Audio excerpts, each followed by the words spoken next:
Now, members, we're ready to resume at item number A1.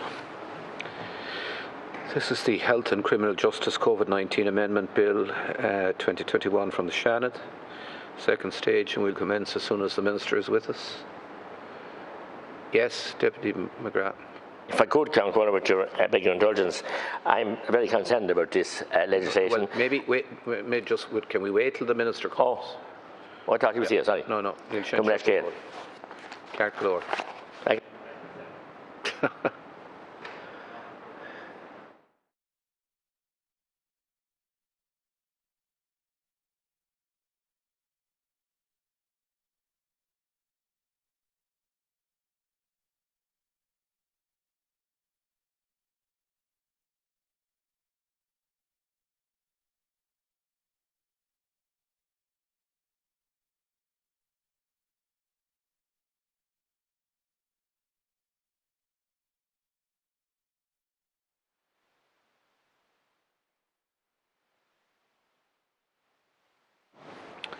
Now, we will commence. Minister Donnelly, you're very welcome.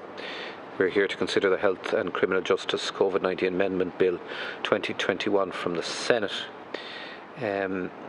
Firstly, Minister, can I ask you to move the second reading motion? I move, Cormac. Okay, is that agreed? Deputy McGrath is not agreeing. I agree, Councillor. This bill has emanated from the Senate, as we know, on Monday, and there was a vote taken there. But I understand that there's no legal scrutiny, pre-late scrutiny, when bills are moved by government or anybody in the Senate. I think this is shocking. This legislation, and all it embraces 3 different pieces of legislation on top of what we had in the Health Amendment Act, and the lockdown has been so long, longest in Europe and so prolonged. And to think then that instead of coming in here with a vote, we were promised a renewal or a sunset clause on those restrictions in June. We're now piling in 3 pieces of legislation on top of it: a Daly mixture, licorice all sorts, and no pre-late scrutiny. It's outrageous for such serious legislation, and I think it's just shocking that it couldn't be brought through normal process and put through the Health Committee or the Justice Committee. As you know, the Justice is involved now as well. It's just a 3-card trick, really, to card us as well as carding the people. And I've seen enough of it, and I'm opposed to it. It's shocking that it's going to be taken here with no pre-late scrutiny and no proper debate and coming through the sneaky avenue of the Senate. It's rotten to the core. I'll take your comments as being a point of order, I think, as well. Yeah, and I want to move on with the debate and leave the Minister make his contribution. But just to make one very quick point, here, look, there was a briefing for opposition health spokespersons in relation to this bill, because the Health Committee was asked to waive pre-led scrutiny, and in that briefing the officials made us aware that the Department and the HSE became aware of the need for new legislation as opposed to a resolution of the Dáil sometime back in March or April, and yet it was only last week when we first became aware of the fact that the bill was needed, and I think we should have been aware much earlier. And a point of order or clarification, Councillor, please. That's the first I heard of a briefing. Our groups, the Rural Independents, weren't invited to any briefing, so it's the very first I heard of it, just this minute. And that is scandalous. All right, okay. We are elected by the people in rural Ireland that elect us, and we're meant to be acknowledged as a group, and you always do, Councillor, but this is not good enough for this Minister. Not only will he not answer questions, but now he's ignoring us as a group to be called to a health briefing. That's the first I heard of it. Deputy, okay, you've both made your points. Can I say we are still in the midst of a pandemic where time is of the essence. So I think we'll hear what the Minister has to say to us, and we'll get on, and then we'll make whatever decisions have to be made at the end. Minister Donnelly.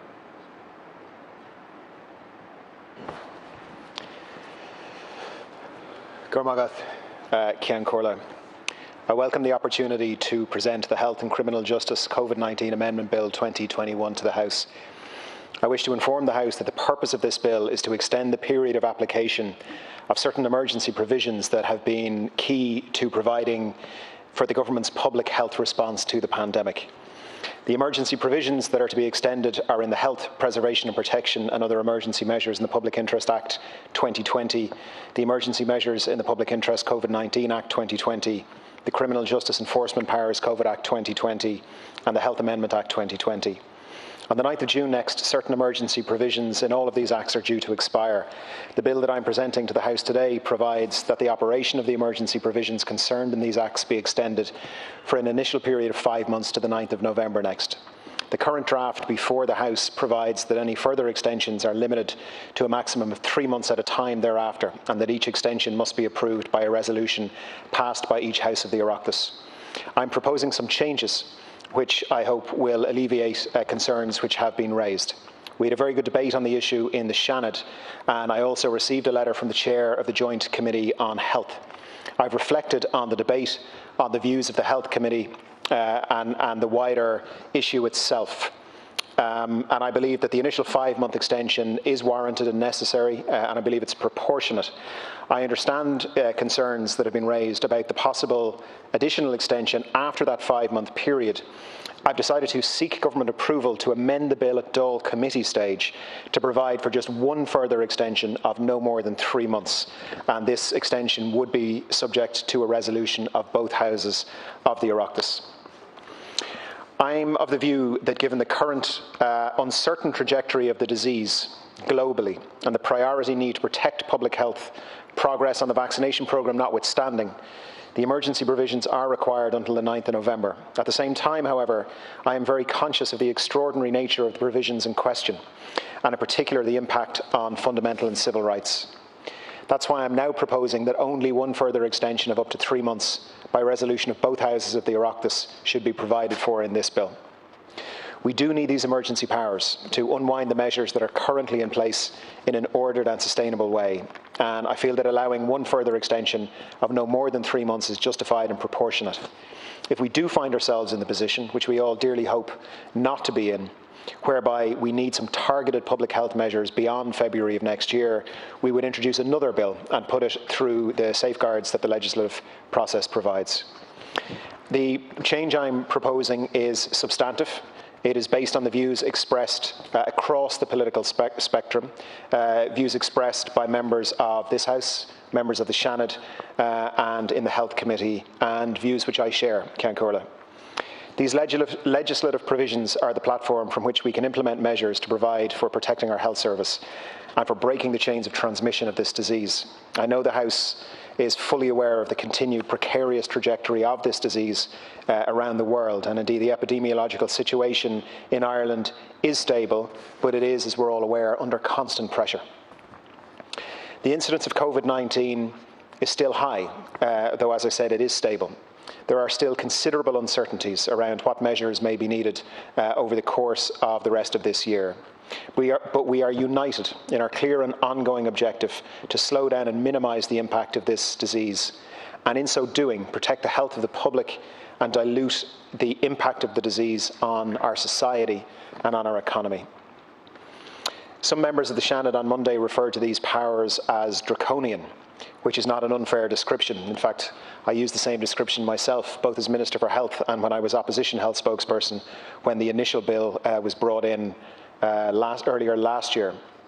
So while they are draconian, the measures concerned have provided us with the necessary tools to stop this disease from spreading uncontrollably, especially the exponential spread of it, and to help us keep people safe, first and foremost. Ultimately, the measures have provided the means to protect public health and to keep people safe. Members of both houses, here and in the Health Committee, have also sought for the legislation to be reviewed. This is entirely understandable. In terms of the measures taken under the legislation, government decision-making has been and is informed by public health, economic and social impact assessments undertaken on an ongoing basis throughout the pandemic. And as colleagues will be aware, there is a very rich source of information available online from NEFIT, the minutes of the NEFIT meetings, the papers discussed by NEFITs, the analysis that gets provided to me, gets provided to government by NEFIT on a weekly basis. The letters of recommendation from the Chief Medical Officer to myself are all available online, as they should be. Government has consistently sought to introduce measures which are necessary to protect public health, and they're kept under constant review. The measures have been tough and they have been very challenging, but they have worked. They have saved lives. They have stopped a lot of things happening in this country which happened in other countries. which were deeply, deeply worrying to see. We've had one of the lowest excess mortality rates from COVID-19 in Europe, and the measures we introduced and the public support for them, arguably more importantly, ensured that unlike many other countries, while our health service ended up under very serious pressure, our health system was not overrun, our hospitals were not overrun, our emergency departments, our intensive care units were not overrun, thanks to the public backing the measures and thanks to the extraordinary work and ongoing work of our healthcare professionals. Vaccinations offer very significant protection at an individual and at a population level, but it is still going to be some time before there's a sufficient level of the population fully vaccinated. Moreover, while there is emerging evidence in relation to the efficacy and effectiveness of available vaccines, we still don't have full information in relation to the impact that vaccines have on transmission, the length of vaccine-induced immunity, and the potential impact that variants may have on vaccine effectiveness. In general, international agencies are continuing to advise the use of a range of non-pharmaceutical measures until there is a greater understanding of the role of vaccination on the course of the pandemic, and indeed there is a greater impact of the vaccinations on the disease itself. Specifically in relation to the date of November the 9th, which is proposed in the bill, this is a date that was informed by public health, with their view being that the measures might well be required into late autumn or early winter. Given that we expect to see a large amount of mixing indoors at that time. As I said, Ceann Comhairle, these measures are tough. They have been very, very difficult. We're all acutely aware of the impact of these measures on individuals, on families, on communities, on businesses, and on so much more. They have come at a serious cost, but they do work, and they have worked. And it is all our hope, I think, that the measures will only be needed for a very short time. Indeed, Ceann Comhairle, I've just come from a meeting with the Chief Medical Officer following NEFIT meeting today in relation to advice that we'll be bringing to Cabinet on Friday. And I'm very happy to report, as I'm sure members will be aware, that NEFIT's view is that the trajectory is positive. Again, thanks to the Irish people getting behind the measures day after day after day and keeping those case numbers low, keeping the hospitalisations low. I will now outline some provisions of the bill in more detail. The bill is divided into 5 sections. Section 1 of the bill amends Section 2 of the Health, Preservation and Protection and Other Emergency Measures in the Public Interest Act 2020 to allow for an extension of operation of Part 3 of the Act from the 10th of June 2021 to the later date of the 9th of November 2021. As I've set out already, I'm proposing to provide for only one further extension of no more than 3 months, subject to a resolution of both houses of the Oireachtas. The Health, Preservation and Protection and Other Emergency Measures in the Public Interest Act 2020 inserted sections 31A, 31B and 38A into the Health Act 1947. Section 31B allows the Minister for Health to make an affected area order. The state as a whole has been deemed to be an affected area since the 7th of April of last year. Section 31A provides for the making of regulations for preventing, limiting, minimising or slowing the spread of COVID-19 to a region where an affected area's order applies. Section 2 of the bill amends Section 1 of the Emergency Measures in the Public Interest COVID-19 Act 2020 to allow for an extension of operation of Part 5 of the Act along the same terms.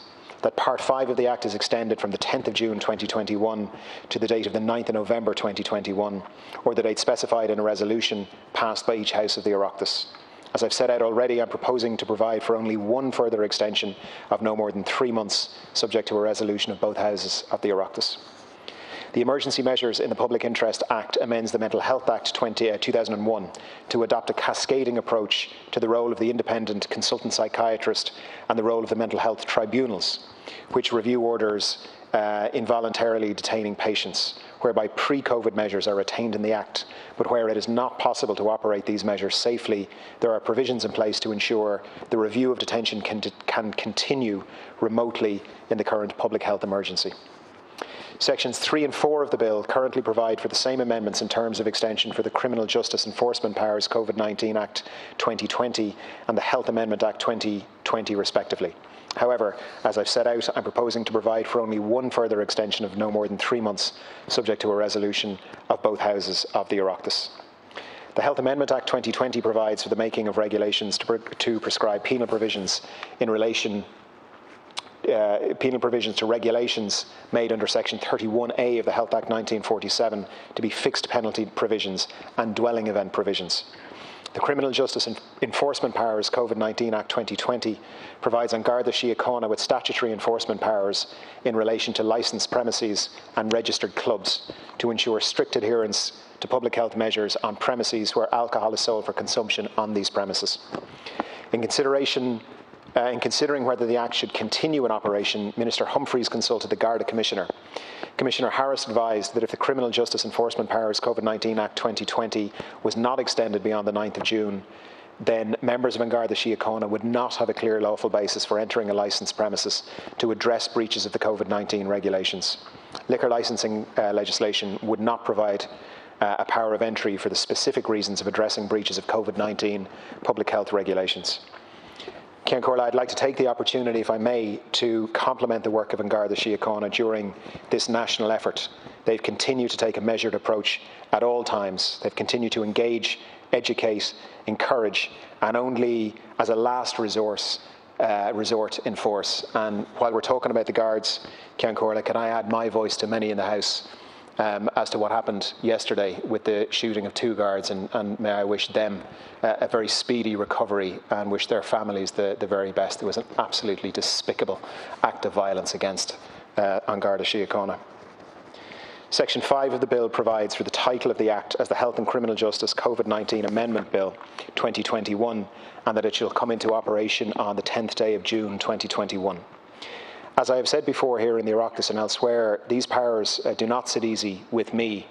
I doubt they sit easy with any member of the Oireachtas, and they shouldn't sit easy with any democracy. However, I believe that they have been required up to now to support public health measures, advice and guidance. The government wants to lead our return to normality as quickly as possible. Importantly, we want to do it safely. We want to make sure that we don't go backwards and have to reintroduce measures. In conclusion then, I welcome this opportunity to provide an overview of some of the key provisions of the bill, and I look forward to discussing the bill in more detail at committee stage and today listening to colleagues' contribution during the second stage debate. The government believes that ensuring continuation of these measures is the responsible thing to do, and I commend the bill to the House. Thank you. Many thanks, Minister. We move now to Sinn Féin contributors, starting with Deputy David Cullinane, sharing with Deputy Daly. Thank you. What time do we have? Sorry? 20 minutes. 20 minutes, that's it. Thank you. First of all, Ceann Comhairle, I want to say that at this point in time, Minister, I'm not in a position to indicate whether Sinn Féin can support this bill, because it very much depends on whether or not the Minister will engage with the opposition in relation to amendments. The last time this bill or a similar bill was brought before both houses of the Oireachtas, none of the opposition amendments were taken, and not only were they not taken, most were not reached because very limited time was given for committee stage.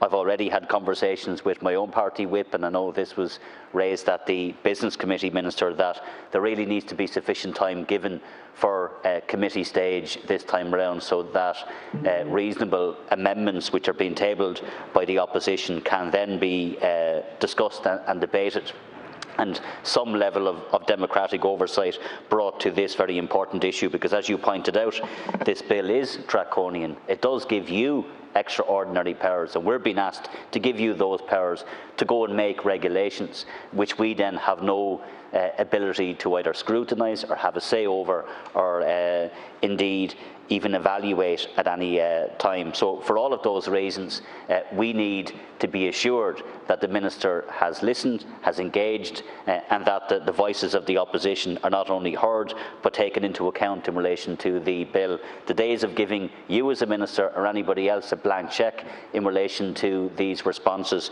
Minister, have long gone, and if you were in my position, I would imagine that you would argue the same. Having said that, I think in European terms, when you look across the political spectrum in different parts of Europe, the support that you have got and your government has got from the opposition, by and large, in relation to responding to COVID, has been quite remarkable, given the huge difficulties that all of these public health restrictions has brought about for workers and for families and for businesses. And I'm one of those, and we all get huge amounts of lobbies for members of the public who have a lot of different views in relation to public health restrictions, and sometimes some people argue for more for different reasons, sometimes people argue for less and don't want any restrictions in place, and we all have to show leadership, and we all have to very clearly follow the public health advice and make sure that at all times it's about keeping people safe. Nobody wants public health restrictions of the nature of the ones that had to be brought in over the last 12 months to have been brought into place. But they were because we're dealing with a pandemic, and it's highly infectious, and people were dying, and action had to be taken, and I accept that. And also I accept that as we go forward, there will still be a need for public health measures that will need to remain in place. And like the Minister, I would hope, we don't want to see them in place for a second or a minute longer than is necessary. And as soon as the opportunity comes to ease those restrictions, we should take them. I also celebrate the fact, while I recognise the huge contribution that workers and businesses and families made over the last number of months, and since January and the so-called third wave, which took a lot of us, or if not all of us, by surprise, huge efforts have been made. It's been a really difficult couple of months for people when you consider the restrictions that were put in place in early January and right through the curtailment of people's ability to be able to work, to be able to meet their families, to be able to socialise, to be able to live any kind of normal life has been absolutely horrendous. The impact it's had on healthcare has been horrendous, and we will discuss all of that, I'm sure, in due course as all of the miscare comes at us, and all of that will have to be dealt with. And the restrictions that we've put in place have not been without consequences, and I would be the first to say that they were necessary. And I'm not going to abdicate my responsibility in relation to making sure that people's health is put first, and keeping people alive and keeping people safe. But equally, Minister, I have to point out that last time round, and I said this to you directly when we approved the resolution at that point to extend the sunset clause, that I felt that extending it by the length of time that you were seeking for it to be extended was too long. And I say the same again now. I think extending it to November is far too long. We certainly will be tabling amendments that we will extend the sunset clause until the 9th of July, and that gives you the opportunity then to have to come back and again, for democratic oversight, to extend restrictions again if it's necessary. Thankfully, because of the collective efforts of everybody in this state, or at least the vast majority of people, we're now beginning to see an easing of restrictions. People last week or the week before, for the first time, were going back to work. Non-essential retail was opening. There's more opportunities for people to engage in outdoor activities and indoor activities, and we celebrate, as anybody else does, all of that, because it's a huge relief for people, and it's a return to a level of normality. But equally, Minister, as we see all of that, and we're going to see more restrictions eased in June. And we're hearing if the roadmap, which has been well publicised in advance, but we will see what's in it tomorrow, potentially more easing of restrictions in the month of July, and even travel being a possibility at the end of July, early August. And again, I will support all of that. When the public health advice is clear, if it underpins what the government brings forward, I will support it, including when restrictions need to be put in place, but equally when restrictions can be eased, because we all want to see that relief given to workers, families and businesses. So it doesn't make sense to people looking from the outside when all of these restrictions are being eased at a very relative pace in terms of some of the easing of the restrictions, that this House would be asked to extend the emergency powers as far out as November. And essentially what we're doing, Minister, and I said this to you before, is we're outsourcing the implementation of those emergency powers specifically to you as Minister for Health, but indeed to the Cabinet on several occasions. And I know the Department and the HSE and you as Minister at times we're working under real difficult pressure.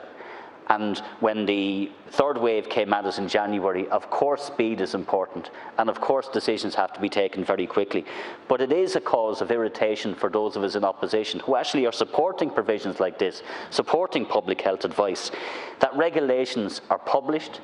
We don't get any heads up, we don't get any notification by email, there's no briefing, and the first we learn of it is sometimes through the media, or sometimes if we just happen to have staff who are refreshing the HSE or the department website to see when the regulations go up. That's not acceptable.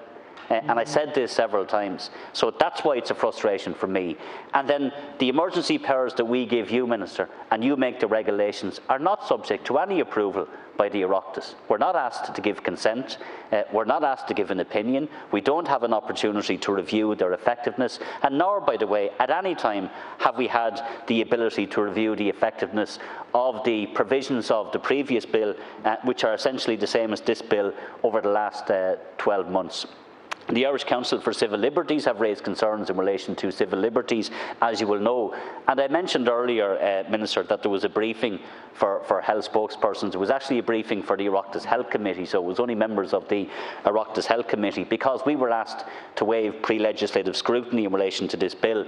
We did, by the way, have a hearing where we listened to mental health reform and also to the Irish Council for Civil Liberties. But at the briefing with your own officials, they told us, as I said earlier before this debate started, that the department became aware of the need for legislation probably sometime in March or April, because the legislation had said by way of resolution, as opposed to resolutions or from time to time. And out of an abundance of caution, it would seem, we were told that there had to be a new bill. But yet, when you go back over the transcript of the Seanad, there was contributions and debates in relation to this was known that there would have to be a new bill once one resolution was passed. But even with notwithstanding that, the fact that the department told us they knew in March or April, and yet only last week we, as members of the Health Committee, were contacted to say that there would be need for a new bill, and could we waive pre-leg scrutiny? Why weren't we told weeks in advance, and why wasn't it why wasn't an opportunity given to the Health Committee to be able to probe this more and more? So I certainly will be reserving judgment on whether or not I can support this bill. It will very much depend on, first of all, the time which is allocated to committee stage, and second of all, your willingness to engage and your willingness to accept amendments. And I'll finish what I said earlier with what I said earlier, Minister. I cannot, and nor can my party, continue to give you or the government a blank cheque in relation to public health restrictions. There has to be democratic oversight. There has to be proper accountability. There has to be proper transparency. And I think many of the provisions in this bill I cannot support. I will amend them or seek to amend them, and if the amendments are accepted, I'll be more than happy to support the bill. Other than that, we'll have to wait and see what transpires from committee stage. Cormac. Thank you, Deputy Cullinane. Now, Deputy Martin Kenny. Cormac, Ken Corla. This bill, as Deputy Cullinane was saying, is basically an extension of what we've had up to now. And while all of us, I think from all sides, understand that there has to be measures in place to ensure that people comply with the regulations which are about keeping communities safe and keeping people safe out there. And we all endeavour to do everything we can to encourage and work with people and make sure that there is a compliance with these measures that are trying to ensure that we keep this COVID-19 pandemic at bay. At the same time, it is very unusual that we're in the circumstances where, 6-8 months now, we've had measures like these in place. Many people have fallen foul of them for doing things that they would normally do in their normal course of life. In fact, I think up until mid-April, over 20,242 people were issued fines for leaving their home, travelling 5 kilometres outside of their own area, for organising a party or for attending an event. And this is stuff that we do normally and encourage people to do as part of commerce, as part of business, as part of life. And yet we find that we have this very restrictive set of penal measures in place to restrict people from doing that. And we have to acknowledge, that this is very, very difficult for people. And that it's difficult for us as an Oireachtas to be dealing with this. to be allowing this sort of thing to happen, because it goes against the grain completely for the vast majority who believe in civil liberty, who believe in ensuring that people have basic freedoms, and we're curtailing their freedoms. We're doing it for good reason, and I understand that and respect that, and we have all worked together to ensure that we can provide the adequate supports for people in these circumstances. But that's another issue where very many people are finding the mental health aspect of this and how it has curtailed their lives to such an extent that they are very, very stressed and anxious and worried around all of that. And you know, sometimes we hear that mental health element of it being portrayed as a reason why we should have less restrictions. That's not the point I'm coming to. I think it's really the reason that we need to ensure that we have adequate supports in place for people, and to ensure that as we move out of this, that people are protected, are maintained in their communities, and that they can feel that they can again move back out into society safely, because very, very many people don't. And I think the mental health services have a huge job of work to do. They were totally under-resourced prior to this, and as we move forward, they will need additional resources to try and combat that. The measures that are in place, particularly around what the Gardaí do and how they behave and how they act in respect of all of this, I understand that they were needed to be in place, and particularly around the issues of licensed premises and all of that. However, you know, the time scale of this is what bothers me and what bothers the vast majority of people. We're moving into a situation, and Minister, you've proclaimed yourself that the vaccine rollout is going so well, that we are moving ahead with it, and we all welcome that. I had the vaccine myself last week. You know, we are getting there.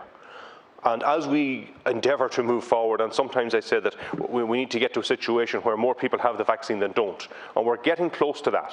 And I think what we would need to be giving people hope around as well is that these levels of restrictions and curtailment of freedoms is also something which we are moving away from. And by renewing them out almost 6 months away, you know, flies in the face of that hope that we try to have for people. And I think, you know, this particular piece of legislation to me would dampen down those hopes, and I don't think we should be doing that. And that's why I believe that there will have to be adequate amendments put in place. We should be reviewing this more regularly because it is so extreme. And I appreciate that, you know, the extreme nature of it means that there is a responsibility on us, and we can't shirk that responsibility. You know, government is the lead here. Government are taking the advice of NEFIT and are taking the adequate health advice around all of this, and that is necessary and has to happen. But government also have to heed all of the rest of us that are in these houses, who deal with the public every day, who work with people who are stressed, who are under pressure, who want to get relief from where we're going. And I do think that there needs to be, you know, an adequate respect for the elected members here, and I think the way that respect can be shown is by government sitting down and working out amendments, and by conceding that there needs to be a more timely review of these matters and not pushing them out the best part of 6 months away. So I would hope that would happen, and I hope that the Minister would take all those views on board as we move forward. Cancorla, I will now hand over to Deputy Pat Daly. Cormac. Thank you. Corla, Minister. This bill is an important one, but just as important is the debate that surrounds it. We've been consistent in backing the public health guidelines, but calling for proper measures on quarantine, track and trace, and vaccine rollout. But we also believe and I believe that the restrictions must be proportionate. It's these fundamentals that the government needs to get right, and I believe that there have been a lot of failings in doing so. Just looking at the preamble, while everyone accepts that a public emergency has arisen and extraordinary measures, as Deputy Kenny said, 14,000 people have been fined for leaving their home. But the debate becomes in that liberty is fundamental in any republic, and at times citizens have had to resort to the High Court in order to test the proportionality and as to whether some of the restrictions have been fair or not. It goes on to say that the trajectory of the disease continues to be precarious, and while it was 1,200 in October, down to 162 in December, and back up to 8,000 in January, the numbers have reduced an awful lot since then. So there's a debate or a balancing act between the rights of citizens to life and bodily integrity against those of liberty. And it's true what the previous speakers have said about the sacrifices that have been made by all citizens in this country. Sacrifices in education, in employment, but also sacrifices that have resulted in an increase in domestic violence and an increase in drug taking. We come to a point where over the past 5 or 6 weeks in my constituency, there's only 2 or 3 cases in hospitals in Kerry over the past 5 weeks. People can't attend matches. People can't go for a 5-kilometre run for a charity event.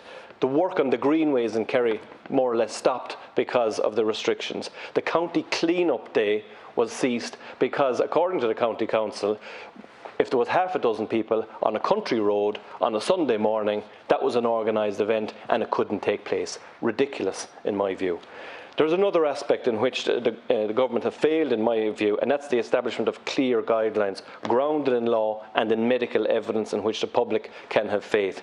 The government asked the Dáil to debate changes to the Health Act which enabled a statutory instrument which should have compelled businesses to keep receipts, but then backed away from that.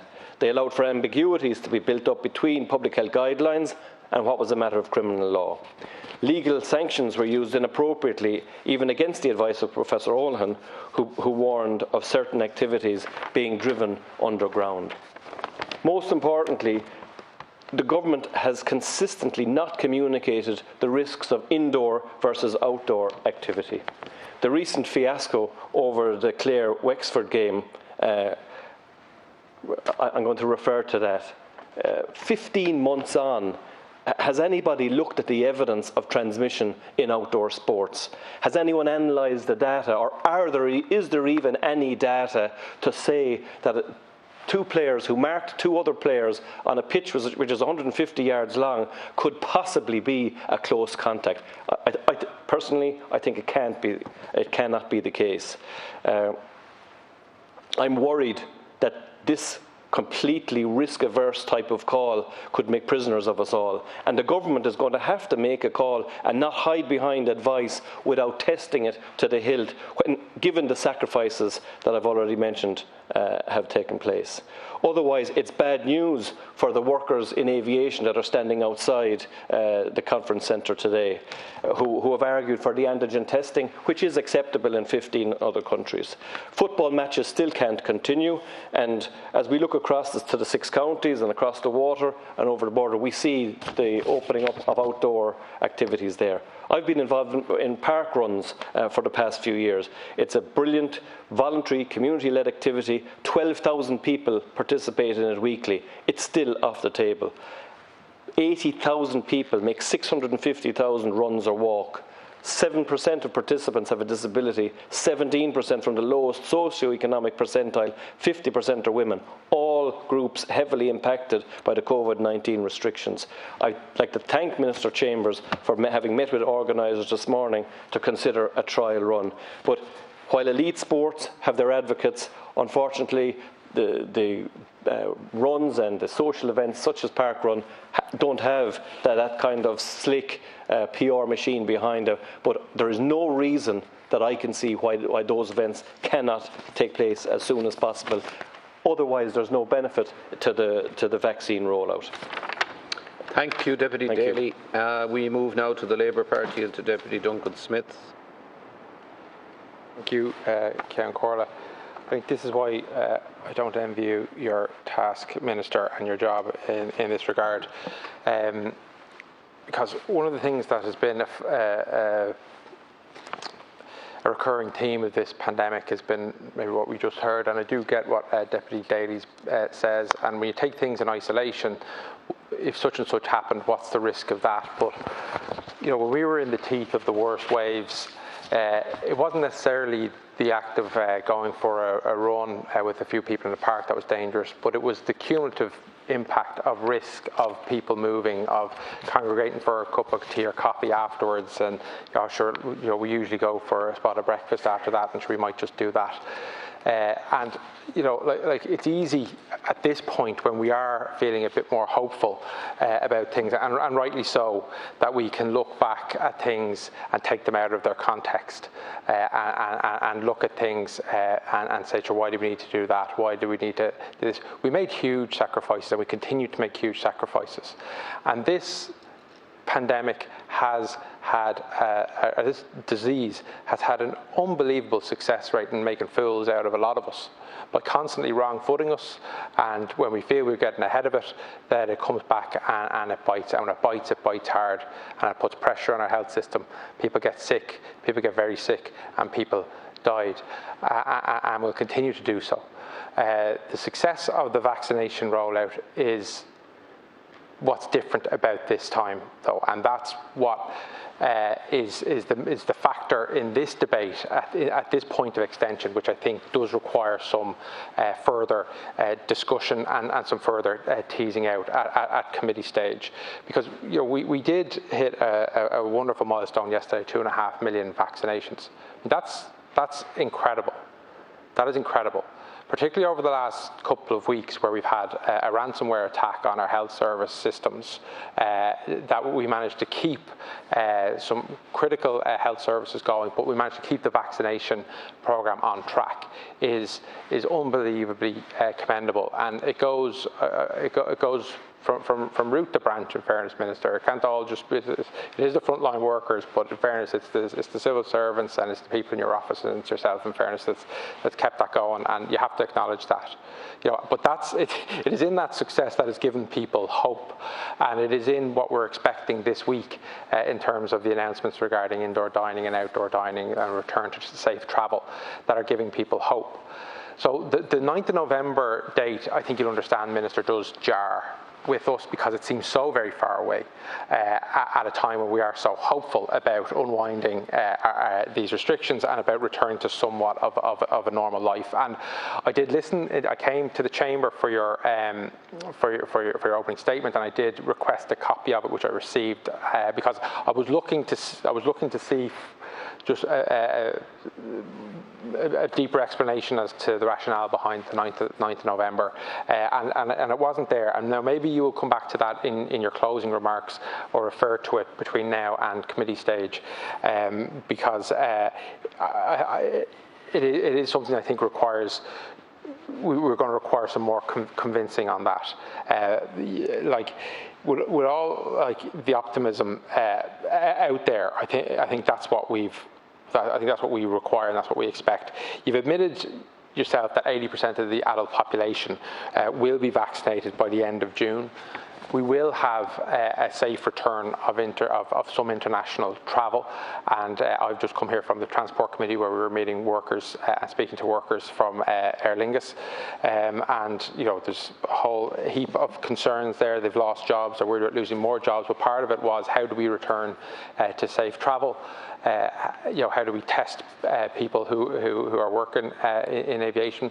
What about vaccinating people who are working in aviation? People, cabin crew. All these questions are still out there. But the vaccination is giving all these people, all these industries, hope that we can return and that these extraordinary measures can be unwound. So it's trying to find that spot that acknowledges that there is an uncertainty still with this disease, that we do have variants of concern out there on our planet that are circulating.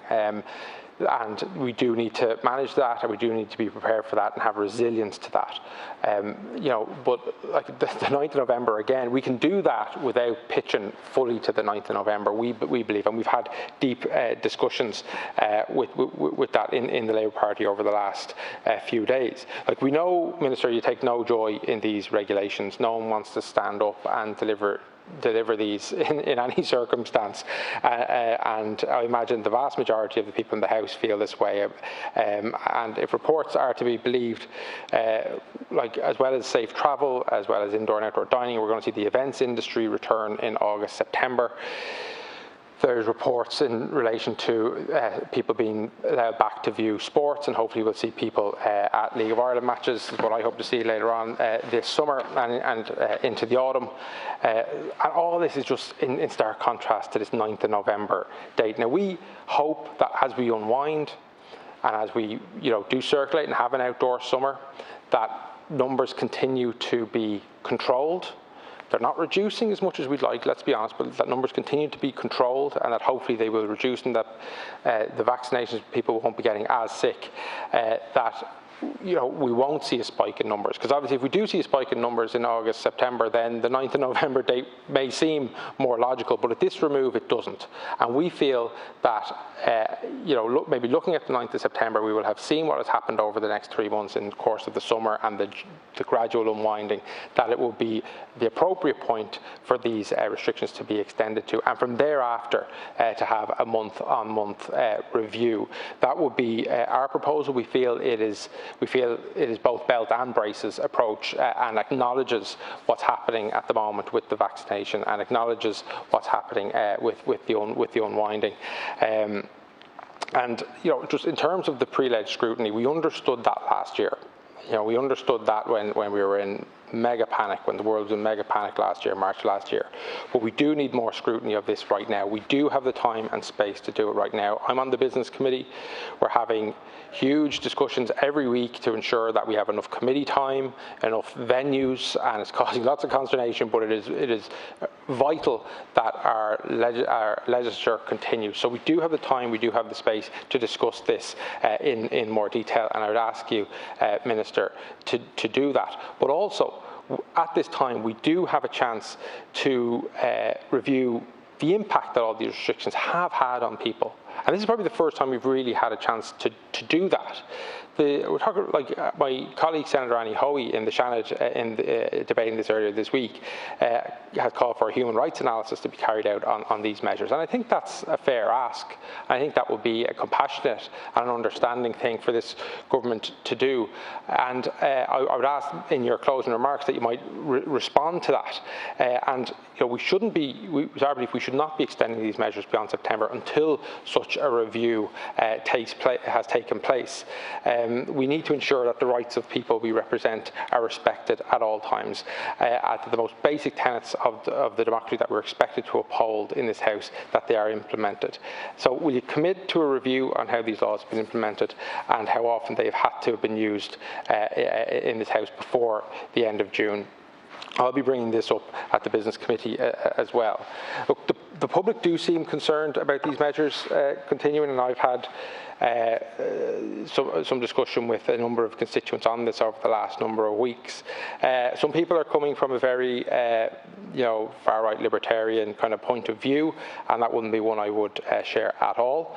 But there are other people who are coming from it and from a different perspective, from that human rights perspective, and have seen people in their lives suffer under these restrictions over the last year, because they have been harsh and they have been tough, and that is what's driving an awful lot of people, very understandably and very compassionately from their own point of view, to ensure that they do not have to go on any longer than is necessary. So look, this is another opportunity to be open and transparent and honest with the people that we all represent and who have had to abide by these restrictions over the last 15 months. And if these are continued beyond that to what you're proposing the 9th of November would be over 18 months.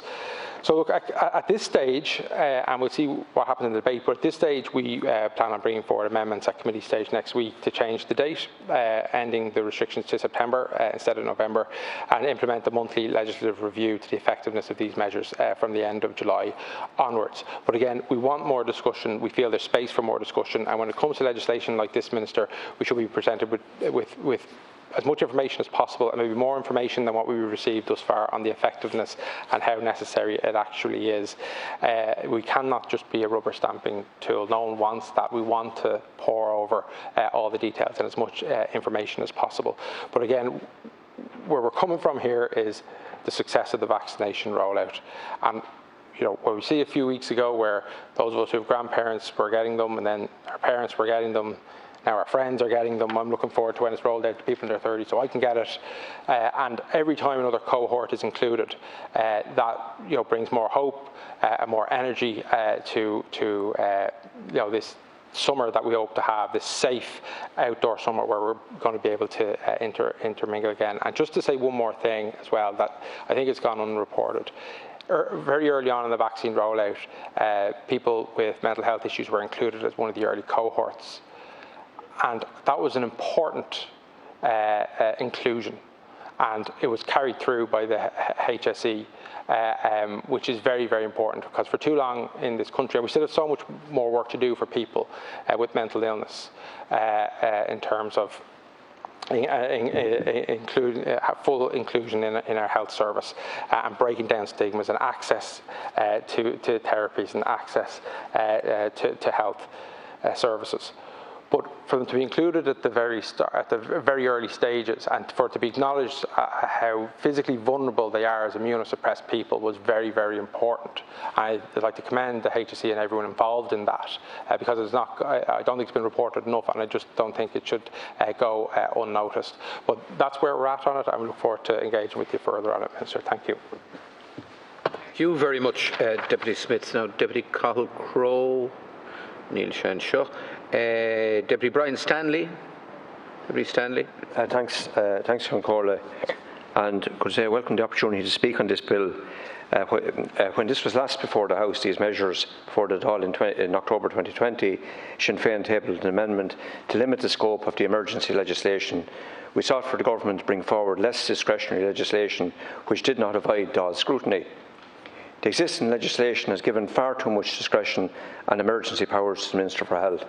Now, I know that you mightn't like implementing these measures. I'm not saying that you get pleasure out of it. I understand there's difficult choices to be made. But the key point we're trying to get across here is that the democratic elected representatives in this chamber have to have a voice in these matters, because these are really extensive powers. So we're opposed to the continuing operation of the emergency legislation, which, with such broad discretionary powers, delegating what we believe should be the Oireachtas, the Seanad and the Dáil responsibilities to the Minister for longer than necessary. And this would not undo the restrictions, but would ensure that new regulations are adequately scrutinised, debated and ultimately agreed by the Dáil. It would not be delegated to a Minister with no requirement to seek the approval of this House. The Government have proposed to extend the emergency measure powers to the 9th of November.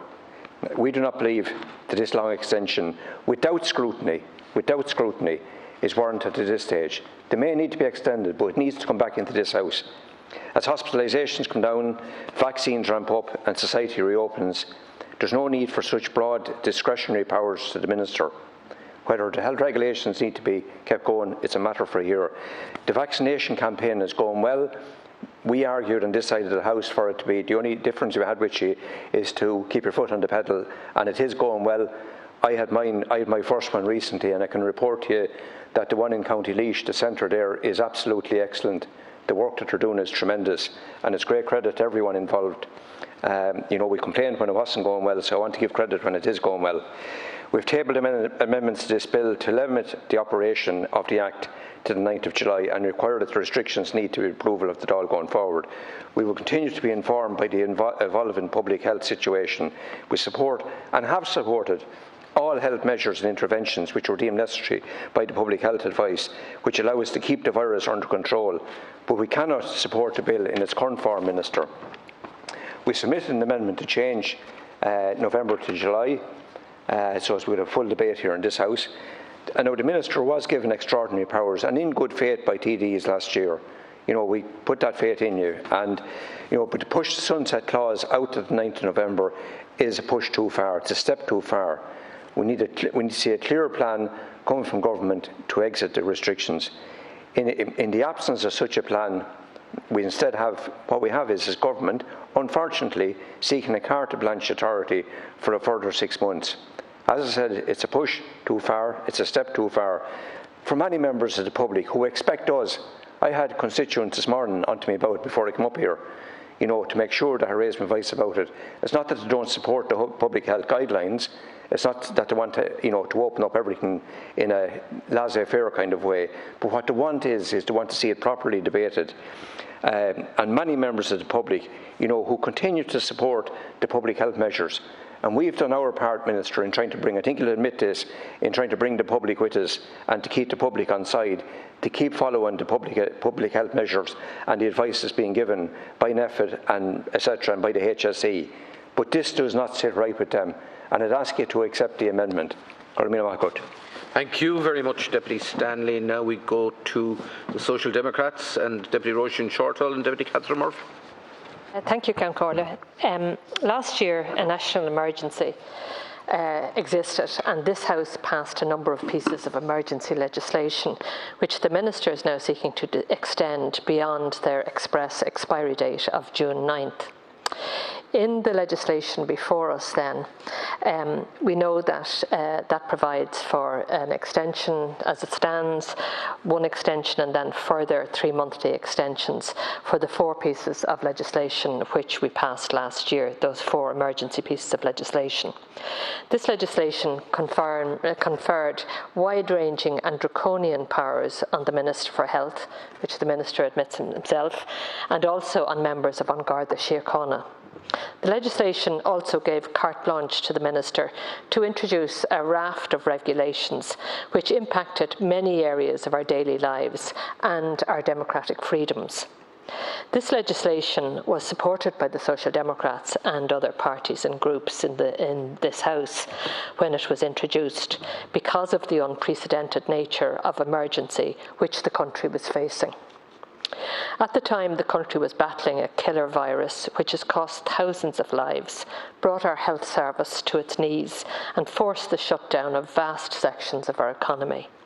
The only weapon we had in our arsenal in the battle was social distancing initially. People had to remain separate, stay apart from their friends and family, and stay safe. The draconian nature of the powers was directly related to the level of danger that existed in our communities when the virus was exponentially spreading in the community, leaving a trail of death, disability, and grief in its wake. The government needed extraordinary powers to deal with this extraordinary danger. But there was an acknowledgement that once the danger receded, the requirement for these powers would too.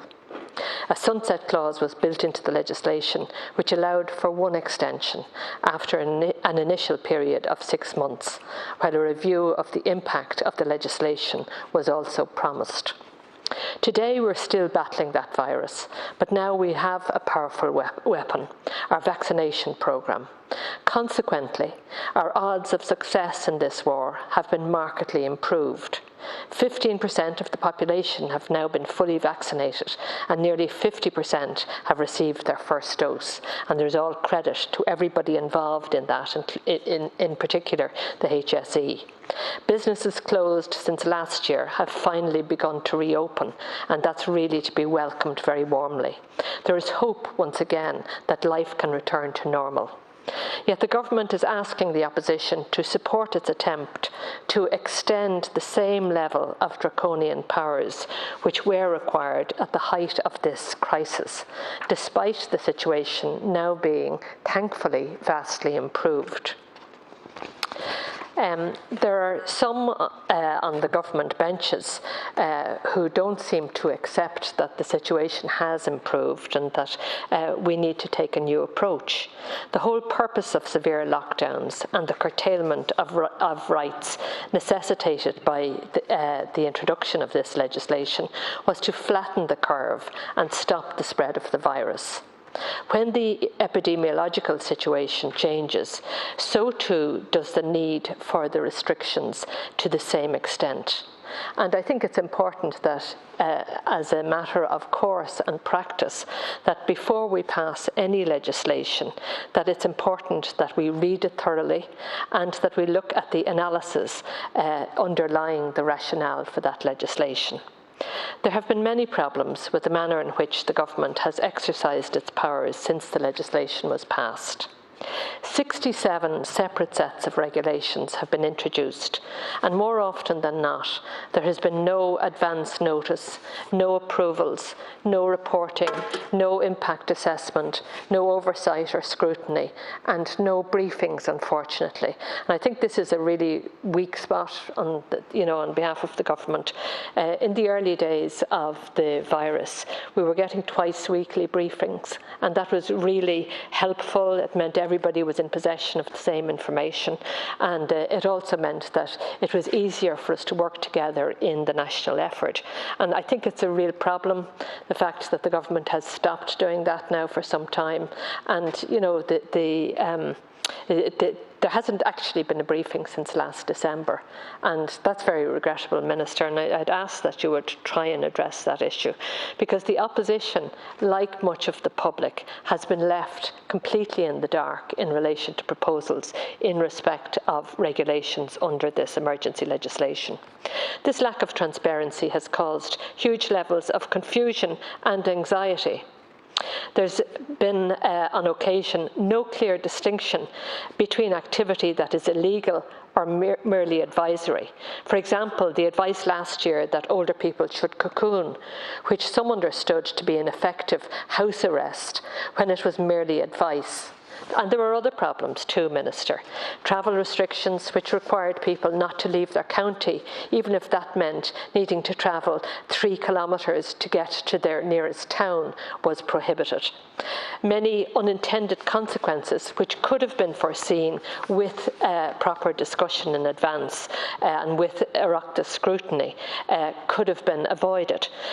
For example, the problems that we saw emerging very quickly in relation to domestic violence and the increase in that, and it was only then after the event that there was a response to that growing issue.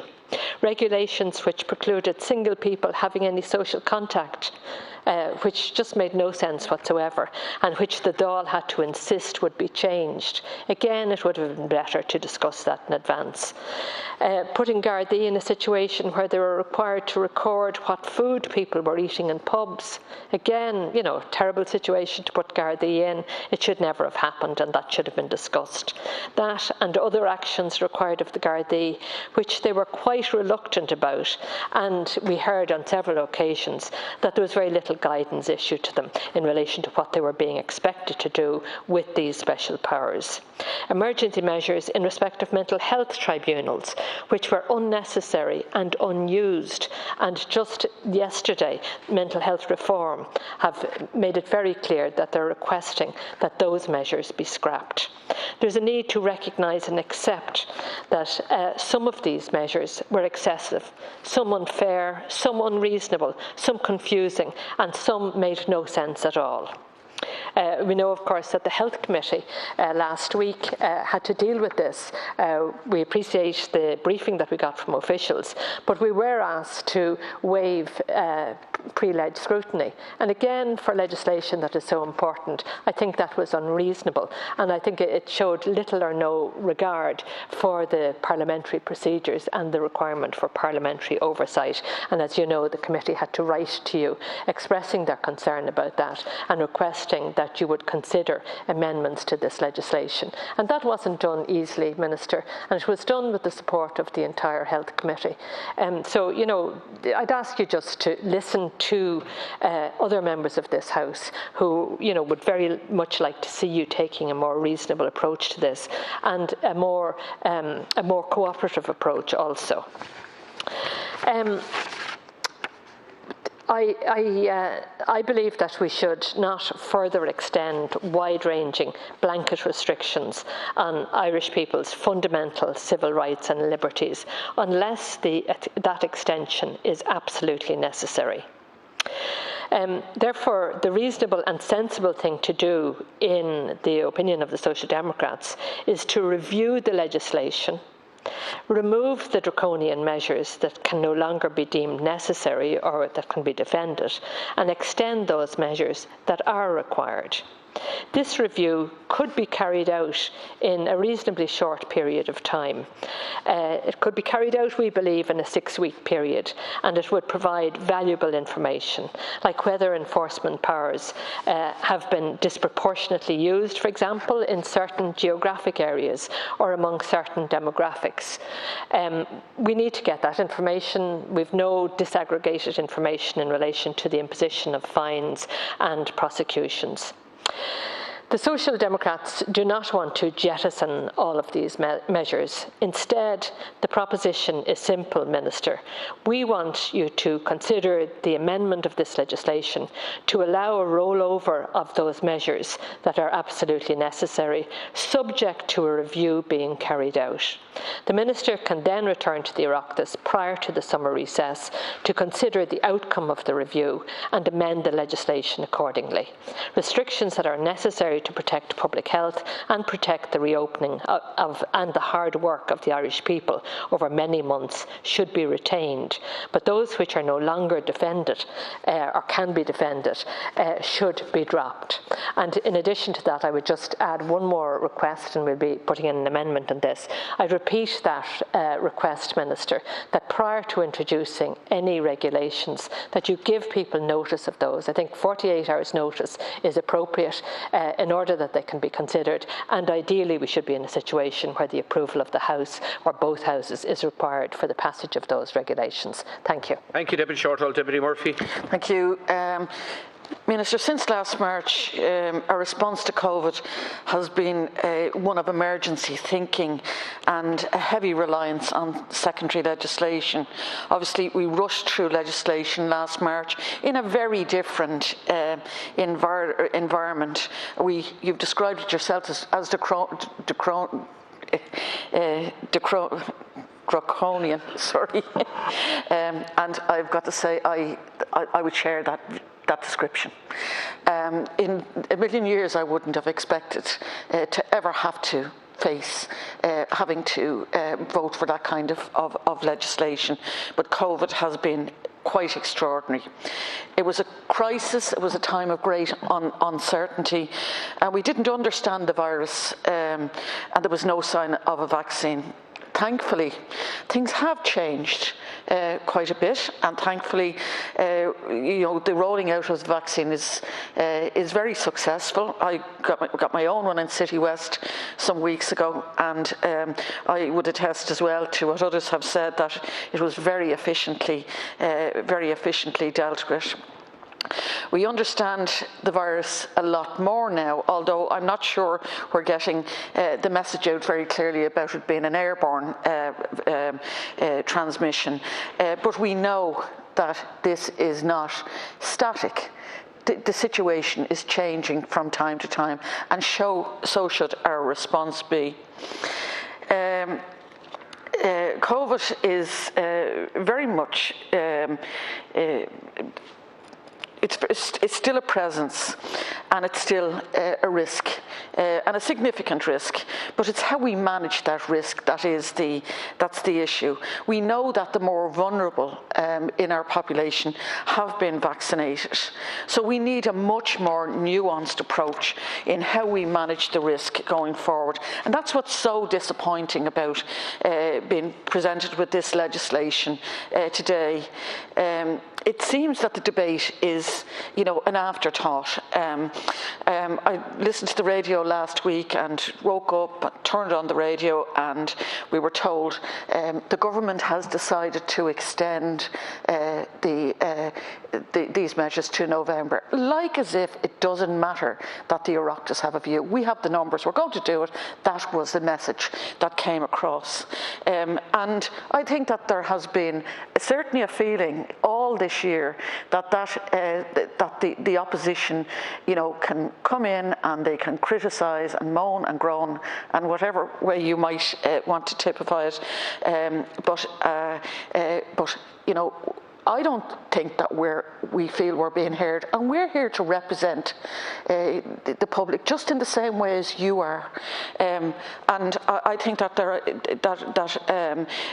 lack of briefing on all of these and being presented with something like this as a cliff edge, if you don't do it before a certain date, really shows a weakness of government, and that weakness of government is the lack of forward thinking in relation to something like this.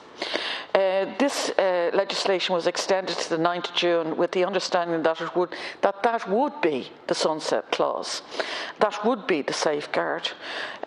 We know there are high levels of virus still circulating in the community, and we know that there are risks to variants, and we know that we have to manage and collectively manage those risks.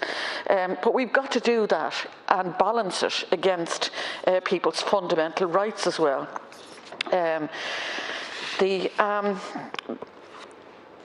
As I said, I feel that the opposition are very much being taken for granted. when we consider emergency measures, they're meant to be temporary. By international law and the extension of emergency powers, it is a substantial step. A step which is, not a decision for Cabinet to make, but a decision for the Oireachtas to make in its totality. I just feel that there's been a change in public mood, and if you look at the public mood, over time, we know that there's been the COVID has a really serious impact right across society.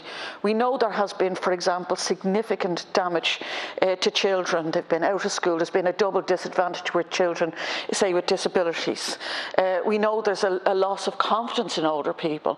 I mean, one of the saddest things I think that we heard last year was when you heard older people saying that they felt they had to cocoon, they had no contact with others, that they were saying things like life wasn't worth living. There's a loss of confidence, and indeed there's a paralysis, and there's an institutionalising of that. The thing about it is that it's going to be very difficult for people to get their confidence back. On the one hand, we're being told that there's a lot of things being opened up, and a lot of that is very welcome. And we accept it has to be done safely. But at the same time, the more you impose draconian measures, the less people will feel able to reconnect and to pick up their lives from where they were left off. This should be a time about, with the successful vaccine campaign, we're at a point where we should be considering what we can do rather than what we can't do. And the extension of these powers wholesale to November is the opposite of the kind of that kind of message that people are getting. There was also a huge amount of confusion about what was mandatory and what was advisory. And government appeared to, not clarify situations like that, and essentially it made people feel even more, imposed on in terms of the loss of their civil liberties. The engagement with, for example, as it stands, NEFIT doesn't have human rights and equality expertise, and they've dissolved the subcommittee which did have the human rights experts. The Government Oversight Committee, which filters NEFIT recommendations, has no representation from the Department of Children, Equality, Disability, Integration and Youth. There are whole sections of society and that are not being taken into consideration, with a very narrow focus on the advice that is being given. It's essential that human rights view of COVID enforcement powers be instigated as a matter of urgency. This has been called for since last year, and the government has yet to engage with the Irish Human Rights and Equality Commission. We understand the public health risks.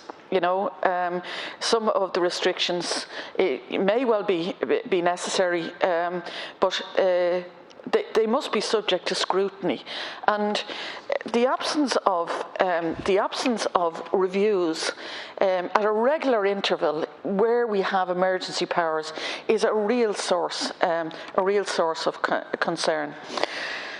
I just want to. Just in relation to the disaggregated data, I know that the Garda Commissioner does accept that is required. It's really important that we see that, because the impacts are very different, particularly with fines. We don't know who is being fined. We don't know if it's disproportionate. A fine is only punitive if it really hits your pocket. Like if it's a question of somebody adding in the extra €100 of a fine fine for a foreign holiday. That is not a draconian measure. But if a pensioner goes 3 miles outside or 5 miles outside of the zone in a level 5 and they get a €100 fine, that's pretty significant. So we need to get that information. We need to know how these powers are being applied. And in the absence of doing that, it is just unfair to ask the Oireachtas just to pass this and to present you with a carte blanche to put together statutory instruments or regulations and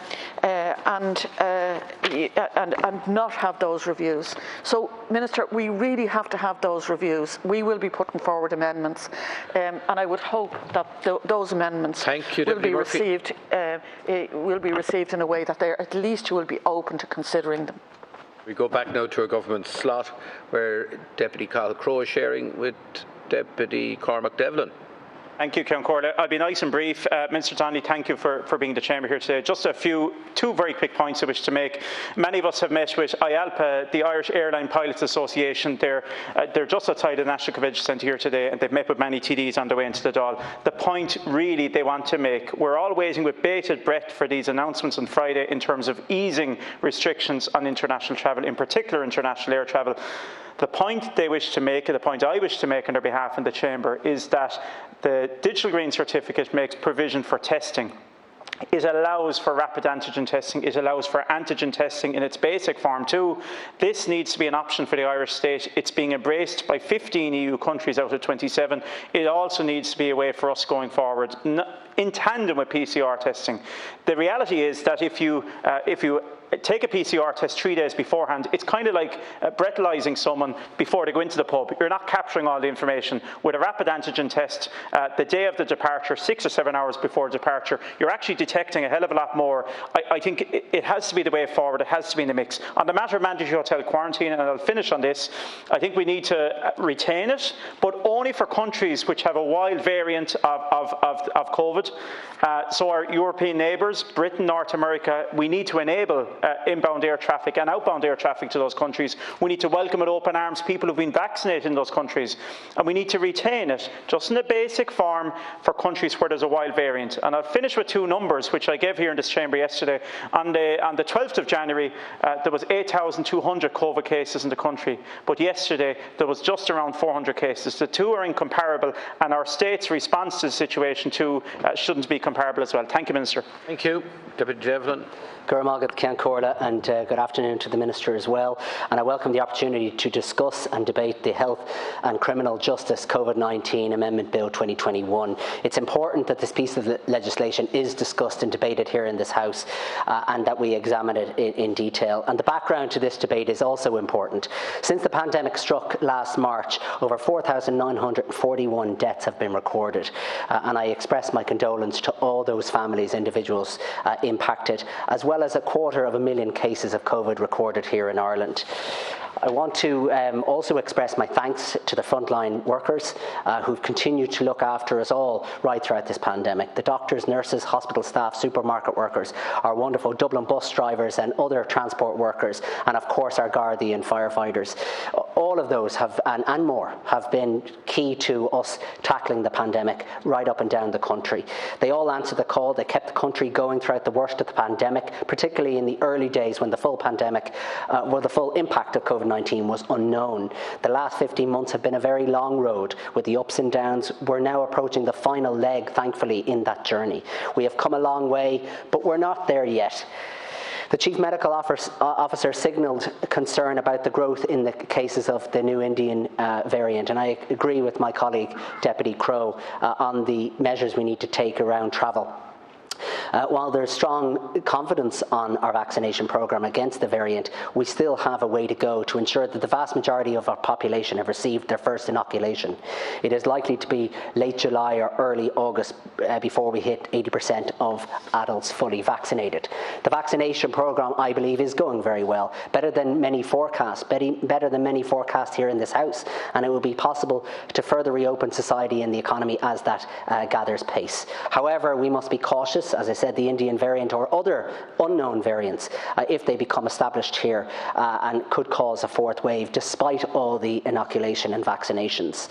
Schools and colleges must be a focus for a reopening, Minister, in September, and it must be a priority, as I'm sure it is for yourself and your Cabinet colleagues. I support the continuation of this legislation on the basis that we have the tools ready to protect our economy, society if necessary. But that said, there are certain elements, and the Minister will be aware, statutory instruments, which we need to revise. And one of those obviously being around religious services.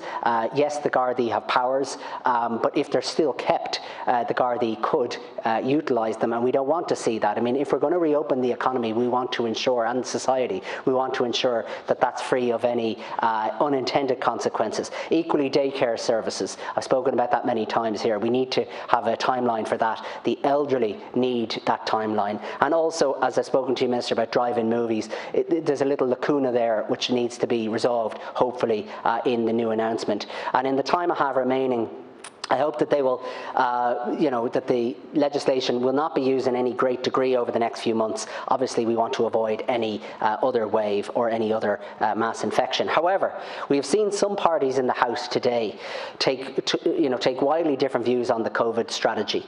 One week they're calling for us to follow the NEFIT advice. The next they're calling for zero COVID strategy, while recently demanding universal mandatory hotel quarantining for all travellers into Ireland. Today they're questioning the very framework that underpins the public health strategy.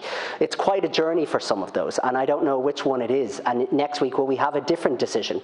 From one extreme to the other, like an autumn leaf in the wind, they're constantly blowing around and they're coming up with different strategies, and I note some of them aren't here this afternoon. However, by the contrast, the government has taken a sensible, stable, cautious approach to management of the pandemic and to the rollout of the vaccination programme. It's been difficult at times. Yes, it has for all of us, and indeed for you, Minister, and your colleagues. There will be other bumps along the road, I'm sure, in the reopening of the economy and indeed the society. It's challenging, and we knew that going into this because we were in unprecedented times. But this strategy is working. We're making good progress on the road out of this pandemic, and thankfully we are. I would call on all deputies of the House to support the extension of this legislation for a limited time. Let's finish the journey and lead Ireland out of this pandemic. And Minister, you might come back to me, please, just in any time you have left, please, just around the statutory instruments.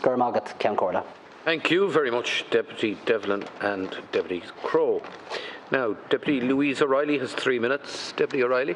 Cormac, and thanks for the opportunity to speak this afternoon. I just want to briefly reference a point that was made by one of the speakers. It's utterly ludicrous to suggest that the same measures and the same approach should apply on the day when there are 6 cases as on a day when there are 6,000. I find it a little bit more than ludicrous that the government should be, and government representatives should be suggesting that. I think it's important that the strategy adapts, actually, and I would have thought that was a view shared by others, but notwithstanding that, I think it's important that we recognise we are now beginning to see both the economy and society reopen. Thanks are due in no small part to the commitment to the public health messages and the restrictions by the general public, to the dedicated work of our medical professionals and healthcare workers, and to the people who are working on the vaccination programme. As we move through this phase of the pandemic, it's important that the government are in tune with the needs of workers and business. This means that for workers, there can be no cliff edge when it comes to supports like the EWSS and the PUP. These supports are essential for workers. They need certainty in relation to this. Workers need a plan. They need to know how they're going to be able to put food on the table, how they're able to keep a roof over their heads. Minister, the IMF has said there should be no rush to unwind these payments, so I'm calling on the government to give a firm commitment to workers regarding the continuation of these schemes, because this is an essential part of reopening, is giving people the confidence to do it in line with public health restrictions, slowly if they need to, but not propelled by an economic need. And I think that has to be absolutely essential, because health and safety and protection of customers, workers and business owners needs to be at the forefront of what we're doing. For a lot of businesses, supports like tax warehousing and the CRSS, they need to be given certainty with regard to their own situation so that they can plan. In relation to the reopening of the economy, Minister, I'd like to raise with you the situation regarding regarding pubs and restaurants and indoor dining. Throughout the pandemic, I have met with business groups and their representatives and workers' representatives regarding the difficulties that the hospitality industry faces. We still don't have a reopening date for indoor dining. Pubs and restaurants can't be expected to purchase stock, to schedule workers, to roster staff, to do all of the things that they need to do unless they have some clear time frame. A few short weeks ago, I met with the VFI and the LVA and the Restaurants Association to discuss what they would feel a reopening plan should look like. They've told us that they support the public health measures, absolutely, but they also want to see fairness regarding reopening. They want to have input into the reopening plan, they want certainty, and they'd like to see indoor dining reopened together. The government must now sit down individually with these stakeholders and talk to them directly regarding the reopening plan. Restaurants, pubs, and indeed the ordinary punters who are going to be going are confused to see the return of the 105-minute rule. Again, this has to be addressed, and I have said this on a number of occasions, Minister. If the rules are simple and easily understood, people will follow them.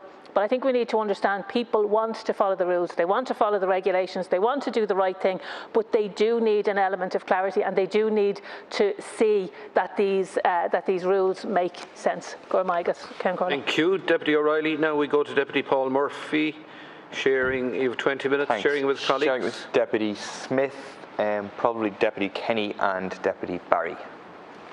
Thanks. People for Profit will be opposing this bill. Unlike most of the opposition, we also opposed the previous extension of the emergency powers last October. We're again opposing their extension for the same reasons which have only become clearer over the course of the last 6 months. Once again, we're being asked to approve the extension of draconian emergency powers without any review of how they have operated and with no opportunity for meaningful oversight by the Dáil.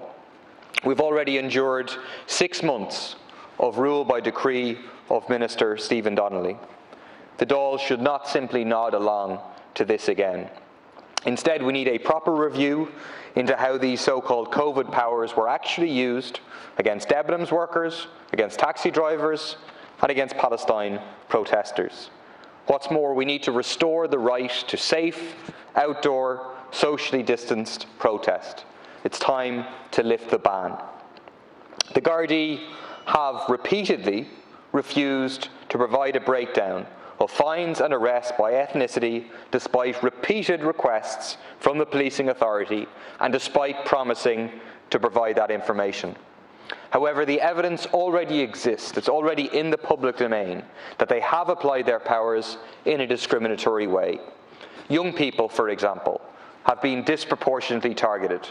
77% of fines have been imposed on people aged under 35 compared to 1% on over 65s. And incredibly, close to half of all COVID-related fines in Dublin have been handed out in just 2 of its 18 Garda districts, namely Ballymun and Blanchardstown. What concerns us even more is the effective suspension of the right to protest. Even though many of the most onerous restrictions have been lifted since the 10th of May, such as the 5K limit, and non-essential retail has reopened, the effective ban on political protest through the prohibition of outdoor gatherings larger than 15 people remains in place. Despite this, several important protests have taken place over the last few weeks, including large protests against the bombing of Gaza and the occupation of Palestine, and smaller protests against the housing crisis and the pollution in Dublin Bay. Last Saturday, thousands marched on the Israeli embassy in Dublin to demand the expulsion of the Israeli ambassador and sanctions on Israel, and 22 other pro-Palestine protests took place across the country. It's clear that regardless of the law, working-class people will continue to exercise their inalienable right to protest. With this government in office, they have no other choice. The very least the government can do is to stop criminalising them. An exemption from the ban on outdoor gatherings of more than 15 people must immediately be provided for outdoor protests, which can be organised in a safe and socially distanced manner. There is no evidence that outdoor protests lead to significant COVID transmission. A study of 300 US cities by the National Bureau of Economic Research in the US of the huge Black Lives Matter protests last summer found, quote, no evidence that urban protests reignited COVID-19 case growth. Not only that, it pointed out that retail shopping, which is currently legal here when protests are not, was, quote, potentially riskier for disease spread. This is in line with what NPHET and the government are telling us about the relative safety of outdoor activities. Colm Henry of NPHET has said the transmission of COVID-19 outdoors is 19 to 20 times less likely than indoors. Less than 0.1% of cases here have been traced to outdoor transmission since the start of the pandemic. Unfortunately, our tracing system has not been given the resources it needs to properly trace every single case, but of those that have been traced, only a tiny percentage have been linked to outdoor transmission. We're constantly being told, and correctly, that it is much safer to gather outdoors than it is to gather indoors for any reason. Yet the government is maintaining a ban on outdoor protest despite reopening indoor activities like shopping and promising to reopen indoor dining in bars and restaurants over the summer, even though all the international evidence shows they are among the most dangerous activities from a public health perspective and a frequent source of super spreader events.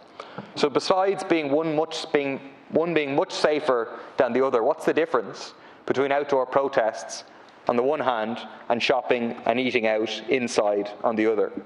Clearly, it's that shopping and eating out are profit-making activities, including for the big businesses that lobby government and influence the decisions of the right-wing politicians who run our government. By contrast, outdoor protests or sitting outside at Portobello make profits for nobody. Worse than that, from the government's perspective, protests are about holding the powerful to account. It's very convenient for a government presiding over the worst housing crisis in the history of the state to ban us from protesting about it, especially when it has already lifted the ban on evictions and rent increases brought in to protect public health during the pandemic. The government would have us believe that COVID is sufficiently under control for landlords to be able to throw families out into the street and into crowded homeless accommodation, but not under control enough for us to be able to protest about that. The government would have us believe that COVID is sufficiently under control for KPMG to send in scabs to pack up Debenham stock and for the Gardaí to break up pickets, but not under control enough for workers to be allowed to peacefully and socially distancedly to defend their livelihoods. We reject that logic completely and will be voting against this legislation. Deputy Bríd Smith. Yeah, I think we should start by saying that since the emergency of the pandemic began, the vast majority of people have followed public health guidelines and have got us to where we are today, or at least helped in large measure to get us where we are today. When emergency legislation was passed in March of 2020, in an urgent situation, there were huge unknowns about the virus, about the right thing to do in terms of how the virus might spread, what was immediately required in terms of action to protect life and health, and we've learned a huge amount since. And at that time, we supported the legislation, Minister, but at that time it had a sunset clause and it was bundled up with all of the supportive measures like the pandemic unemployment payment, the wage subsidy scheme, the ban on evictions and rent increases, and all of the above. Now, most of them are either gone or going, and there's every attempt to unwind the payments, as well as now to, we can see it enthusiastically being pursued, evictions and rent increases across the state. So as we exit the emergency and as the vaccine rollout improves, there are problems with our public health, and we need to be very mindful about the sort of advice that public health gives us and how we follow it. We also need to be hugely mindful about how we reopen the economy and in particular foreign travel, etc. So we don't fully disagree. Obviously, we don't disagree with public health emergency measures, but we cannot agree to unbridled and unrestricted and far-reaching extension of Garda powers.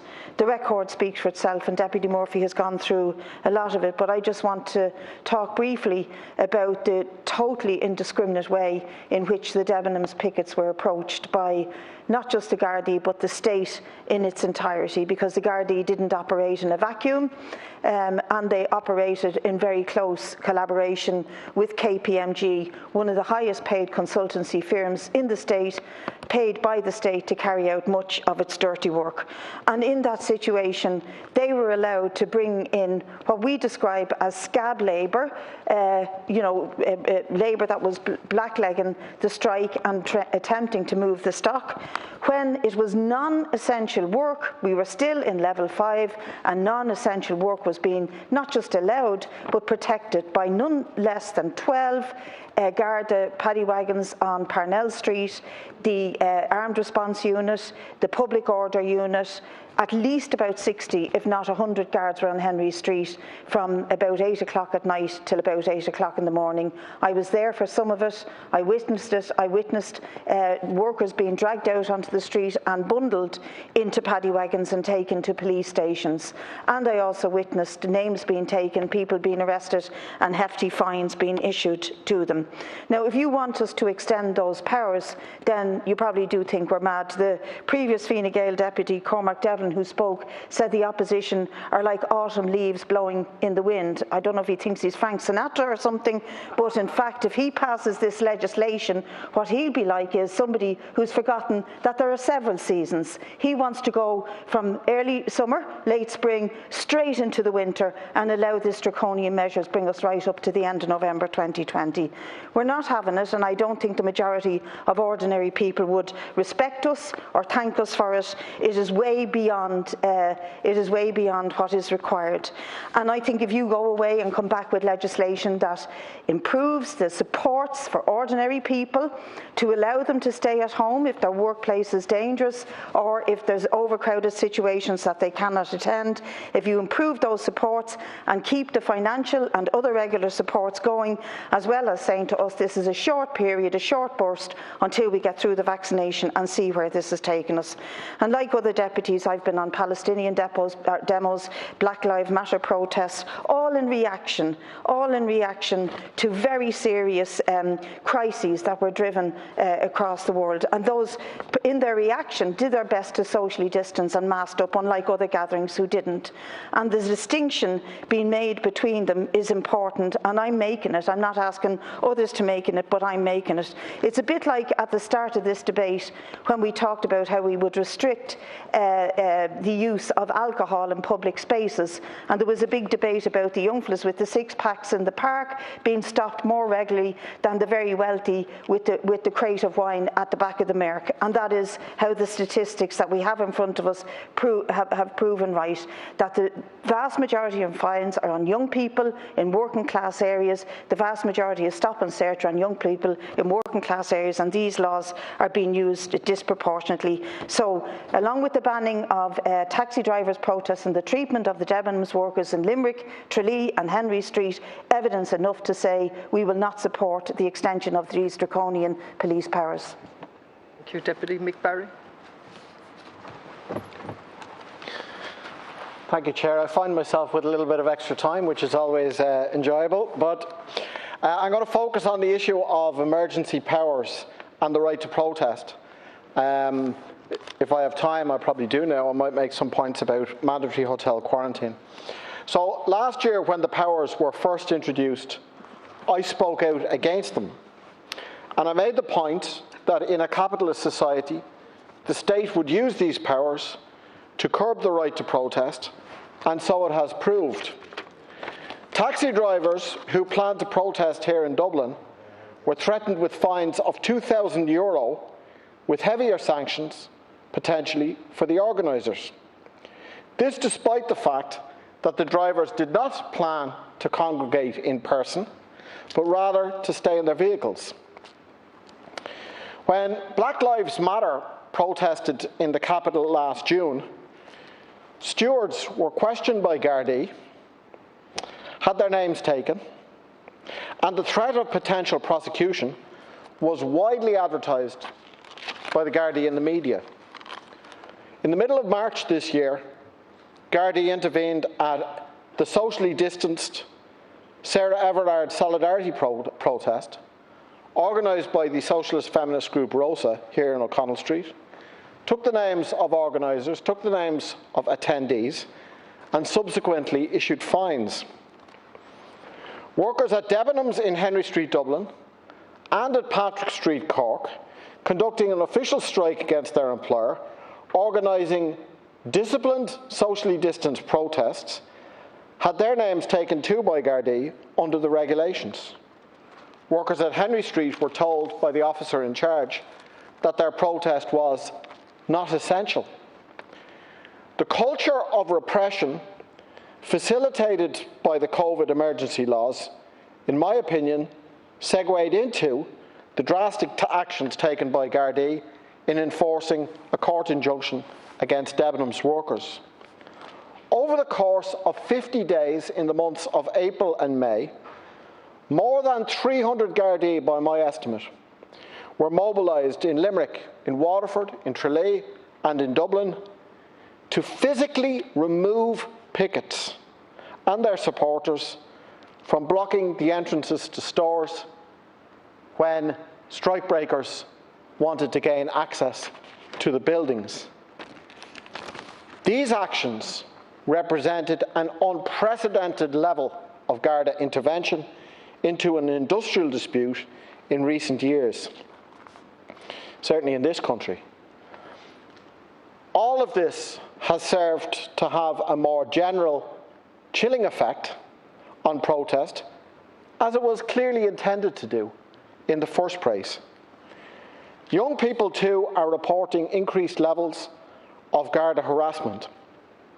More than half of all fines issued under the emergency laws have been issued to young people between the ages of 18 and 25. The Policing Authority recently reported that student groups are now saying that policing in this state is, quote, intimidating and negative. That's little wonder when the Garda Commissioner, Drew Harris himself, said that he made no apologies for what he described, his word, as aggressive policing measures in relation to student gatherings. So much for gradual escalation and so much for consent-based policing. I opposed the mandatory hotel quarantine regime when it was debated in this Dáil in February. There is, of course, a need for comprehensive and far-reaching measures to prevent the virus, including virus variants, coming into this state. But mandatory hotel quarantine is a disproportionate response, in my view, and I'm going to address that issue in greater detail in the debate that we're going to have on it tomorrow. In conclusion, we are not out of the woods yet with this virus. There is still a need for vigilance, real vigilance, even great vigilance. The discipline of the general population has been the key to combating the virus, and that discipline must be maintained through hand washing, mask wearing, social distancing, and the other measures we know so well at this stage. Indoor environments clearly pose significantly greater risk, and pressure to prematurely reopen indoor dining and drinking in restaurants and pubs should be resisted. But legislation should not be renewed at this point. There's enough legislation to deal with that particular issue. The general emergency laws should not be renewed at this point, and they certainly should not be renewed in such a way that they carry over into next year. But to be clear, I'm not just saying in that instance they shouldn't be renewed, full stop. Minister, repression must not be part of the new normal. The civil liberties of the people need to be guarded, they need to be protected, this legislation should not be renewed. Thank you. Sinead. Thank you, Deputy. Moving on, back to the government slot. Deputy Richard Bruton. Well, thanks very much, Cathal. First of all, I welcome this debate, and I think it's a really important debate. And I know deputies on all sides of the House are concerned about some of the implications of the sort of powers that have been taken. And I think it is really important that we scrutinise this and look at ways in which we can gradually return to greater normality in the legislation that we enact. There is no doubt that some of these powers are truly exceptional. They, ban travel on a very widespread basis, a very normal right of a citizen. They ban events from occurring. They permit entry to a person's dwelling in certain circumstances. They provide enforcement powers that are made by regulation and not subjected to the sort of scrutiny that we would be used to. They change the terms on which mental health tribunals occur, which its fundamental rights are at stake in such tribunals. They allow for the detention and isolation of citizens, which are extraordinary powers. So there's no doubt that these are really exceptional powers, and they should only occur in the most exceptional of circumstances.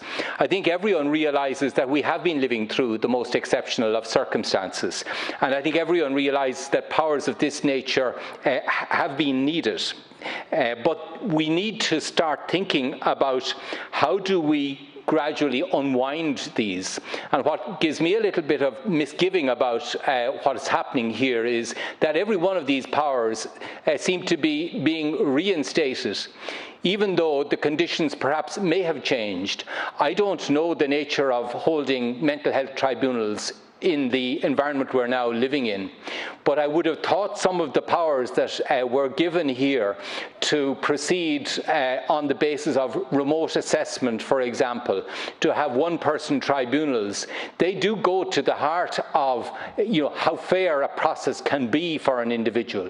And while they may have been justified, and even they may continue to be justified, there's no doubt that we're moving into a period when the justification for them is a great deal less.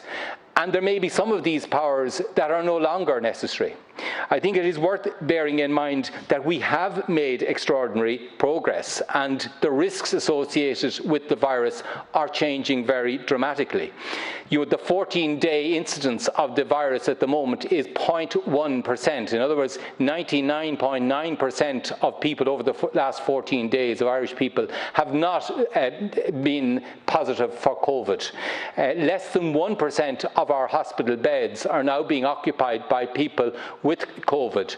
Half of our people have either been vaccinated or are inoculated through the fact that they have contracted this virus over the period of the last year. So I think we do need to start looking more forensically at these powers to start to distinguish which ones continue to be necessary, and whether we should be starting to look at more demanding standards or thresholds to be passed if they should continue to be used. Perhaps we should have a situation, if some of the more intrusive powers are being used, that be plainly recorded, a record be kept, and that we can see the justification for a timely review of the exercise of these powers, to see that people are not casually applying some of these powers because they're there and because there mightn't be the level of scrutiny, that you slip into a lazy use of what are exceptional powers. I wonder also, Minister, whether we could start to look at the schedule of these powers, which, as I outlined earlier, go across a whole range of normal activities, whether we could start to see, are some of these sections no longer necessary? They've had commencement orders. Should they, in some cases, should we see a discontinuance of these powers? Not that they would be gone from the statute book, but that if they were to be recommenced, they would come back to the House here, and we'd have the opportunity to hear from the Minister why it was deemed necessary to recommence those.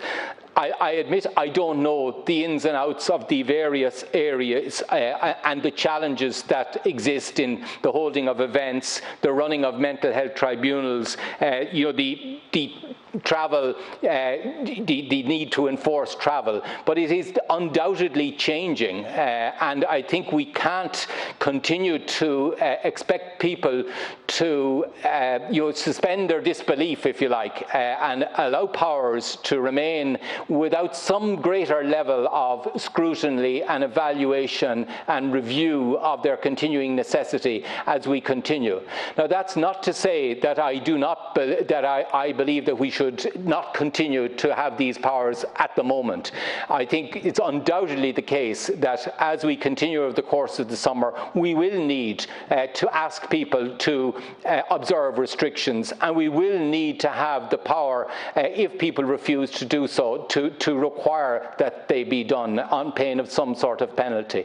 But I would ask that, as a democratic house and, conscious of the extraordinarily intrusive nature of these powers, that we put some protections in, and that the Minister and his colleagues design some protections, some process of dismantling, so that we can have confidence that there will be no lazy application or casual application of exceptional powers just because they remain there. But just to say in conclusion, I am acutely conscious of the difficulty of the task facing the Minister for Health, the Minister for Justice, and ministers in other spheres who are party to some of these powers. But to try and urge them to recognise that a balance has to be struck in everything. There are costs and impacts, personal, economic and social, of decisions we make, even at a time when public health is under some stress. Deputy, now we move on. Deputy Peadar Tóibín. Yeah. Are you sharing? I understand I'm sharing with Deputy Verona Murphy. I'm not sure if she's in the chamber yet as a result. I can't call you from the outset. I want to say that my political party, Aontú, is vehemently opposed to this bill, and that we'll be voting against it, as we have done in its previous incarnation. And I was amazed by the lack of analysis that's happened in this society in relation to the last number of months, that the political class and the media class has done so little analysis of what is going on in Ireland at the moment. Now, I understand that we have gone through a crisis, and I understand that there was a danger at times of the health service being overwhelmed, and that protections needed to be put in place to make sure that that didn't happen. And I also understand that Ireland was far more exposed than practically any other European country in relation to the fact that we have such a weak health service in this country, in relation to the fact that we have had such little investment made into the health service over the last number of decades.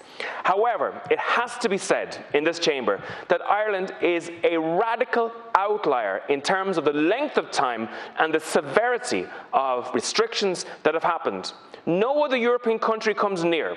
Indeed, Ireland is a multiple of most other European countries with regards to the length of time and the severity of restrictions.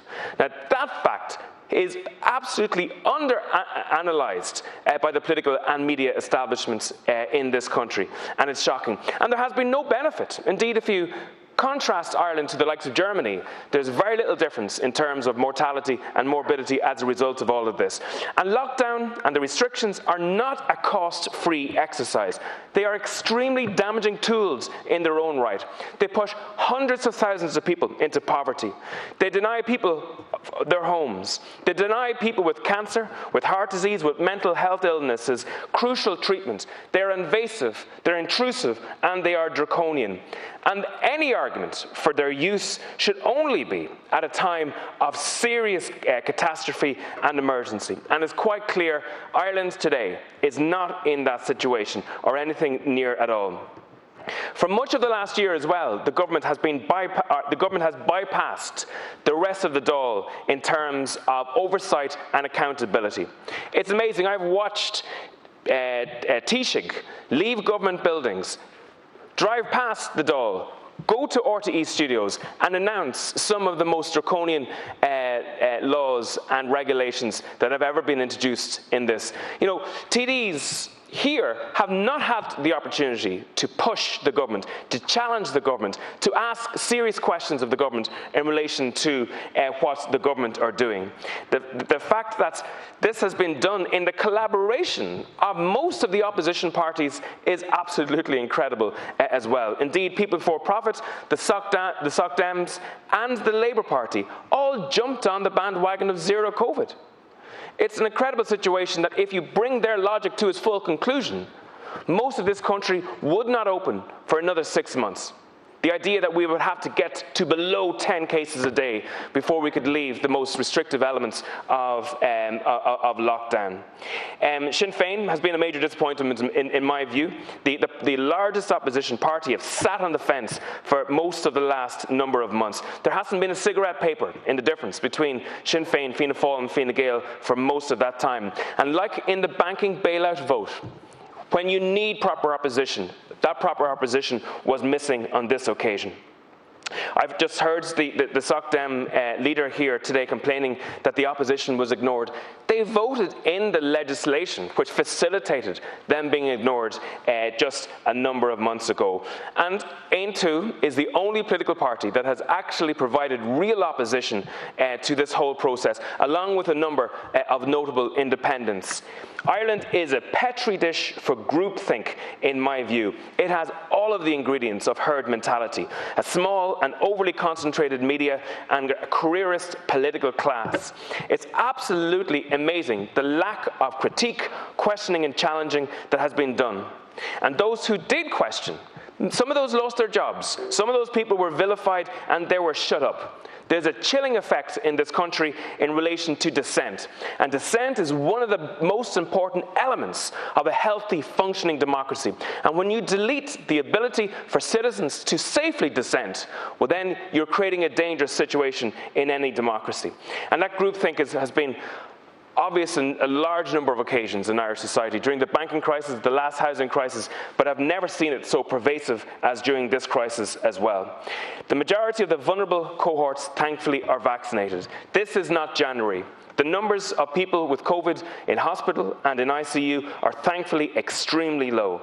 I'm not saying that we're out of the woods. What I'm saying is that the conditions do not warrant this legislation whatsoever, and it must be opposed. And the government policy has been literally a string of contradictions. Indoor dining is going to start on the 2nd of June, but we still don't have a proper date with regard to indoor dining within pubs and restaurants. There's no scientific logic to this. Is a hotel pint a kind and unassuming pint, and a pint in a pub homicidal? Are chicken goujons in a hotel peaceful, while chicken goujons in a pub malevolent? Absolutely ludicrous situation. Open up the hospitality sector together under the same regulations and use a bit of cop on instead. I put in the PQ just last week, which revealed that 40,000 people have been fined so far under the legislation. An incredible amount of people. In Donegal, a helpline was introduced so locals could report on other locals with regards breaching the restrictions. Partners of pregnant women were forced to wait in hospital car parks while women were giving birth. A priest in County Cavan fined for saying Mass. A Protestant pastor in Dublin arrested. Children were gathering in Galway, and a Fianna Fáil senator said that the army should be brought out in relation to tackling them. And some protests were banned, and some protests were allowed to go ahead. That's an extremely strange situation in a democracy. All protests should have been allowed to peacefully and safely operate. Now, just to say that it's an incredible thing as well that when you look at those restrictions, when you look at the political class pointing the finger at young people or at protesters or at families or at husbands wanting to be in hospital to support their partners, the majority of people who died of COVID in this country caught COVID in one of two locations, in either a hospital or a nursing home. So when the whole country ground to a halt, the epicentre, the most significant, dangerous place a person could be to catch COVID and end up dying from it, was in a hospital or a nursing home. Both were owned or run or regulated by this government. And at the start of the pandemic, we had some nursing homes starting to close their doors to visitors. The government turned around, slapped them on the wrist and said, no, it's unnecessary. And following, there was reports, and it's interesting, one of the reports said the HSC intercepted supplies of PPE, oxygen and staff that were designated for nursing homes. That word intercepted was a term used by the then opposition health spokesperson, Stephen Donnelly. Freedom of information requests that we put out show that Simon Harris wouldn't meet Daly of Nursing Home Ireland during that particular emergency. And I want to quote something that the Minister for Health said in this House back in March last year when the original bill was going through second stage, and when he was the opposition spokesperson. He said, I have concerns about the fact that there's no real sunset clauses, that the provisions can be extended on and on and on. I have also concerns about the breadth of the designated people who can essentially tell a citizen that they have to stay at home. And that's the same minister that's running this legislation through the Dáil today. Where is the debate with regards to the extension of the TAPS support scheme? TAPS is due to run out on the 30th of June, and there's considerable alarm within Nursing Home Ireland with regards to the fact that they've received no commitment that it will continue. The nursing home, the place where people suffered the most, are in trouble again, it looks.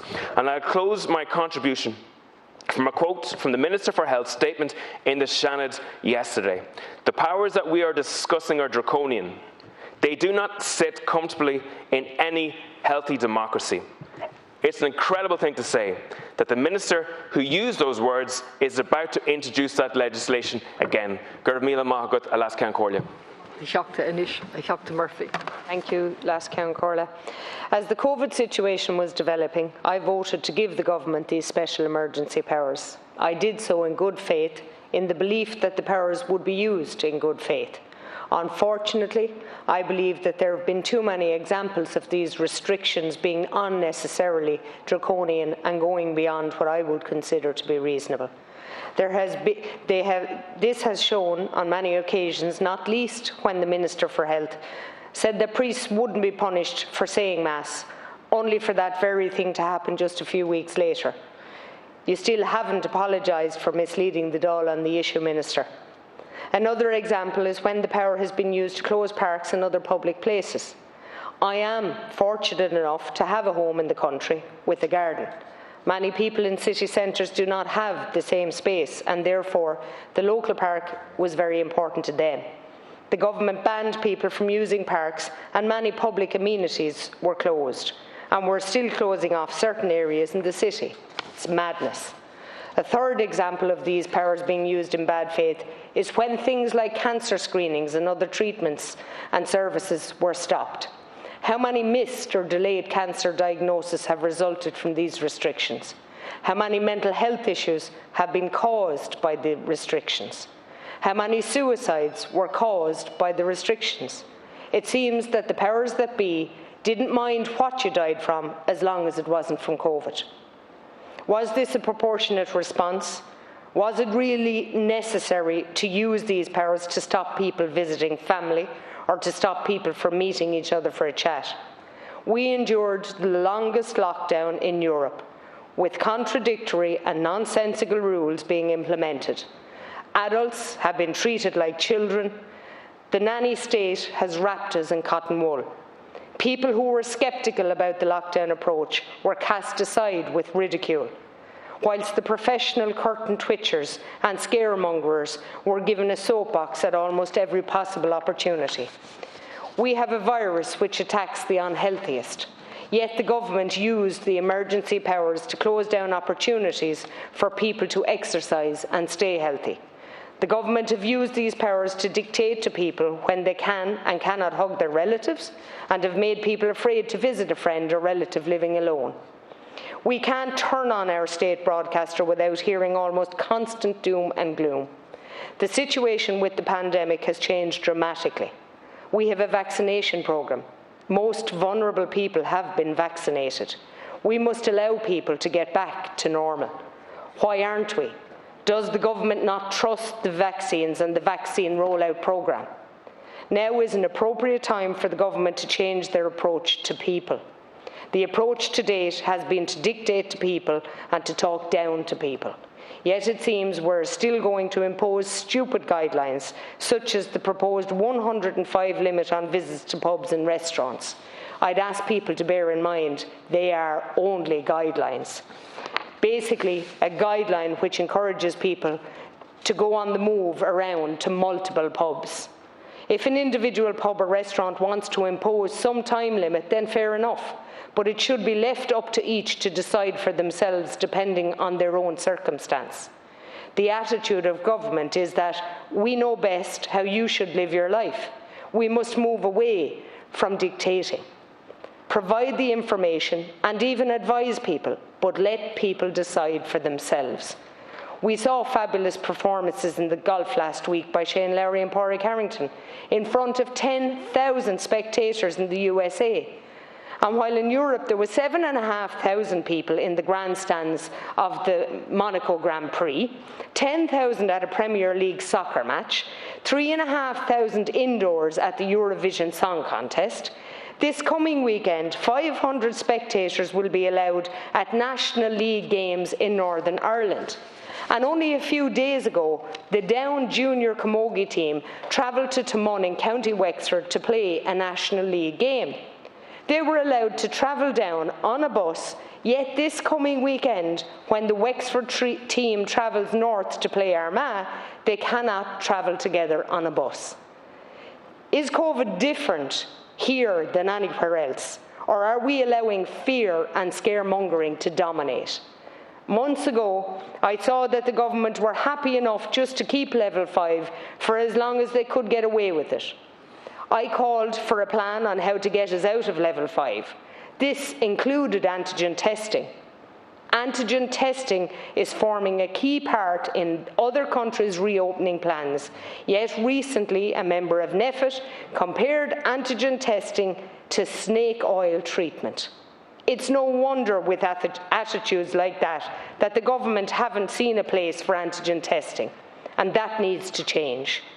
Professor Michael Mina, Professor of Epidemiology at Harvard University, explained last week how antigen testing can be more useful than PCR testing, particularly for identifying when somebody is infectious. Yet here, the government are dragging their heels on it. COVID-19 has introduced many new phases into everyday conversation. One of these phases, used regularly by government, is that we will follow the science. It seems to me that the government is following the science when it suits and ignoring it when it might leave egg on their face. For example, we had about 258,000 cases of COVID identified since all of this began. Only about 300 of them were associated with outdoor activity. Similar results have shown in studies across the world. Has the government's approach changed based on this science? We're still keeping people from outdoor activities. We still haven't allowed outdoor dining to resume. These things are happening across the world, but we are still behind the curve. We continue to hear scaremongering about new variants, even though the vaccines have been shown to work against them. We need to trust people to make decisions for themselves and to get back to normality. We are being asked to extend emergency powers until November and possibly beyond. They have been used to place draconian restrictions on people's freedom. They should only be in place when absolutely necessary. The test of these restrictions is, are they necessary? Are they proportionate? And what are the consequences? I have weighed up the consequences that we have seen over the last year and see the vast majority of our vulnerable people have been vaccinated. Therefore, I have come to the conclusion that allowing the government to continue with these restrictions indefinitely would no longer be necessary or proportionate, and I will be voting no. Thank you.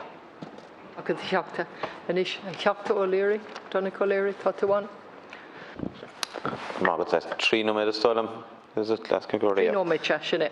Yeah, Clerk.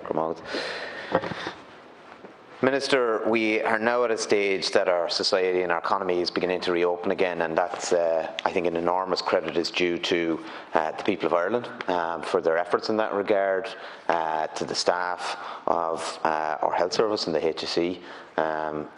And I do think it's worth acknowledging at this point in time the enormous work they've done right over the course of the last 14 or 15 months. But I would also, maybe as an aside, acknowledge the huge work that's going on at the minute.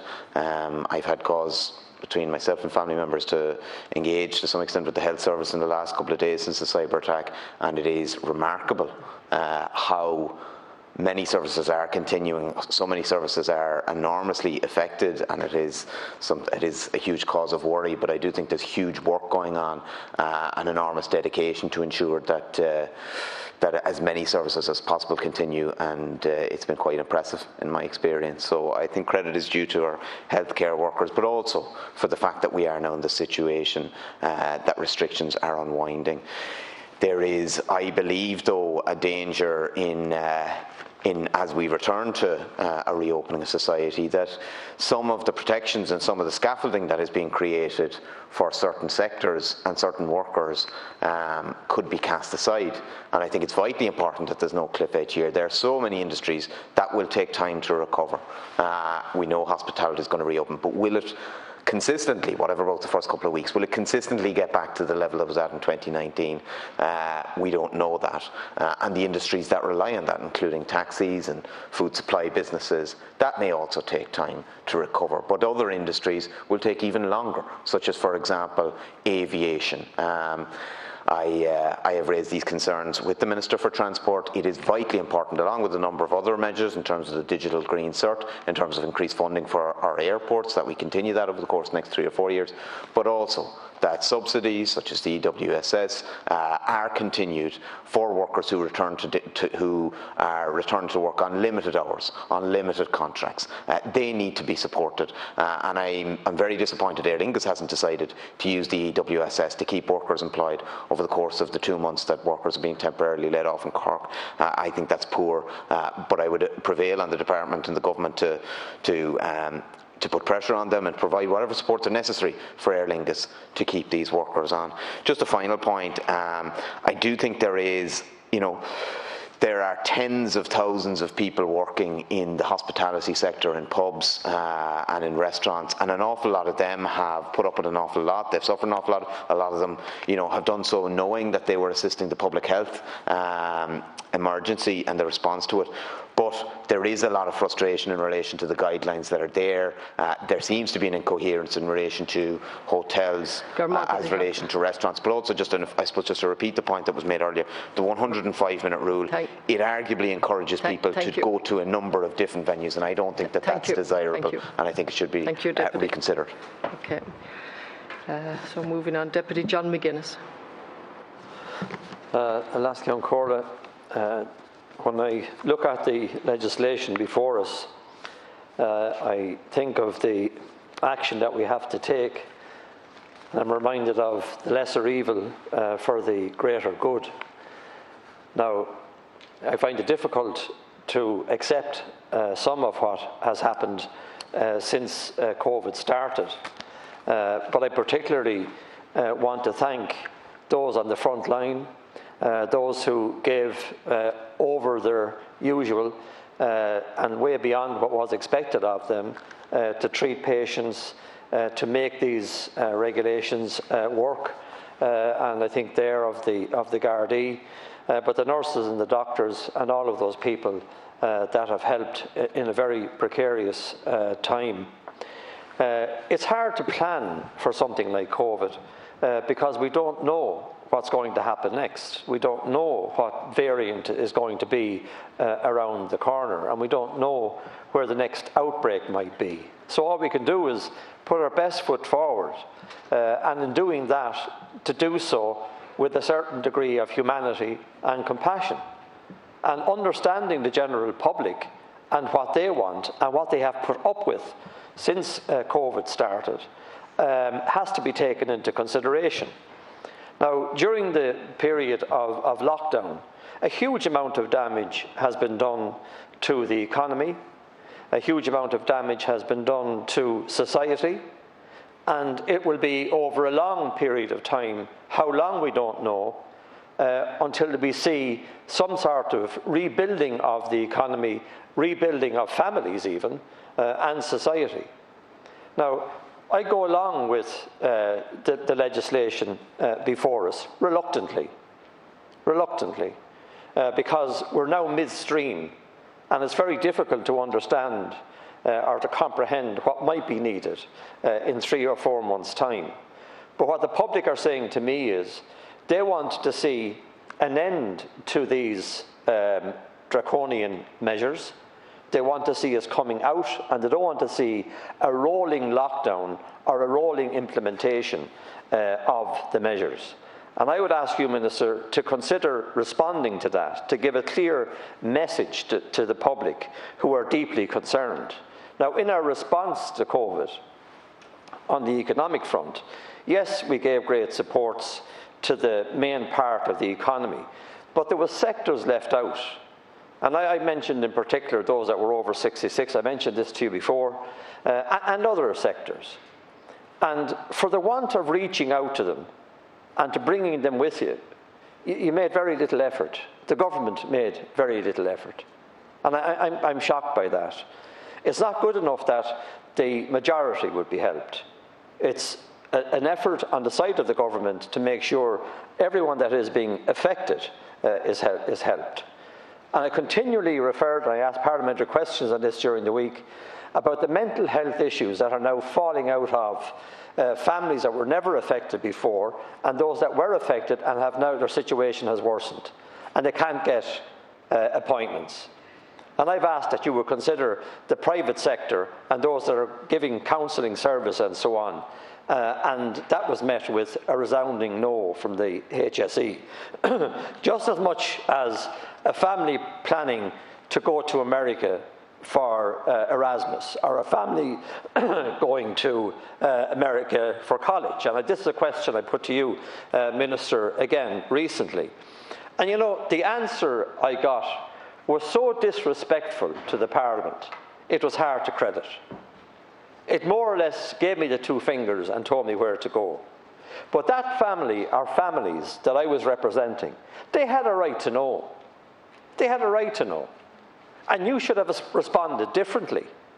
You should have responded with the information that that family was asking for.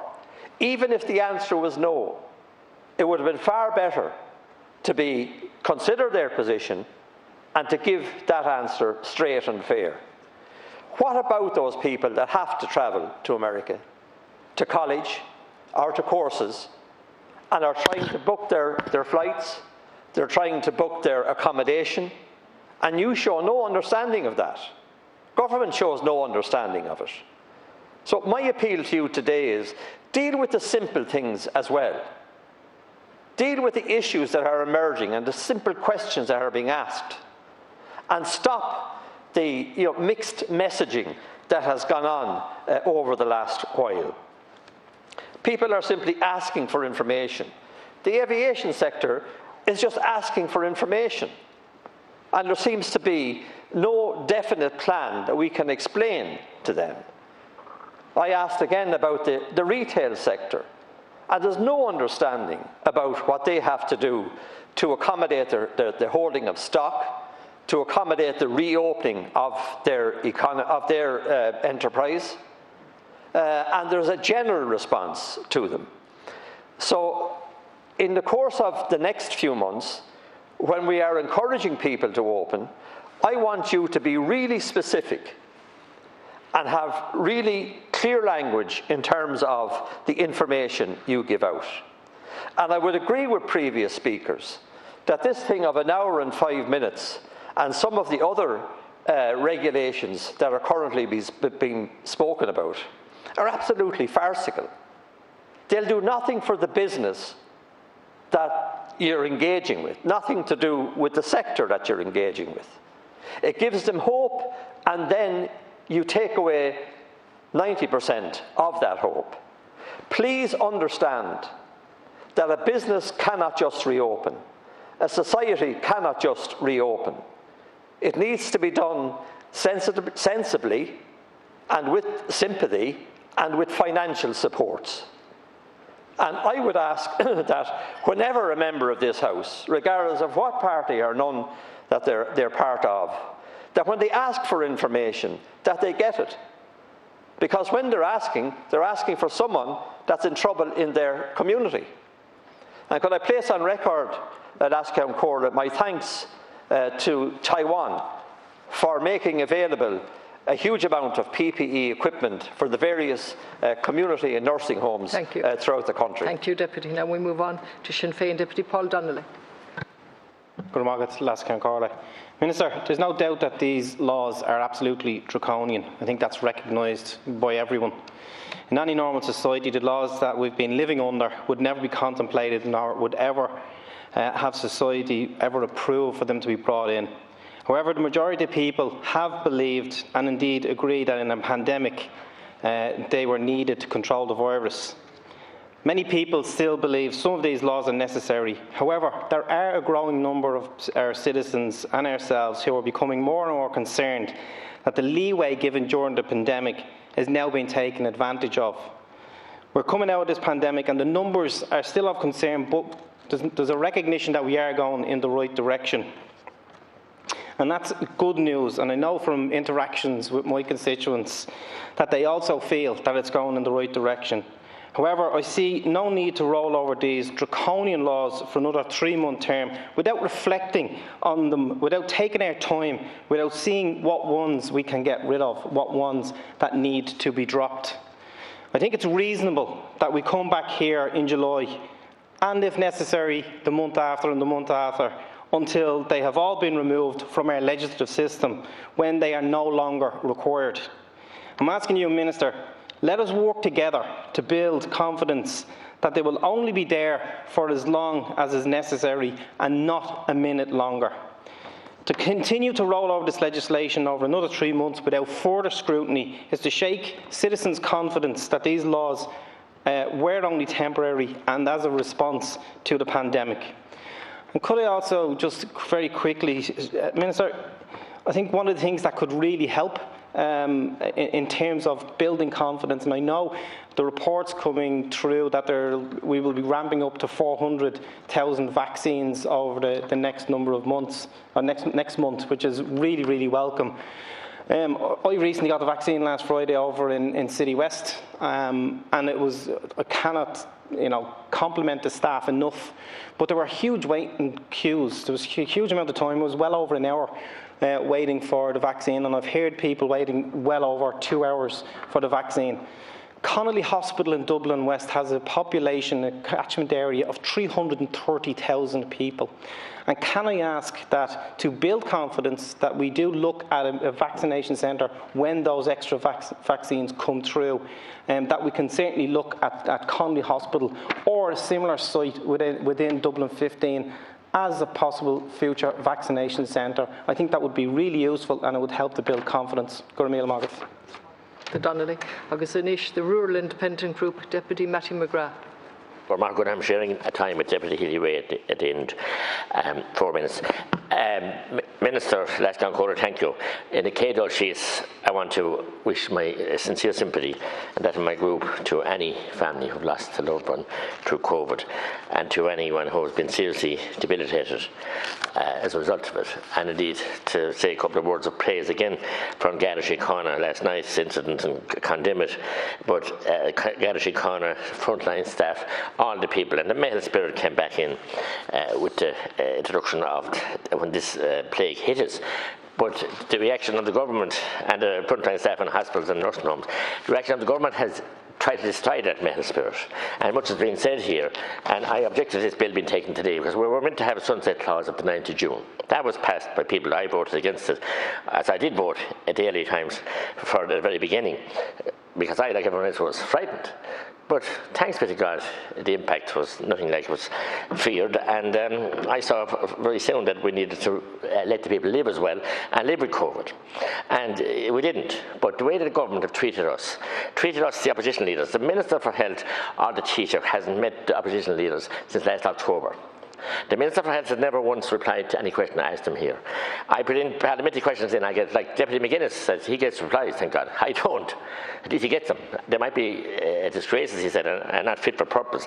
But the arrogance of this Minister to treat this House like this, to abdicate the powers and our responsibility of the people, it's not insulting me. It's insulting the people who elected me from Tipperary to come here to get questions and answers and try and give leadership as well. So as I was just saying to you, Minister, last Tuesday apparently you decided then, no, first of all, you know since March that an ordinary discussion on the Sunset Clause wasn't going to do again on a vote. Why didn't you bring us and tell us? I found out today from Deputy Cullinane that there was a briefing for health spokesperson and for groups last week. We weren't invited. So sections of our democracy has just been put off, bold by corner, go in there, you don't need to come. And that's shameful. Then we have 4 pieces of legislation being put in the top of this here. Why? And I want to, as well, be fair and be critical, and critical of the media, and RT in particularly. Last week it leaked out from the Cabinet, last Tuesday week, that the emergency provisions were going to be extended. And Paul Cunningham of RT treated as fact. Tweeted as a fact, despite the fact that we had to have a debate in the Senate, and debate here, and votes, and amendments and everything else. He was asked by Tracy, a barrister, a very eminent barrister, to withdraw it. No, he didn't even acknowledge it. Same with the Irish Times and the Irish Independent, gave the impression that this was a done deal. Is our House so irrelevant now? Is our democratic system so undermined that the media can tweet to the media, can tell the people? It frightened people, and my phone started ringing from all over the country, and many other phones as well. So, as I said, people were contacted and they were worried. So why, Minister? Why is that kind of blackguarding going on? You knew well, it was leaked out, that it had to come through this House. I know you don't have much respect for us, but we have to come to it, and we have the right to talk and deal and oppose. And I want to say that we're opposing this measure 100%. As I said, in circumstances where the 4 pieces of legislation would make up the Health and Criminal Justice 21 bill, which we're now debating, be extended individually. Why was it considered necessary to introduce this new bill? They can all be done individually.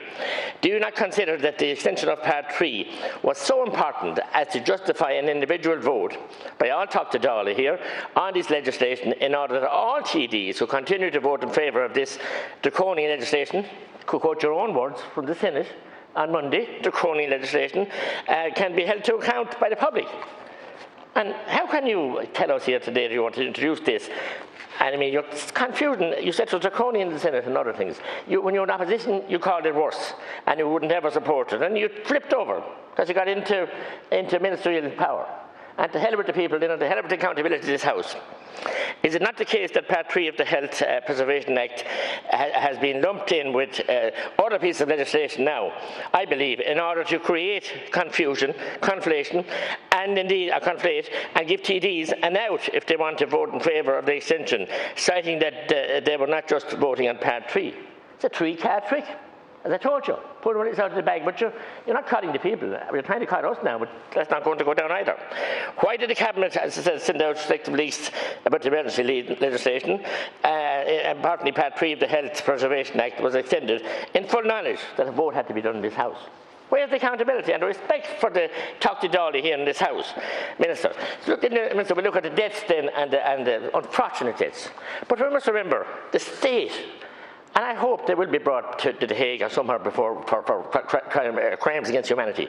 2,000 people died in the nursing homes. My goodness, they all had families and they all had loved ones. And 750 unfortunate people, I know one of them, a good friend of mine, Anna Carlow, Sean McGrath, they contacted in a hospital ward, 750. That's 2,750 of the deaths, if we can believe any figures, because the figures have been up and down and changed around, and all an element to create fear and to drive intimidation and destroy democracy. And why? That's the vast majority of them, people that died on Friday. One is one too many. And I sympathise with the families and the staff in the nursing homes and the staff in the hospitals as well. And then they hadn't even a funeral. They hadn't even they had no time with their loved ones. They had no contact for a week, and no the possible family weeks that we all have in Ireland so dear. So why? I hope that you'll be held accountable. You wouldn't definitely start. Your Minister Harris was, and the rest of you, because someone has to be held accountable. And we know now that 99.1% of the people that are tested are negative. And we still want to go on with this draconian legislation for 4 to 6 months, which we fought for sunset clause in the 9th of June, and we got it. And now, instead of doing that, you're piling on more legislation, 4 pieces of legislation on top of that act. And why would you not allow antigen tests? The whole of Europe and the world are using antigen tests. And I had a family last night contact my office. So sad. Young man and his wife's dad, who would be a fellow cousin of mine actually, is terminally ill and in palliative care. And him and his wife, her and her husband and 4 kids arrived at the port in Ireland by car to come and see their dying father. And because they had antigen tests, they were sent back. Mercilessly refused entry to this country, had to travel back on a later ferry again and go back and her dad and granddad of the kids. What kind of trauma is that inflicted on the people? Inhumane, that is. We saw what's happening in borders in the third world countries, and it's inhumane. This is at an equal level because we're meant to be a civilized country. And you won't accept the antigen tests, and they went all over the world. I honestly believe that World Health Organization and others lots of people have told us that the PCR tests are inaccurate and they're running too high evolutions. I'm not a scientist. I believe it's flawed, but I believe the vested interest. We're keeping that at all costs for vested interest to make money. Big, giant countries, mogul countries, big conglomerates, and indeed capital countries, capital industries have doubled their income in this pandemic. While all families, small business, self-employed, musicians, men in the van, lighting people, performers, artists, dance schools, you name it, the havoc that's been wreaked on the people. And yet we can see all the big conglomerates doubling their income, some of them trebling their money. A lot of money has been made out of this. So like Churchill said, never waste a pandemic, never waste a pandemic or waste a crisis. I think this has been hijacked. And you're the willing puppet then, that had no experience in Minister, and I would give anyone a chance to wish you well, and I did wish you well when you were appointed, and I was independent with you when you first got elected as all. Then you jumped ship to Fianna Fáil, to Social Democrats, and then you jumped again into bed with Fianna Fáil. The party that you castigated, I won't even repeat the names you called them because I have a lot of friends in Fianna Fáil, and then make it worse, the arrogant way you treated us here in this house, that would never respond to a question, a test one from me, not once. And the Council asked you, the government whip asked you, and Minister Butler the same. You did in the middle of the crisis close a wonderful hospital in Carrick and Shore St. Bridges. You met with Councillor Kieran Burke and Deputy Cathal, I think it was July last year. I met Kieran Burke on the same night, Councillor Burke the same night, and you gave him an assurance. He brought back to these people that you would be returning to normal use when COVID had passed. If that word from your mouth as a Minister for Health to a colleague in the Fianna Fáil party, and then you upturned it and closed the place in November, all kinds of subterfuge and downright lies, but you threw him under the bus. And he has a commitment for you, which he broadcast and told people in good faith. If you haven't your word, a man's word, if you haven't your word, you have nothing, Minister. Absolutely nothing. So that wonderful hospital that people fundraise for is gone from us, closed. Dark lights now, telling us then that we have to have a diabetes centre in it when we have a monstrosity nearly half the size of this unit here, bigger, with number of floors of a primary care centre, empty, full of millennia staff, a couple of people, just waste. The doctors haven't moved in. The doctors that worked in that hospital, the nurses, and who have testified that they wanted it open, and the many people in Minister Butler's constituency and mine, and South Kilkenny, Deputy McGuinness's, that use it for palliative care above all. But the people had fundraised for those beds, for the little bits of increments, a bit of kitchen equipment, and to make the dying hours of loved ones more, with excellent palliative care from the palliative care team and the nurses there, make their last days comfortable. And they lived, and there was boxes at funerals, donations, and goodwill, all thrown back in the face of the people. So this whole episode has been a massive slap in the face for democracy and an attack. And I use words several times here, and I won't use them today, but I did mention the 1930s in Germany and others. And this, to me, and the testifying people around the world, the same. Incrementally take away our powers. We took them away, and we all voted for it first. But when we saw thought it wasn't necessary. We went and we opened their eyes and asked questions. But anybody that spoke out, whether they were doctors, consultants or whatever, were banished, sacked, unceremoniously dismissed, the best of people. Dr. Hull has been challenged by groups of doctors to debate, in private, refused point blank to meet him. When I asked them in the last meeting that I was in government buildings, in the Taoiseach's office, what was the science behind the churches being closed, when I was very concerned that we see what happened to Father Hughes and the Protestant clergymen and many other people, and he wouldn't answer me. The third time I asked him, the Taoiseach asked him to reply to me. I think you were there, Minister. You were there. And he said, Deputy McGrath, he said, we're dealing with a pandemic. We do the lockdown and we do the science later. What arrogance. What arrogance, the public representative for anybody else. Do the science later. There's absolutely no science. Been a con job from the start. No science, because you wouldn't listen to any debate. RT, all the media, mainstream media, they were bought out. They're 5 million better off now than they were when it started. All the local radios, including my own, the country got massive money, the papers. No contrarian view. That's a very dangerous thing. I'm glad now that more of the opposition have joined us and going to vote against these measures. It's very dangerous for democracy. Very dangerous, because if you haven't proper discourse and debate, you will have nothing. And then, as I said, it's still going on, because you knew since March that this just renewing or extending the sunset clause wasn't going to do, and you kept it from us. And there was no legal scrutiny for this bill, as I said earlier today. And you introduced through the bill, a sneaky, through the Senate, a sneaky way, because legislation introduced in the Senate last council cannot be have legal pre-legislative scrutiny. So none. So it's a three-card trick all the time. But just people are wise to what's going on. And the people are very wise to it. So we have no pre-legislative scrutiny in any of these 4 pieces of legislation that we're voting on here this week. And they make none.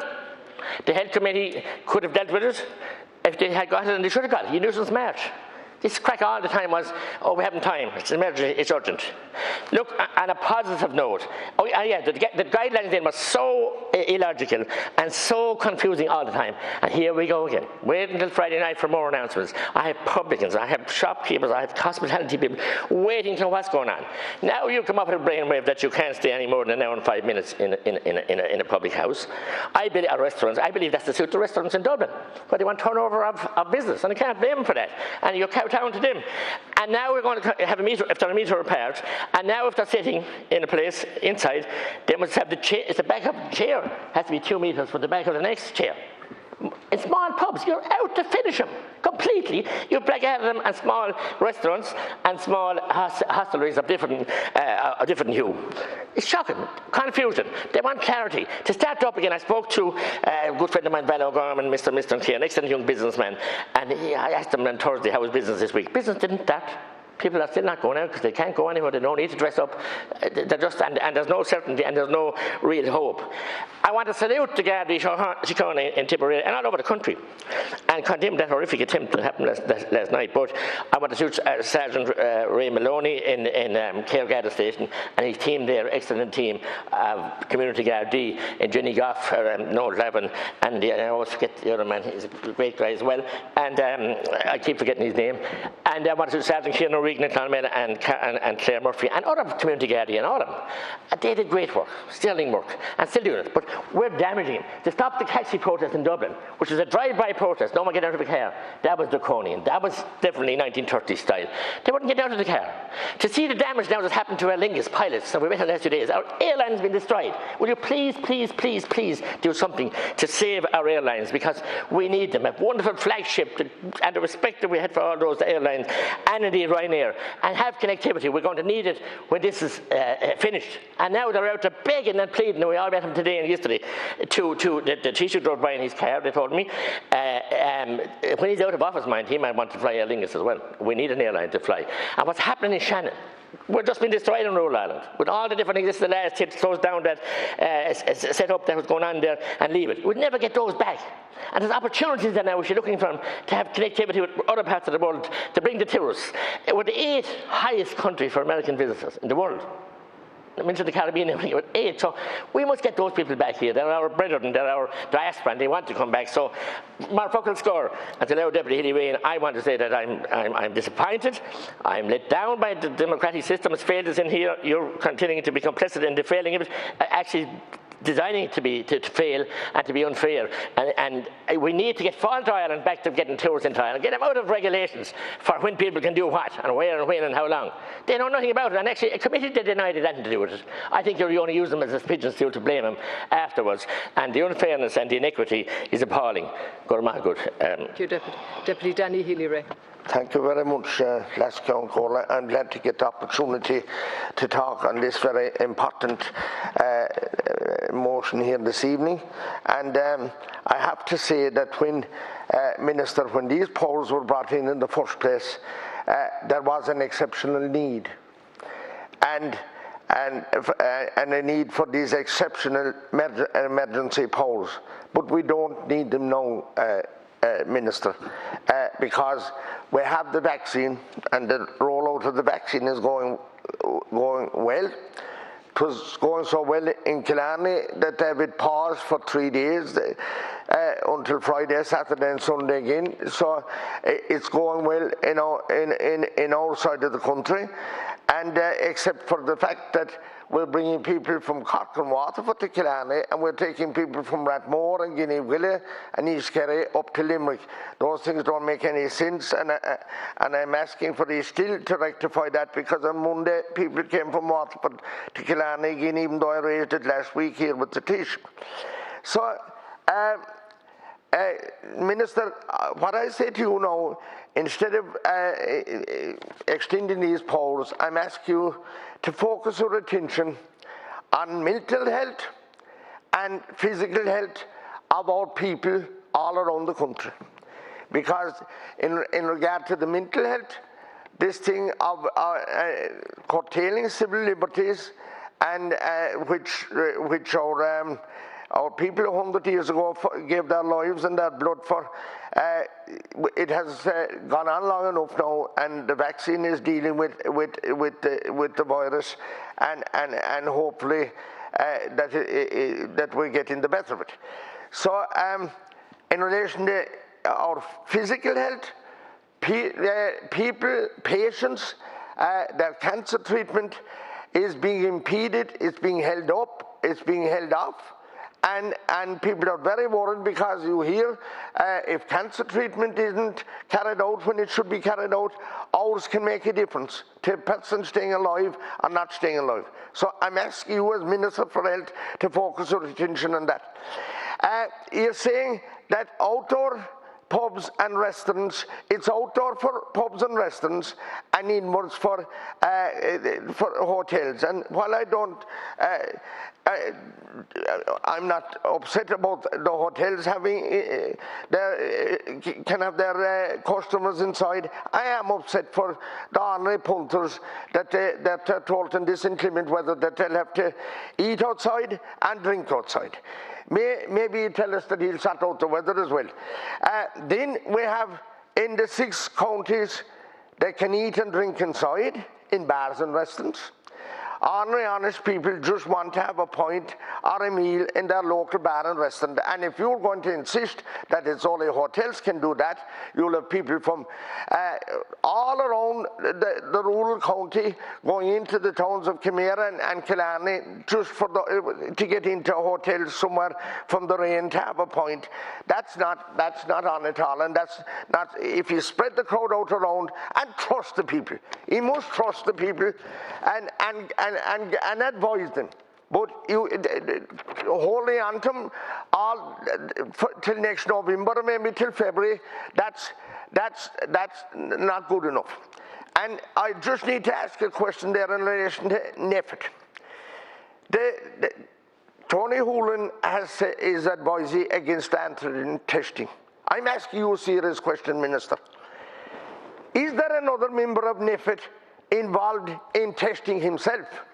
Has he a testing enterprise? Is he involved in a company that's producing test kits that are in competition with antigen testing? I asked the Taoiseach this question a couple of times before. He told me there wasn't, but I'm being told there is. And I also have to say to you, Minister, it's very unfair that the pubs and the restaurants aren't going to be let know till the very last minute. He's saying he'll tell us Friday. I'm afraid that he won't. even though that he do know. And it's very wrong to think that publicans can bring in beer and restaurants can bring in food and then at very short notice. It's not like that, Minister. They must get staff and they must be prepared and they must get stuff, and he must give them a proper chance. Deputy. And I'm saying to you, Minister, I can't vote for this extension of these exceptional powers because the exceptional need is not there now that was there when this was brought in force. Thank you, Deputy. Thank you very much. Thank you, Deputy Hilly-Ray. Anish and talk to Colin Burke at the Hull. Shock no mate. Thank you, Laskin Corla. Thank you, Minister, for setting out in detail the reasons why new legislation is required in order to deal with COVID-19. Back in March and April 2020, legislation had to be put in place to give powers to the government and the Minister to bring forward the necessary regulation.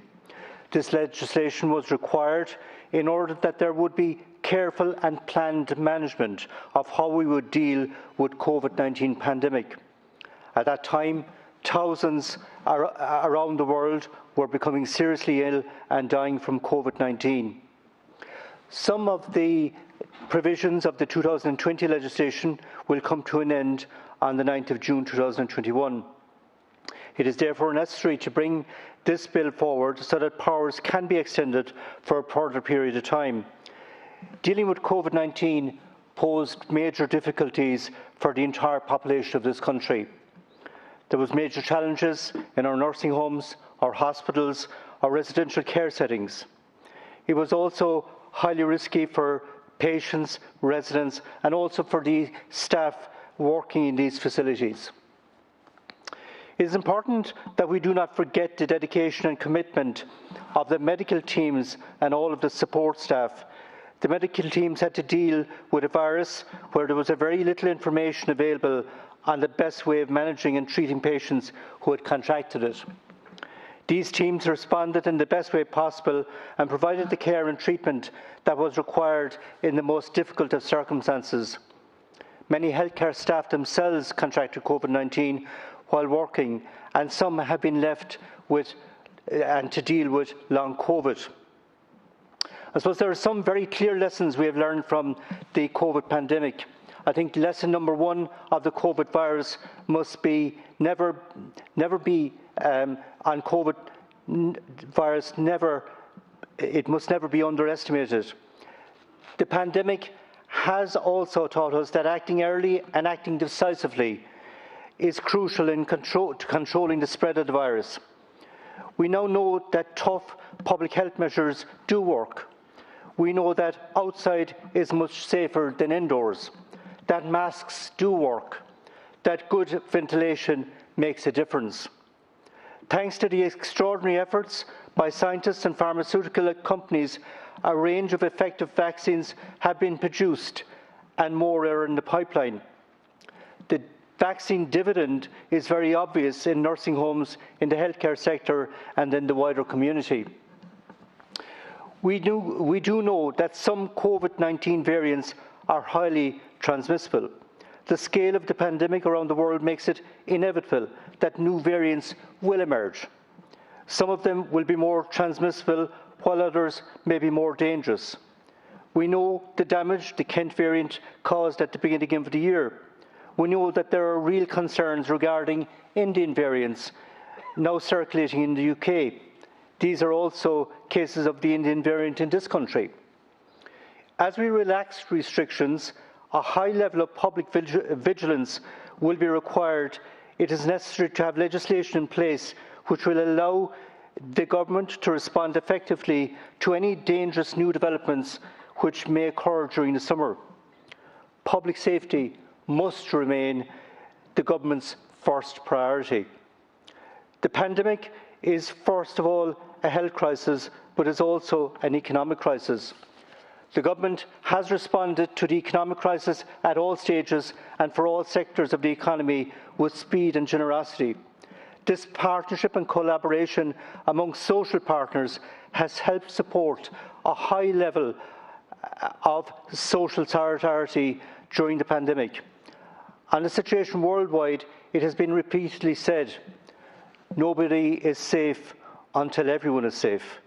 The stark situation in India and the spread of dangerous Indian variants makes the point that fight against the COVID pandemic is a global fight.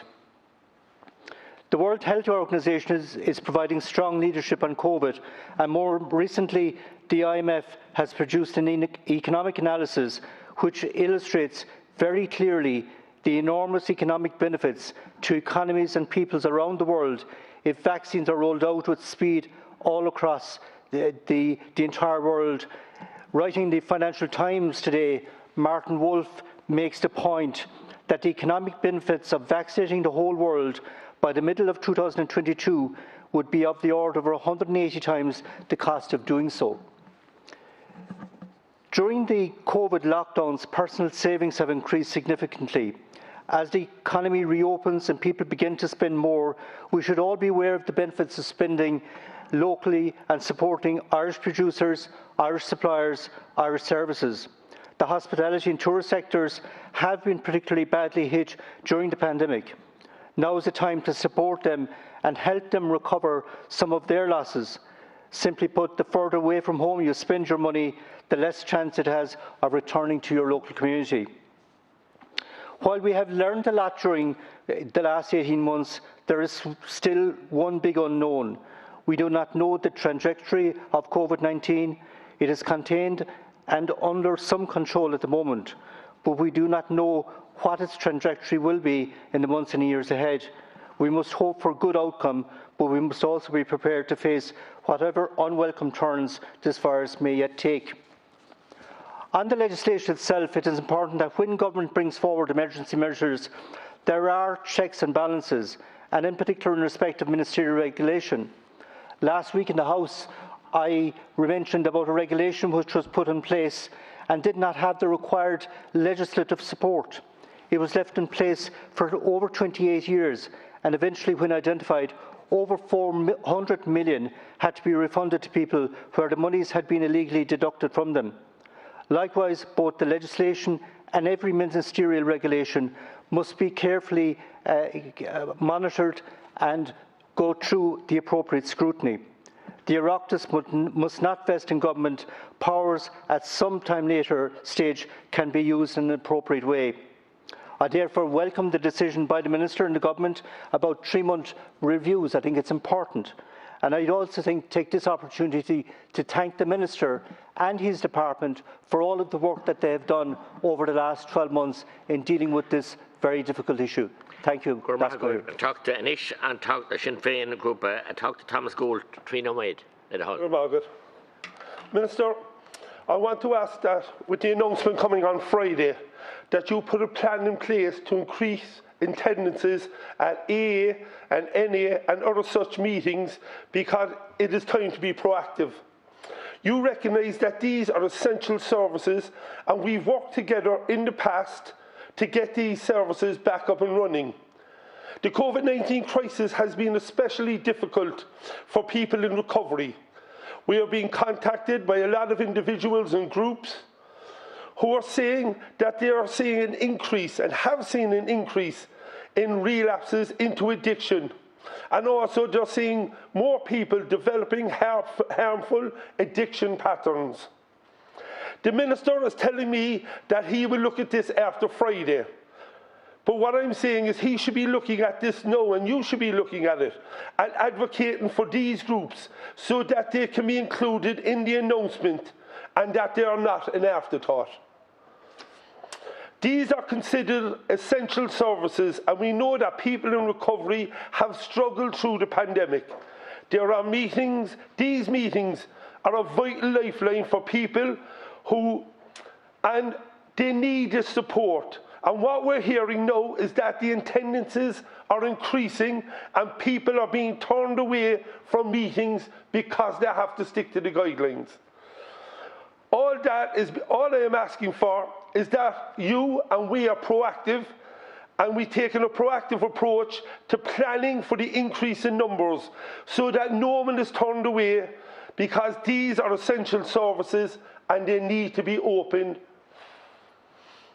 On another separate issue, I suppose there is very little in the terms of entertainment at the minute because of the restrictions. And we had to reimagine how socialising can be relaxed because COVID-19 and of the poses that it risks, of the risks that it poses. One of the innovative ideas that came out in Cork and across the state was the introduction of drive-through cinemas.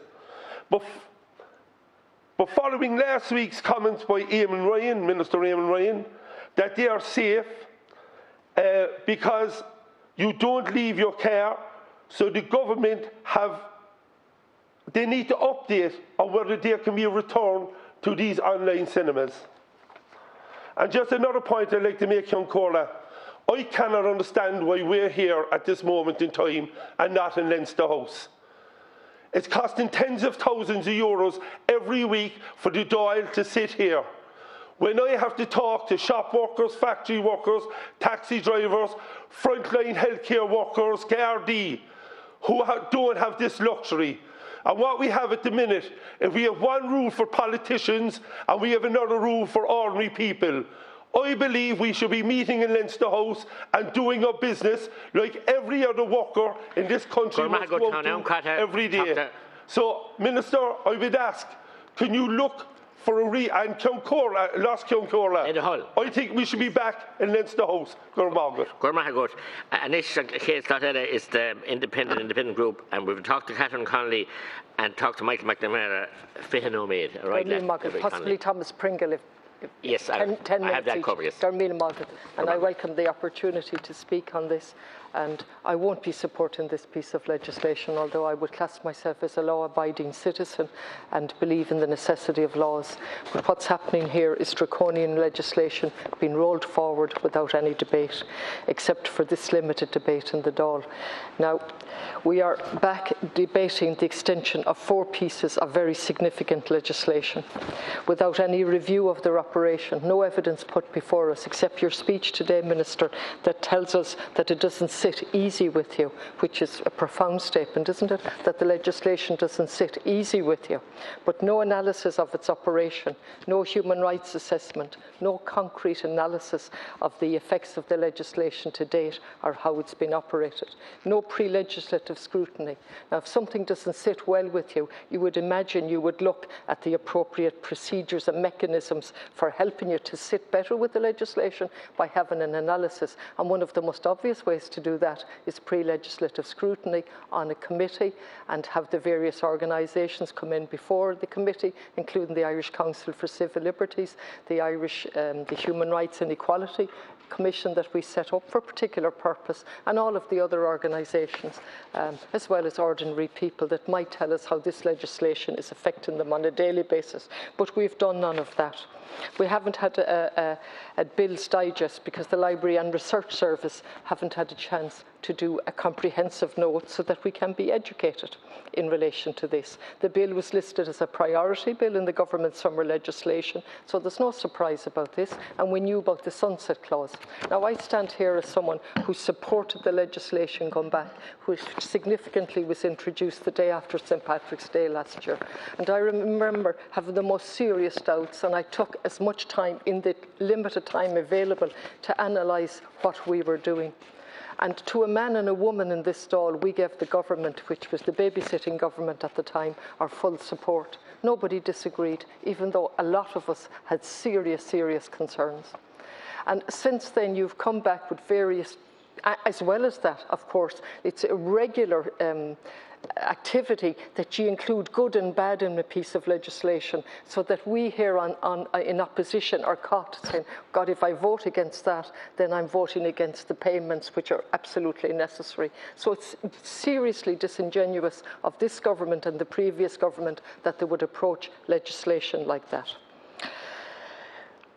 I gave my consent back in March 2020 on the basis of full and frank disclosure. If you go back over any of the speeches I gave since, it was to point that out. And I wanted to trust, even though my whole experience in life told me not to trust. It was a pandemic. And for the sake of very vulnerable people in Ireland who need to be protected, I went with that legislation on the basis that you would come back and give us full and frank disclosure of how the legislation was being used. We're standing here today amending 4 pieces of legislation, as I've already outlined. I won't go into them, they're all outlined here in the bill that you have before us, which give absolutely draconian powers to the Garda Síochána and indeed to other agents of the law, like a medical officer.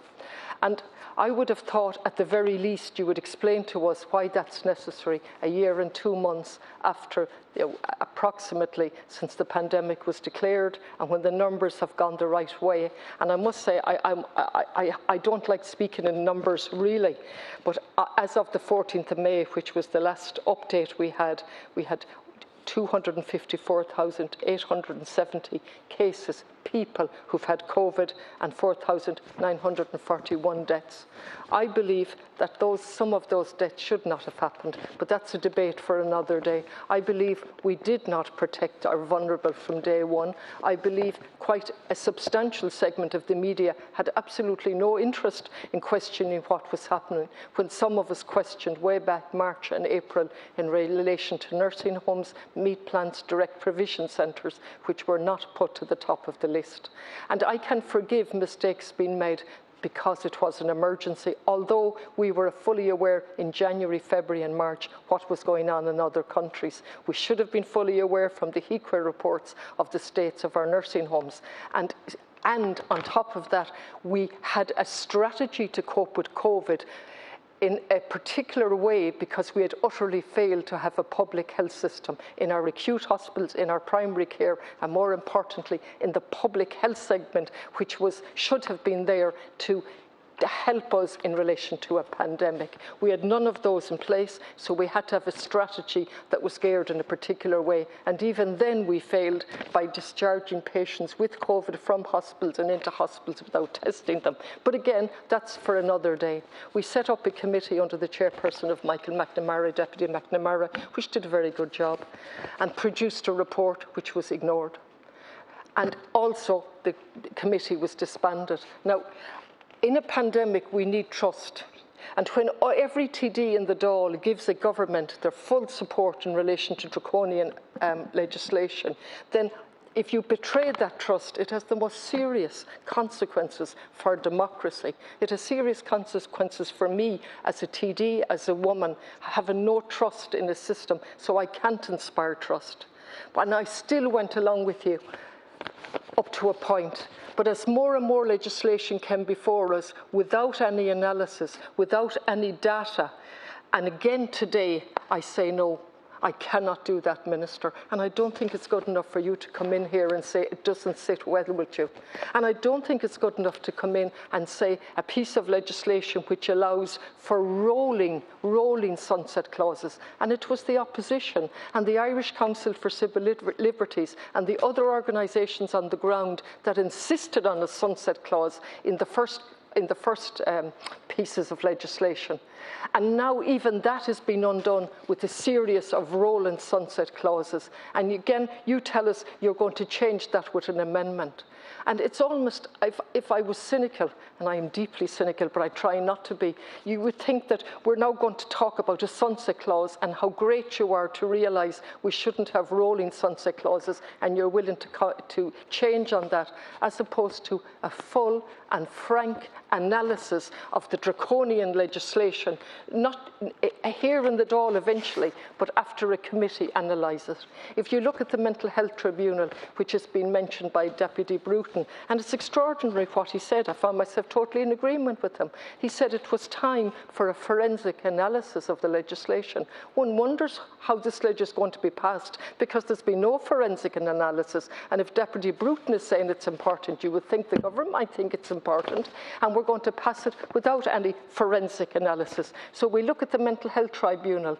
It was brought in by the 2001 Mental Health Act after huge effort, after huge analysis, and then like that we say the mental health tribunal can be reduced to one person and done by paper. You'd imagine, Minister, that today you would have some statistics for us in relation to the operation of the mental health tribunal.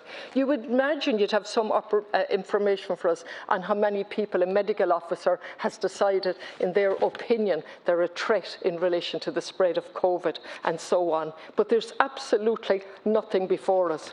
The one good thing that was done was by the former Minister for Justice, who gave a role to the police and authority to monitor this legislation. And that in itself is a fascinating, has produced fascinating reports. I think they're up at 14 or 15 reports, and I've watched them closely. And in April, they told us that there were 20,242 fixed FCNs for breach of COVID regulations. 72.4% of them was against people for leaving their homes. The 18 to 25 age group received 53% of all the fines, and 75% went to males. The point I'm getting out here is there's a trend in relation to how this is being applied. Now, we have regulations that have never ever been looked at at all. The total figure, as I look at it now, is I'm running out of time, unfortunately.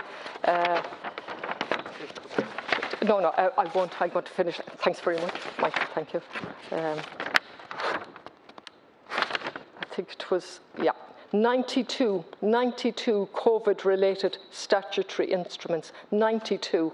The police and authority says, and I'm paraphrasing them, absolutely impossible to follow. The Irish Human Rights and Equality Authority say very difficult to follow.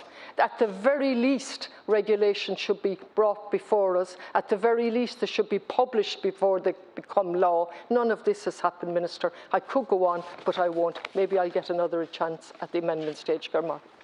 I'm going to talk to Anish, talk to Michael McNamara later on. Then Omid. Minister, I suppose if I could start by saying I'm sorry if I'm interrupting your work. I watched you throughout this, and as I was listening to Deputy Connolly, and I have to say I don't always agree with Deputy Connolly, but I do always listen to her for a couple of reasons. One, she usually has something interesting to say, but secondly, like everyone else in this House, she's elected to this House. And I have to take issue with the fact that you're just going through your departmental files as this debate is going on. Tell the Deputy that what I've been doing for the last few hours is taking pages and pages and pages of notes from all contributions, and while Deputy Connolly was speaking, I was trying to take notes I give the Minister the floor. Of what she said. That's what I've been doing for the last several hours. Okay. Okay, thanks for clarification. If that is the case, I welcome that. I don't think that's entirely the case, and I watched very carefully, but if it is the case... You're welcome to take a look at Minister, you have made your with point. respect. Okay. Minister, you've made your point. A right lad to talk to. We'll return to this, and I'll stick to, I suppose, to the points that and I'll ask you to address these as you have agreed to take a note on this. We rolled over much legislation in October before the deadline of November, and I implored Minister Butler, who sat approximately where you are now, you were also here, in particular to come back to us with a report on the mental health tribunals. Can we see that report before we vote on giving powers to roll this over indefinitely? Because what we're talking about is now introducing all of these amendments indefinitely. So why don't we just amend the Mental Health Acts to say that, you know, you will not have a proper mental health tribunal? Because that is what we have done. Now, there may, as one of the previous speakers, it was actually Deputy Richard Bruton, said there may have been a very good reason for this at the time, and I would agree with him that there may well have been an excellent reason for this at the time, but that reason has passed. Now, if you're being held involuntarily, you're being held because some doctor believes that, you know, you pose a danger to yourself or to others, and you're challenging that, and you're saying, no, I don't, I have the capacity to engage with the world, and I don't need to be detained. And then you're told, oh, you've had a hearing, and those who looked into it disagree with you and they agree with me because I'm your captor. I just can't think of anything worse. How would you have confidence as the detained person that there was an independent process looking into this if you're not even brought before a tribunal and that the decision of that tribunal is not properly imported to you? When we rolled this over, we didn't have proper statistics on presentation for self-harm. And please tell me I'm wrong, but that we now have full statistics in respect from March 2020 until now, or maybe until a month ago. That it would be acceptable if we didn't have statistics for the last month if they hadn't been compiled, in respect of each and every emergency department in this state on presentations from self-harm. How many suicides have there been? Has there been an uptick in suicides, or has there not? In respect of 2020, or even the first 12 months up to March of this year? Do we have that information? If not, how on earth can we make these decisions to roll it over? I'm not saying anything that I haven't said before, but it strikes me as absurd that we are just giving the power to roll this over, because in a couple of weeks' time we will roll over, I'm sure we will as a Parliament, the Offences Against the State Act and the existence of the Special Criminal Courts. Now, I don't have a problem with Special Criminal Courts, but I do have a problem as a previous independent commission chaired by retired Attorney General and member of the Supreme Court, Tony Hederman. I do have a problem with the fact that you can be tried in the Special Criminal Court solely on the direction of the DPP, and that can't be challenged. Now, we've rolled that over year on year on year on year, independent report, roll it over again, roll it over thereafter, UN criticism, roll it over anyway. And that's where we're heading with this legislation. So for you to say it doesn't sit well with you really is a nonsense if you're bringing in legislation to empower this to be rolled over year in, year out, month in, month out, because I fear that's what will happen. And why are we rolling it over? I'm minded, I suppose, of a quote from when I studied law a very long time ago, and it was that, well, you know, it's about the exclusionary rule of evidence, that it's easier to sit in the shade and put chili peppers under some poor devil's nails than to gather evidence in the heat of the hot sun. Now, that's not an exact quote, but why are we assuming these powers? What have we done to increase healthcare capacity so that maybe some of these measures might not be necessary? Because I don't see a huge amount, I'm afraid to say. Now, I appreciate that ICU capacity is not increased overnight. Hospitals aren't built overnight. Well, they are in China. I mean, we saw in Wuhan a hospital was built in a fortnight, and of course we're modelling all of these lockdowns and all of these extraordinary measures which are completely anathema to Western civilization, to our way of life. We're modelling all of that in China, yet where are the new hospitals? We could build fever hospitals in this country in the 1950s, and when the country had a lot less money. When tuberculosis in particular was rampant in our communities. But we didn't lock down our society in response to it, because I think we acknowledged that it would be around for a while and we wouldn't be able to get rid of it for a while, and it wasn't an appropriate response. Now, yet, on the one hand, we're saying, well, you know, COVID is not, we're nearly there, it's not going to be around for very much longer.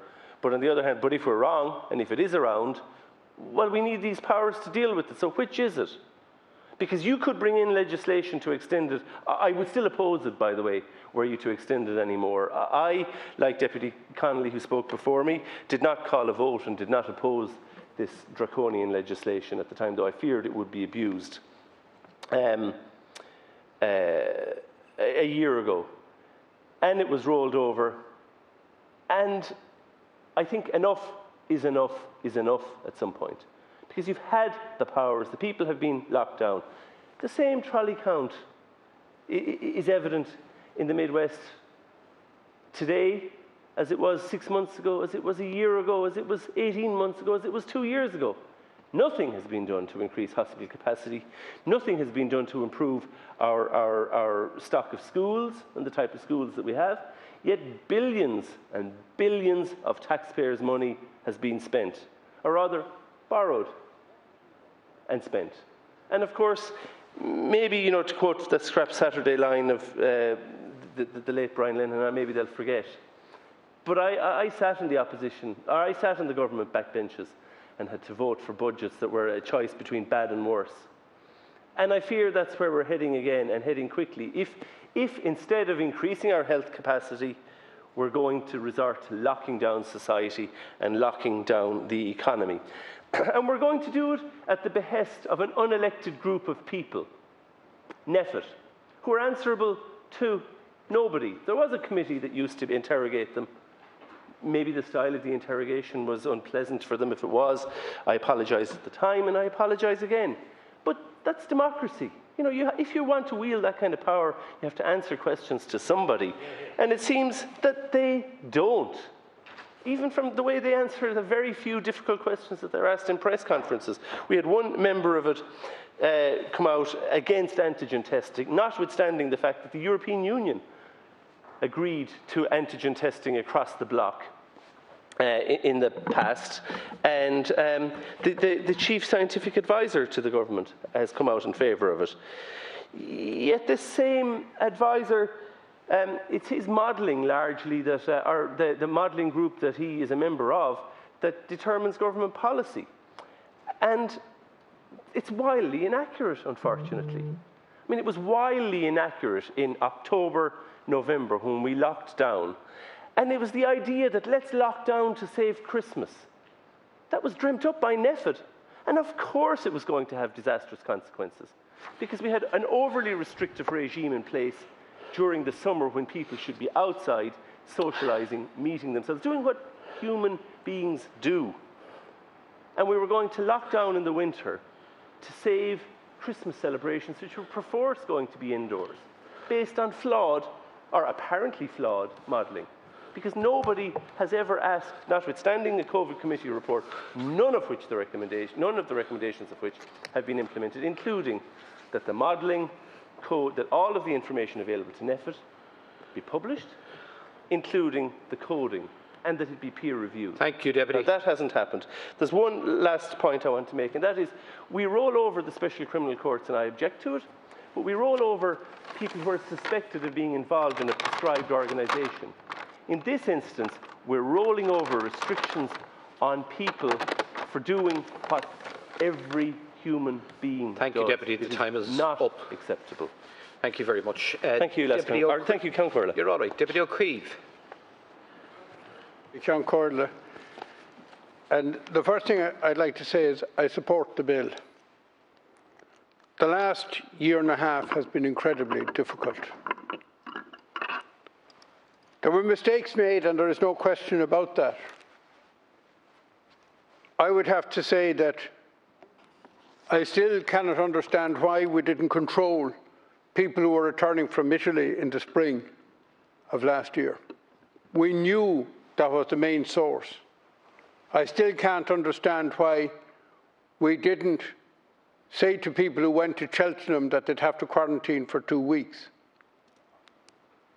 I still have serious, serious misgivings in relation to how the nursing home issue was handled, discharging people in the nursing homes who potentially had COVID. And I believe in time that in 20 years' time, 30 years' time, just as we look back at things in previous generations, that particular episode will be examined fully. And I'm not sure that we'll come out in a good light over that. I'd have to say also, unless there's an extreme emergency, it's well known that I oppose guillotines in the Dáil. It's well known that I believe in talking things out, in giving everybody their say, until at least You've done your best to persuade them to your point of view, and they've done their best to persuade you to their point of view. But when I look at the bigger scene, and when I look at it from a human point of view, from a community point of view, from the ordinary people's point of view, I have to look at what would have happened if we hadn't had restrictions, and pit that against what did happen because we had restrictions. And at every step of the way, as any human being would be doing, I would be looking at details of what was done and saying, why did you do that and why did you not do that? Sometimes I thought the government was too strict, some other times I thought they were too lax. But they're matters of detail, but the general position is that, in my view, we did need controls. And I think we have to admit that COVID has taken a huge toll. We have a significant number of deaths. We have people who are suffering from long COVID. We have mental health issues. We have young people who have lost well over a year of their lives in very constrained circumstances at a period of their lives that they should either have been in college mixing with a whole lot of new people for the first time, or in school doing all the things that young people do.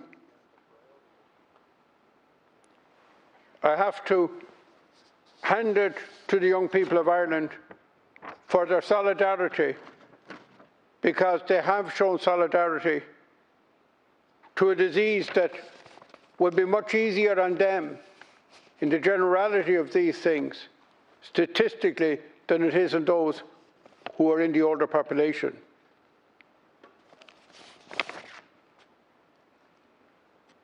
I'm absolutely glad that we seem to be getting into a better place, and I got a whole lot of letters, emails, didn't manage to answer them all, but people on about the restrictions and about this bill. And my reply was, taking the practical effect of the bill, quite simple. And that is that we are, and the government is, rolling back the lockdown. But it is a balance, and a tricky balance, as we found out at Christmas. It's a balance between opening up and not allowing the genie out of the bottle again. It's a race between opening up and the rollout of the vaccine. We seem to be stuck at about 400 cases a day. We have 40 people in ICU at the moment. I have been watching the British figures for a long time, day by day, and when I translate them, taking their population into account against ours, and allowing that they're 6 weeks ahead of us in the vaccine rollout, they have, for a long period, been at about 100 to 200 cases a day. So in relative terms, we're worse. And at this moment of time, they again are on a much lower number, equivalent to the population, than we are in ICU. So we are in a delicate position. Don't open up, and I think the people will move on. Open up too fast, and we might go backwards with the spread of the disease. And yes, it was very difficult. You had separated families separated from their loved ones. I have grandchildren that we've only seen a handful of times. I have a new grandchild in England that we haven't seen at all.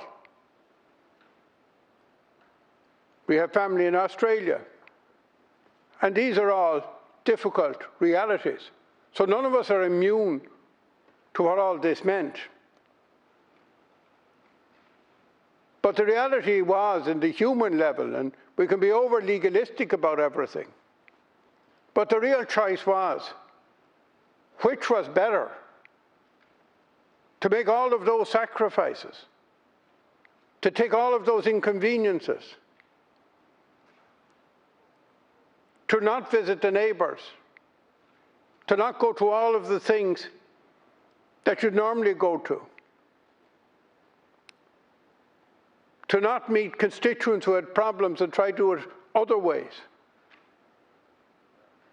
Which was better, to do that and to try come out the other side of this in the whole year of health. And the reality was that as one of the older members of the House, but I would think I'd probably take as much physical exercise as most, do about 10K every day. I'm active. I mean, the whole of my health, I haven't had a sick day, I can't remember in how many years. But what I'm told statistically that somebody of my age would be at very high risk if they caught COVID. And speaking for my generation, I really, really thank the younger generations who were willing to take restrictions because they knew that the older generation would be hugely vulnerable to this, even if the risk for them was much less. And up until Christmas, I was getting a lot of people saying the restrictions are way too strict. And then January and February happened. The hospitals were full. I remember one lady, I knew her very well. Thankfully, I don't know that many people who were in the whole of the health who died from this disease. I was talking to her in the beginning of January. Knew her well, she used to be on the phone, she was a widow, she was living on her own. What happened to her in her case was a friend came to visit. Cup of tea, they went for a drive, the friend didn't realise that she had COVID. This lady got it, she was dead by the end of the month. If she hadn't caught COVID, there's no reason to believe she wouldn't be in the whole of her health today. Now, I hear from the debate this evening people talking about capacity in the health service. And of course we need capacity in the health service, and that issue has to be addressed, but that doesn't answer the COVID dilemma. I don't think that we tried to control COVID because we didn't have capacity in the health service. It was a factor, particularly in the beginning. But the other factor was that preventative medicine is always a much better cure for a vast bigger number of the population than trying to cure them when they do get sick. That's why we have all the campaigns against smoking. That's why we encourage people to take exercise. That's why we have so many checks on people's health, because the whole effort should be to avoid, no matter what your capacity in the health service would be, is to try and minimise the amount of people who would wind up in a hospital. And I think everybody who reflects on it would say that hospitals and care are hugely important when you need it. But they're the last option. It's much better never to wind up there if it can be avoided at all. And I do think one other thing that comes out of this, and certainly one great thing that came out of it, I see around where I live, and we have some magnificent scenery and so on, and we're willing to share it to anybody who wants to come. Great places. And I think one great positive thing has been a huge appreciation that people have got about exercise, about the great outdoors, about nature, about a different type of life than maybe they were living beforehand. In some cases, people had more time at home because they were working from home. So I would hope out of this whole episode, there will be good things, as there always are out of things like this, and one of them could be a much better work-life balance for people who've got young families. That they won't have to get up at 6 o'clock in the morning and leave the kid at the creche at 7 and go home at 7 or 8 at night. Try look after the kids and tumble out of the bed the next day that many more of them will be able to live a much more civilised life. And they will be able to work from home maybe 2 or 3 days a week. And even the days they go in, to go in at times that are not the rush hour where you're sitting an hour and a half in the traffic, in a journey that might take you half an hour to 3/4 of an hour at an off-peak time. Now, there seems to be some worry in the ether that lockdown would last forever. And I have to say that I don't really buy into that. Because I think if there was no real good reason as the people saw it, not as the barristers and the lawyers and the solicitors see it, but as the people see it, if they didn't think lockdown was needed, you wouldn't get any compliance. And one thing I think we have to say in practice, enforcement of all of this has been benign, in the main, reasonable and proportionate. And none of these regulations would have worked if the vast majority of the people, and I mean the vast majority of the people, didn't in their heart and soul know that in the generality of what was going on, there was a need for it on health grounds, that it was in their interest. And I believe the vast majority of people adhered to the rules because they knew in their heart and soul that it was for their good it was being done. But in the very unlikely situation that any government would think they could continue this when there was no risk or no significant risk to the people, I think they'd be absolutely foolish, because the people would do what the people would do, and they obviously would not do what they have done. They wouldn't comply.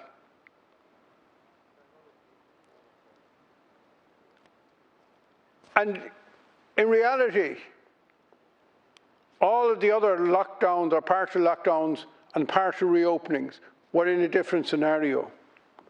So far, it would appear that the vaccines are very, very effective in stopping transmission, in stopping people getting it asymptomatically, symptomatically, winding up a hospital and winding up in ICU. And all you have to do is look at the NPHET, or not the NPSC, the HPSC epidemiological report, which show you that as we move down the age cohorts of people with the vaccine, the incidence of the disease is collapsing. The incidence of hospitalizations are collapsing amongst the group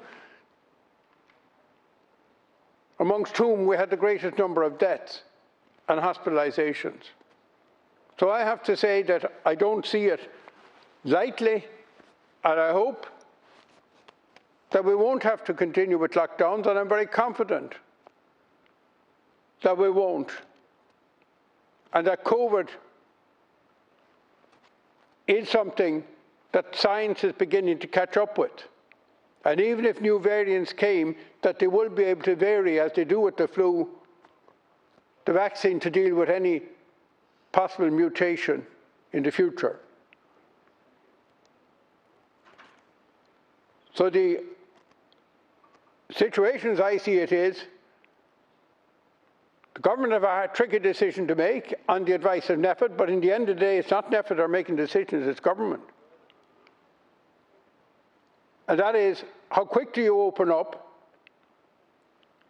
And how confident are you when you do that the disease will stay under control? And we are lucky in one thing, that Britain has got ahead of us. We're very, very lucky that we know there's a country across the water with a massive population that's 6 weeks ahead of us, that has opened up way more than we have, even on this island. There are 6 counties where there's been a much greater opening up. And because they've got to a level of vaccine, it does appear they can control the disease, and that you can do it in a stable way. So I think the portents are good. And the final thing I would say, and I have only a few minutes, Human and civil liberties are hugely important. And there are huge protections within the constitution of this state for people's civil liberties. Your home and its inviolability, the right to public assembly, the right to free association, and so on. And I have no doubt that if any government were mad enough to go beyond the point of reason and the point of balance and the point of overwhelming scientific evidence, will continue with lockdown into the future. First of all, I don't think this Dáil would pass it. But even if we all got a rush of blood to our head, I would imagine that somebody would take a case into the court on constitutional freedoms. And I have no doubt that the Supreme Court would rule in their favour if they didn't believe there was an overwhelming argument in favour of the restrictions. So there are a lot of protections here. And sometimes people who look through the microscope all the time don't get the big picture. Don't get the big scene as the ordinary people who don't spend their days delving into the minutiae of logs see it. And I'd summarise it as this. We were faced with an unprecedented situation. And as I pointed out, there are details of how it was handled that I definitely would argue with. Sometimes, as I said, I thought it was way too strict, other times not so strict. I think intrinsically there was a high compliance with the advice and the directives from government because the people understood, the ordinary people understood the risk. They understood that even if there were no rules, that it was in their own interest. Now, some people thought they were too strict. I had them on one hand pulling out of me that way, and other people thought that we were too lax altogether and were giving out yards to me, that we weren't strict enough, and why wasn't the government doing, a much bigger enforcement job. I remember getting frantic phone calls about people down on beaches in Connemara last year. They were too close together. Now, I have to say, I think the risk was slight, and I always thought so because, as I used to say to them, if you got an air freshener, you empty the freshener can, it wouldn't last long in the wind on a Connemara beach on a winter's day. But they were afraid. And therefore, we must continue to try to get the balance right. We must continue to try to keep the people with us.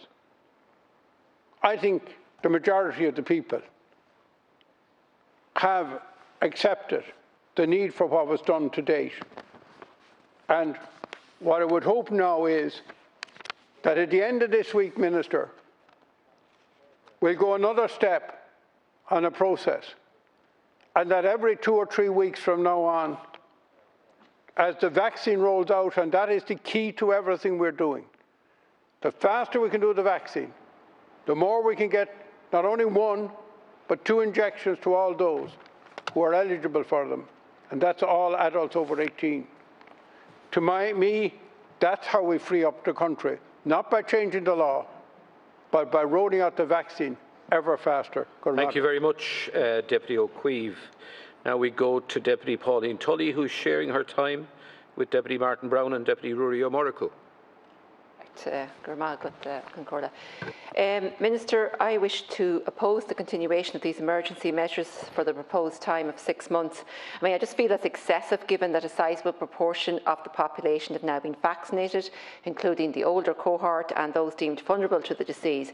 In fact, the vast majority of people who are contracting COVID are in the younger age groups now, and for the most part are not experiencing significant health implications, and in fact many have no symptoms whatsoever. And while I'm not suggesting all restrictions are just dropped or removed, I do not see the necessity to extend these provisions for a period of 6 months. I think measures need to be reviewed and discussed perhaps on a monthly basis, and restrictions removed as they are no longer needed, because and I think most people do recognise that restrictions were needed in order to prevent the spread of the disease and the death or serious illness of many of our more vulnerable members of society, especially when we didn't know very much about the disease. And I know it was also to control the numbers needing to attend hospital, and currently the numbers in hospital are low, thankfully. And society is opening up again, albeit slowly, and I think we need to continue that process and see things return to normal as quickly as possible, obviously in a safe way. Now, while encouraging people to continue social distancing and washing their hands and avoiding crowds and so on, businesses have to be allowed to reopen. People have got to be allowed to mix again, and whether that's in the workforce or through sport or social activity, it's essential for the mental well-being of our population.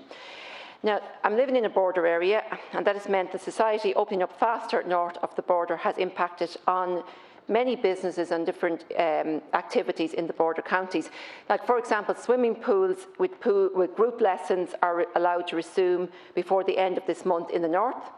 But to my knowledge, no date has been put forward for the resumption of swimming classes in the south, which means people in the border area will book lessons north of the border to the detriment of those offering lessons in the south. The same applies to gym membership.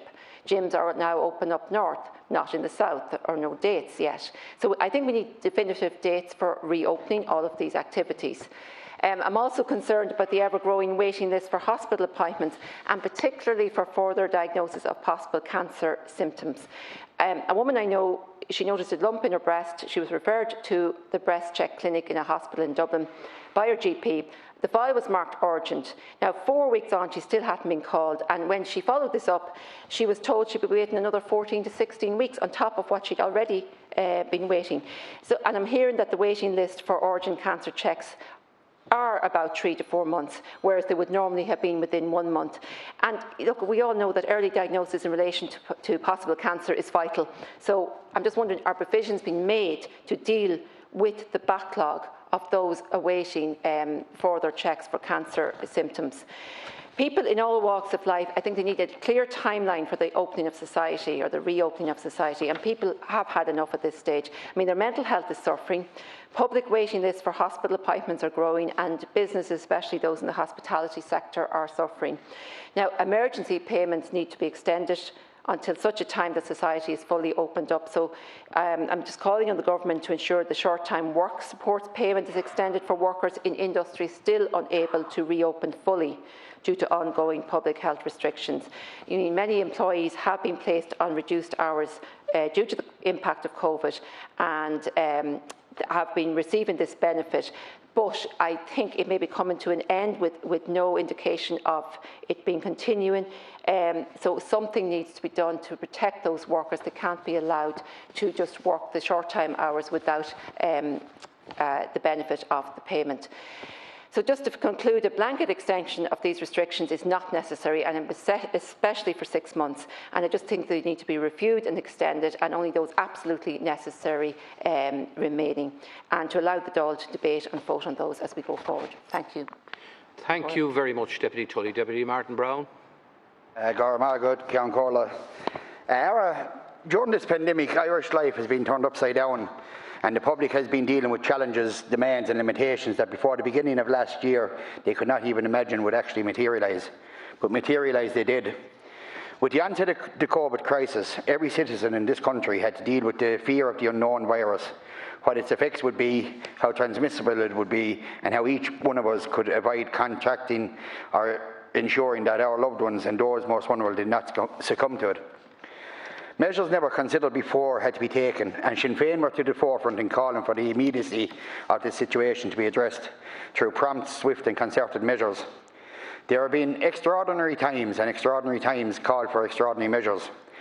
Those measures including the restriction of our ability to go on with life as had been normal up until that time. Our movements were restricted, the way we could socialise were restricted, the ways we could interact with each other were restricted, and our ability to avail of services were curtailed.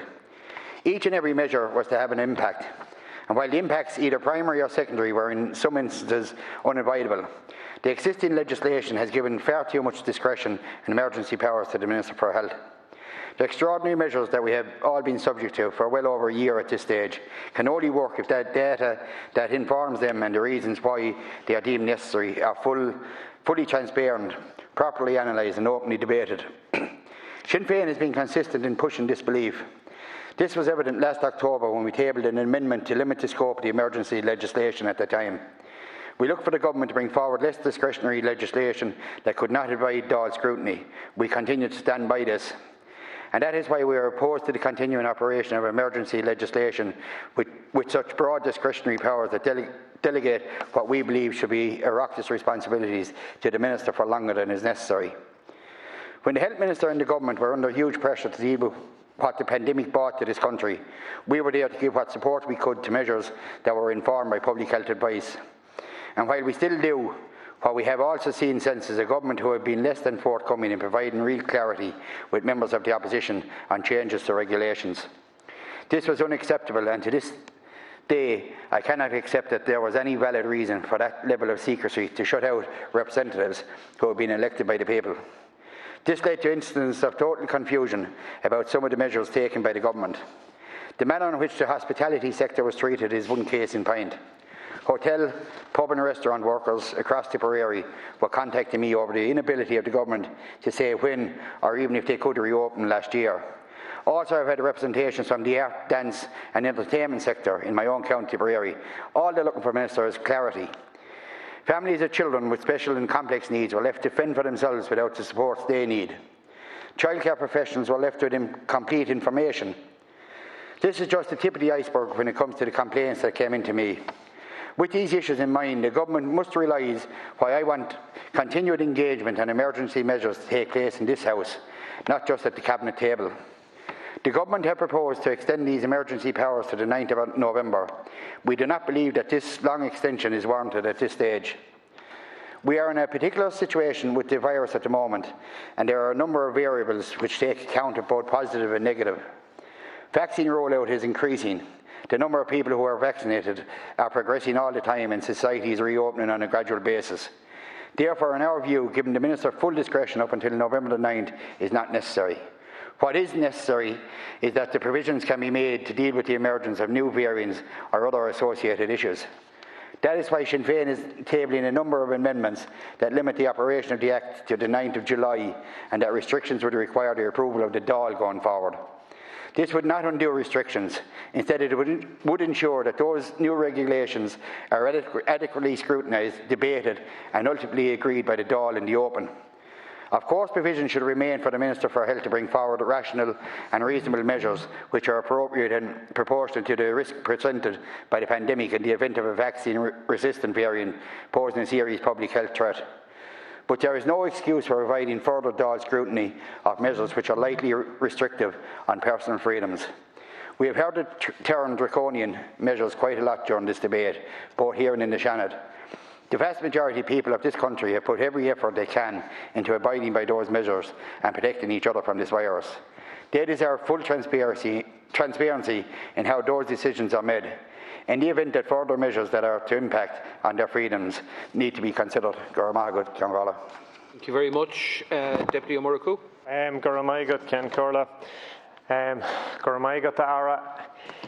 Look, it's been said by many in here already that the fact is the public out there have done a huge body of work, and frontline care workers also, in relation to subduing the numbers. And look, it's not that very long. We all remember the dreadful, dreadful figures and numbers, and we dreaded watching the news, particularly in December and January. But we've got that under control. We also had the issue at the time of the difficulties that there were in this state and throughout the European Union in relation to vaccine supplies. Now, there has been a significant amount of work done, and we have a significant amount of people vaccinated. So we are in a different place now.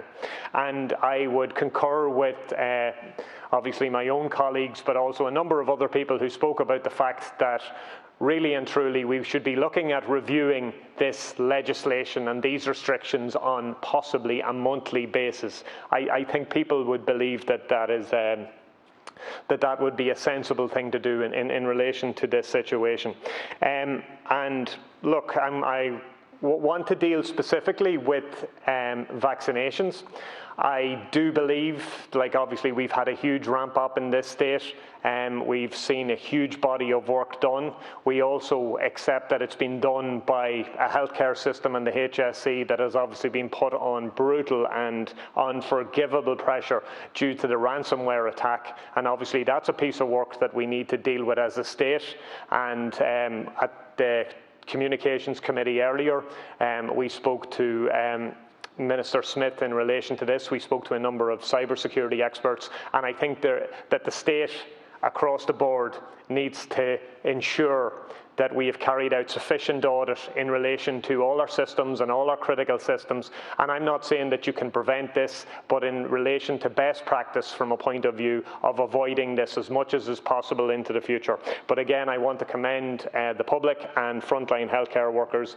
And again, none of us would have anticipated that they came through a pandemic to then deal with the actions of a criminal syndicate and conglomerate. But in relation to vaccines, I think we do need to look at the factor of none of us are safe until all of us are safe. We do know the issues in relation to variants, and we know that that's why a number of restrictions are still in place and were put in place. And we need to ensure that we do all that needs to be done from a point of view ensuring we have an exit across the board on a global basis. Now, we've had much conversation in relation to the TRIPS waiver, and we've also had alternative narrative. And I'll be quite honest, I'm not overly concerned from an ideological point of view. Obviously, my heart says TRIPS waiver, that's the way to do business, and we need to consider it. But I've also heard that there has been huge work done by pharmaceutical companies talking to each other, sharing skill sets and resources from a point of view of producing vaccines. Now, we need to ensure that is done and that it is not done at unseemly cost that is to be borne by the developed world. So we have to ensure that we have to do all that can be done. And there's a significant responsibility on the European Commission and on here across the globe in relation to ensuring that that happens. But the Western world that has most of the resources, that has most of the vaccines, has an absolute responsibility to deliver. And also, if we don't, we will be constantly dealing with variants. Now, I want to bring up an issue in relation to vaccines locally, Minister. I would have had a number of people in the Louth area who would have contacted me who were quite worried. These would have been people generally in their early 60s who thought that the system had bypassed them. And in fairness, they rang up and they were particularly worried just that they would be missed and they wouldn't get the vaccination, which is a really good sign that that's what people want. They want to be given the vaccine. They want a roadmap out of the situation that we find ourselves in. Now, in fairness, the HSE were forthcoming with information, and they spoke about the fact that towards the end of this week, everyone between 60 to 69 within the Louth constituency would be dealt with. That's very, very welcome, and that beyond that 50 to 59-year-olds would be vaccinated by early next week, hopefully Tuesday, possibly Wednesday. And I know that there have been an extra supply of Johnson & Johnson. So look, that's all very positive. But the question I would put to you, have we ensured that we have all the capacity and all the resources that will be required for when we get an even greater level of vaccines into this state?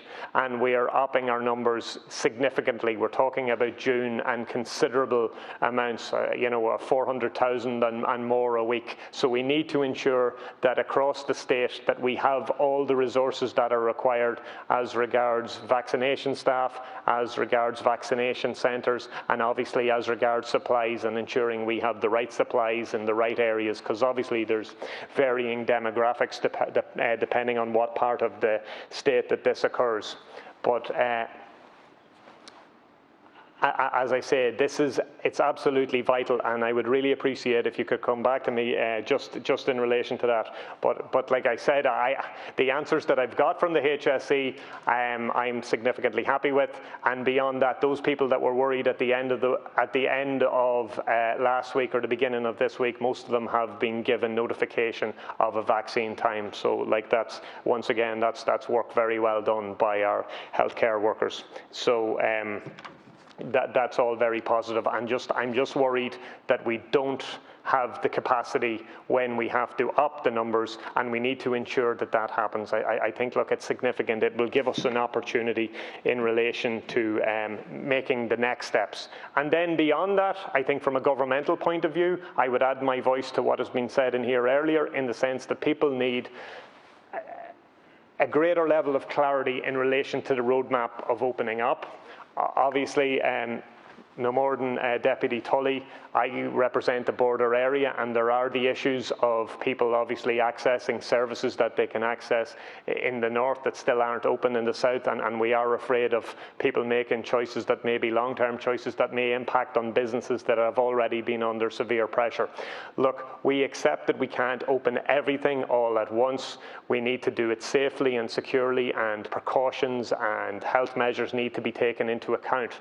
But we do need to give people as much as is possible the timelines, and I'm really hoping on Friday that will be the case, that we will get a greater level of detail, and that's before we get into the anomalies. And I know that there are difficulties when people are hearing about time limits, when they thought that we had dealt with the issue as regards the €9 meal and such, but see any of those anomalies which really can annoy people. If there is legitimate health precaution reasons to do it, they need to be explained to people.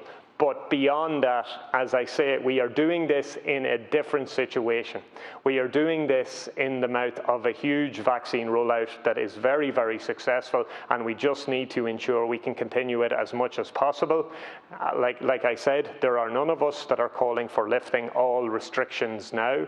We all know the damage that was done in December and January. We have to do everything staged and very, very carefully. But we are doing it in a completely different context. So if the Minister could in his sum up, if he could provide a bit of information in relation to the capacity as regards the vaccine rollout. And as I say, if there is any further information, you know, I doubt he's going to actually give us a sneak preview of what's going to happen on Friday, but we do need that level of clarity, as I say, for individual, as I say, whether it is for gyms, whether it's for sporting organisations, whether it's, and particularly there are issues in relation to hospitality. And everybody accepts that it's not going to be exactly as they want, but they do need the clarity, particularly people who will need to buy in materials and goods and to ensure that they're ready for operation. I suppose it's the wider issue when we're talking about signing up to the Green Digital Certificate, and we do know the present difficulties we have as regards our IT systems and everything else, that we need to make sure that we're doing all the work at this point in time to ensure that we are ready to run when we need to run, that we have the systems up and going.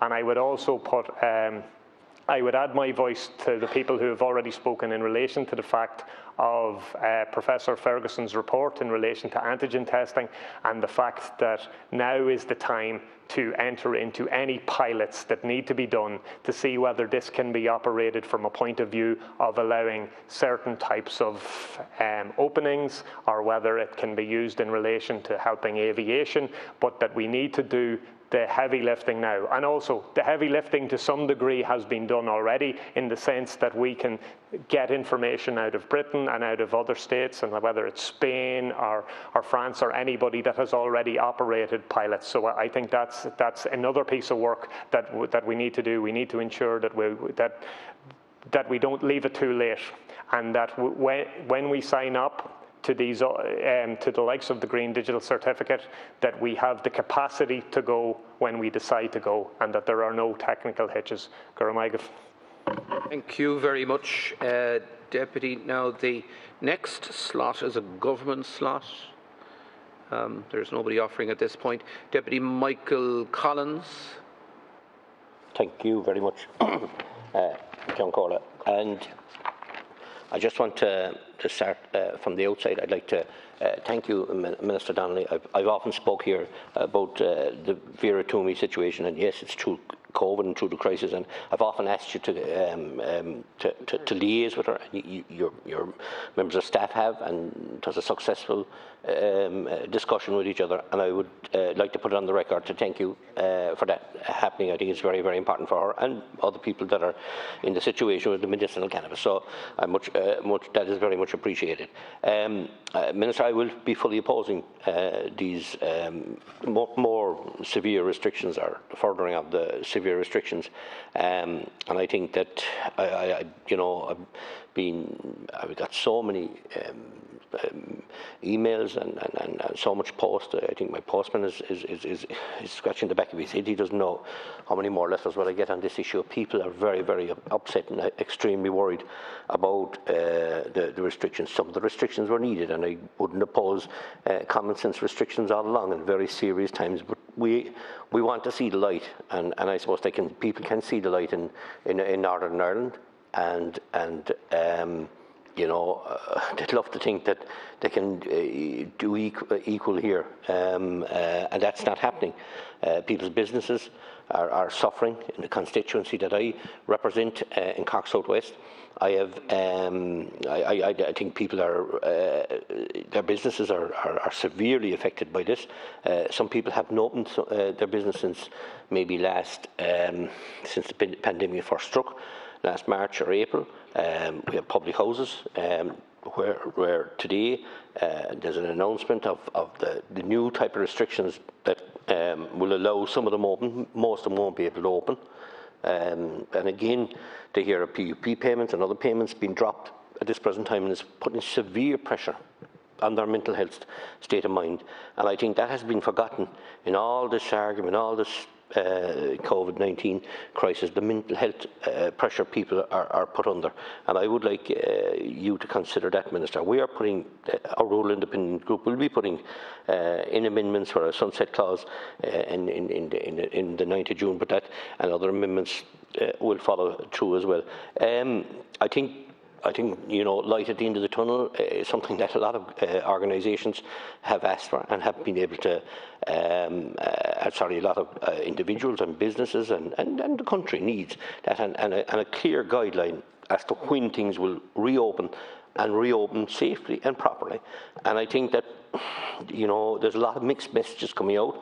And it's causing more confusion and more fear, and it's back to ourselves, the politicians in the ground. They're asking us as to what is happening. When can my business reopen? Am I going to be compensated to try and continue my business as it's closed? And a lot of questions we're unable to answer. And people have been, Minister, been very, very careful and very, nobody wants to get this virus, and they've been so careful. And I saw that today. I was down in Cork, and I'd like to commend the fishermen of South West Cork and the whole country who converged in the port of Cork today in hundreds, but they wore masks, and they were trying to do social distancing. And I commend every one of those fishermen, their wives, their children that were there today, the safety of the way they ran that protest and the way it was carried out by the Irish South West Fishermen's Organisation was an incredible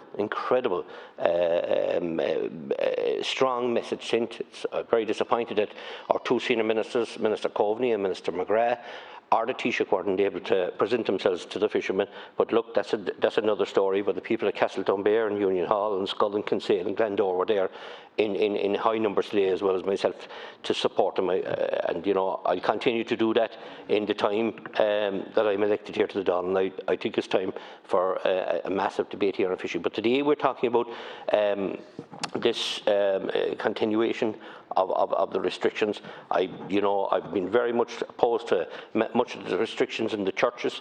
I was attended church myself in Lord Hunskull last Saturday night, Minister. 49 people I counted.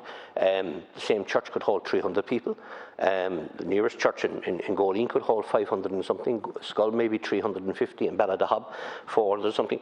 And I didn't go into a shop, and I can't understand for the life of me. I've no problem with the shops, but the biggest shops, Tesco and them above in the cities, they have hundreds of people inside the same size buildings, and shopping, and people are trying to do it safely, but there's no allowance given for people like the churches and people with funerals and weddings, and the stress and upset that's causing, especially with funerals, people not able to give time to respect their loved ones, and I would urge the Minister to re-look at this here, and I also would like to support the call earlier on from another TD about us as TDs returning to Leinster House.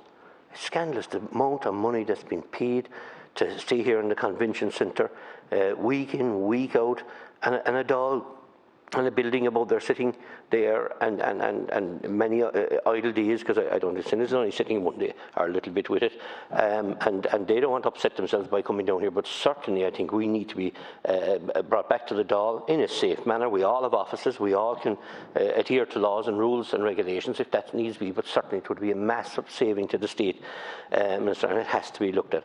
And I'm a bit surprised, to be honest with you, and I hear that so often recently. It's a new tack from Fianna Fáil or Fine Gael and maybe the Green TDs, where they go on television and the radio condemning every bit of legislation that comes here before they come in, they'll vote for it, and maybe the next day when it's there. And I heard everybody has to speak for themselves, but Deputy Paul McAuliffe, from the Fianna Fáil party, completely opposing these on the radio.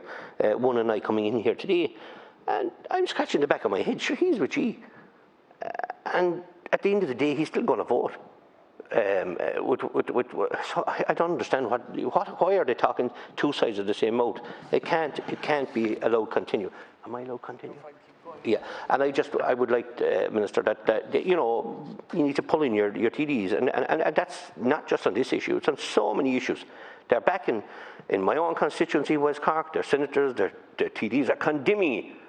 They're coming in here and voting for the same thing they're condemning, and I'm a bit surprised at the media to be giving them that leverage to think that they can spend as much time as they want condemning bills and motions that they come in here and support and fully supported and have brought it themselves before that. As I said to you, I'm fully opposed to any further restrictions. The government has consistently and deliberately stoked fear over the coronavirus while behaving like an authorisation regime, relying on the police state tactics. The government's handling of the pandemic has resulted in the state exercising coercive powers over the citizens on a scale never previously attempted. The ease with which people could be terrorised into surrendering basic freedoms which are fundamental to our existence are truly shocking. And now the government wants to hold on to those powers for potentially up to another 8 months. Since the onset of the pandemic, we have seen a loss of effective parliamentary scrutiny of emergency COVID powers, as many are made via the stroke of a pen, statutory instrument route. Culminatively, these emergency measures are the most significant interference with the personal freedom since independence of this country. We do not doubt the seriousness of the pandemic, but we believe that history will look back on the measures taken to contain it as a monumental of collective hysteria. Governments hold power in Ireland on the sufferance of the elected chamber of the legislature. Without that, we are no democracy. The present government has a different approach. It seems to derive its legitimacy directly from the people, bypassing their elected representatives. We have seen that time and time again over the past 14 months of this pandemic. The Rural Independent Group have been arguing for months now that citizens should be treated as rational actors capable of taking decisions for themselves and managing personal risk. Our calls have been completely ignored. Powers under the original Public Health Act were not intended to authorise measures as drastic as those which have been imposed. Throughout the period, a combination of government advice and government-inspired pressure from regulators had been used to limit access to doctors and health services. This has had a serious impact on the diagnosis and early treatment of far more mortal diseases than COVID-19, notably, Minister, cancer. By using propaganda, the government have, to some extent, been capable to create its own public opinion, with fear being deliberately stoked up by government. The Irish public has not even begun to understand the seriousness of what is happening to our country. Many, perhaps most of them, don't care and won't care until it's too late. They instinctively feel that the end justifies the means, and the motto for every totalitarian government which has ever been. Thank you. Michael Healy. Thank you very much, Cathaoirleach. Minister, first of all, I want to say that unfortunately the government have lost the trust and the confidence of the Irish people. NAFIT at this stage, and people might not like to hear this, certain people, they have actually lost the confidence and the trust of the Irish people, because enough is enough. If you take, for instance, the people that have been contacting me, the other people in the Rural Independent Group, I know that I'm inundated anyway with people, for instance, for tonight alone, this evening, from the musician side of this country, the people involved in entertainment who haven't been able to earn a day's or a night's pay with a long, long time. People involved in dance and music, people organising weddings, hoteliers organising weddings, undertakers trying to organise their funerals. There is no more blank cheques being given to this government. And if other deputies want to come in here and if they want to blindly and loyally come along and like little puppies and put up and down their heads and vote in favour of an extension of the powers that you have, if they want to do that, well, like the story, if they want to jump in the river, I'm not going in after them. Because my answer to you is the people of Ireland have done enough. They've done everything, they've endured everything that was thrown at them. And they're now saying enough is enough. First of all, I'll start where I'm from and the county that I represent. Be it South Kerry, Mid Kerry, North Kerry, East Kerry, West Kerry, they're all saying enough is enough. The people involved in businesses, the retailers who have thankfully in the last few days been slowly able to open their doors, these people are highly responsible. They know how to run their businesses in a proper fashion. But no one, absolutely no one can tell me a sensible reason today why the public houses aren't allowed to be opened, why the hotels aren't allowed to be opened. When they were allowed to open, they ran their places in a proper and responsible way, and you're denying them that right and opportunity right now, telling people that, oh, they'll all go mad if there's music inside in a pub. Have you lost leave of your senses, Minister, to be fair? And now, with regard to people's health, both their mental health and their physical health. When I talk first of all about their physical health, if you look what our health system was in a shambles before this. I'm sending buses up to the north of Ireland along with other people to think that these people can't get their cataracts removed here in the south, and for hips and knees and all other types of pains and ailments they have to go up to the north to get treatment because of the waiting list here. That was before the pandemic. Now, post the pandemic, we have a situation right now where if a lady, for instance, is worried about if her GP recognises an abnormality and if there's a danger of breast cancer, that should be dealt with immediately. But it's not. And that's crazy because the waiting list that is there now accruing from the pandemic and the fact that everything was shut down for so long, and your answer is you want a blank cheque to continue the shutdown and the lockdown. People are in pain, physical and mental pain. I want to highlight another thing, a desperate sad thing here, look, that I'm awful sorry to have to raise here, but I feel I have to because parents have said it to me. They've said, what in the name of God are the politicians doing to try and help in this situation? We're all acutely aware of the issue of suicide and how that has affected every member of this House. There isn't a person who hasn't been affected adversely by suicide. But there's a new issue that has seemed to come to light in the part of the country that I'm from, and I'm sure it's happening in Kerry and it's happening in the border county of Cork, where I know an awful lot of what's going on also. and that is of young ladies with young families who are committing suicide. Now, I can't say to you here tonight, Minister, that's as a direct result of the pandemic and of the lockdown, but all I can tell you it is happening now in a way that it did not happen before. And it's so sad for these families that are ripped apart to lose a young mother out of their family. To lose anybody, of course, is a tragedy of enormous proportions. But this seems to be a new development that wasn't there in the past. Not in my time, not in my memory did it happen in the way that it is happening now. And what I'm saying to you is that people are saying we need help. We need guidance, we need assistance, we need normality. And they're begging and crying out for normality.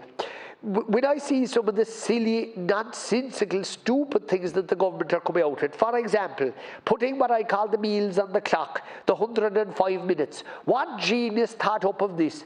Because all that's going to do is encourage people, if they are out, rather than settling down where they are and staying there, that they're going to be looking at the clock and saying, well, you know, we'll move on somewhere else now. I mean, is it trying to spread something or trying to contain something you are? Because that, and the genius that thought it was a good idea, that was like the story of the pub, that with the man with the pint of Guinness in one hand and the cheese sandwich, he was fine, but the person with a pint, he was some type of a criminal if he didn't have a cheese sandwich in his hand at the same time.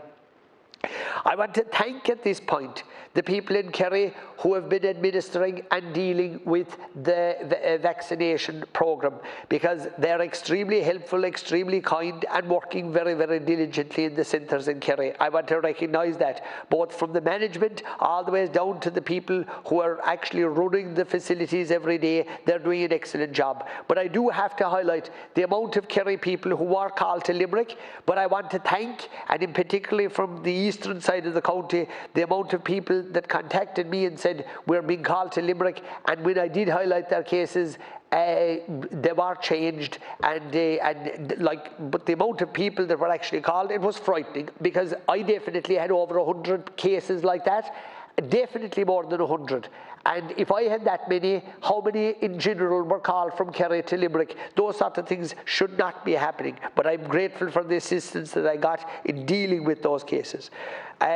Our group, the Rural Independent Group, are going to be seeking amendment that this will finish on the 9th of June, and that the blank cheque will finish on the 9th of June. I will not be voting to give you a blank cheque for one day longer than the 9th of June.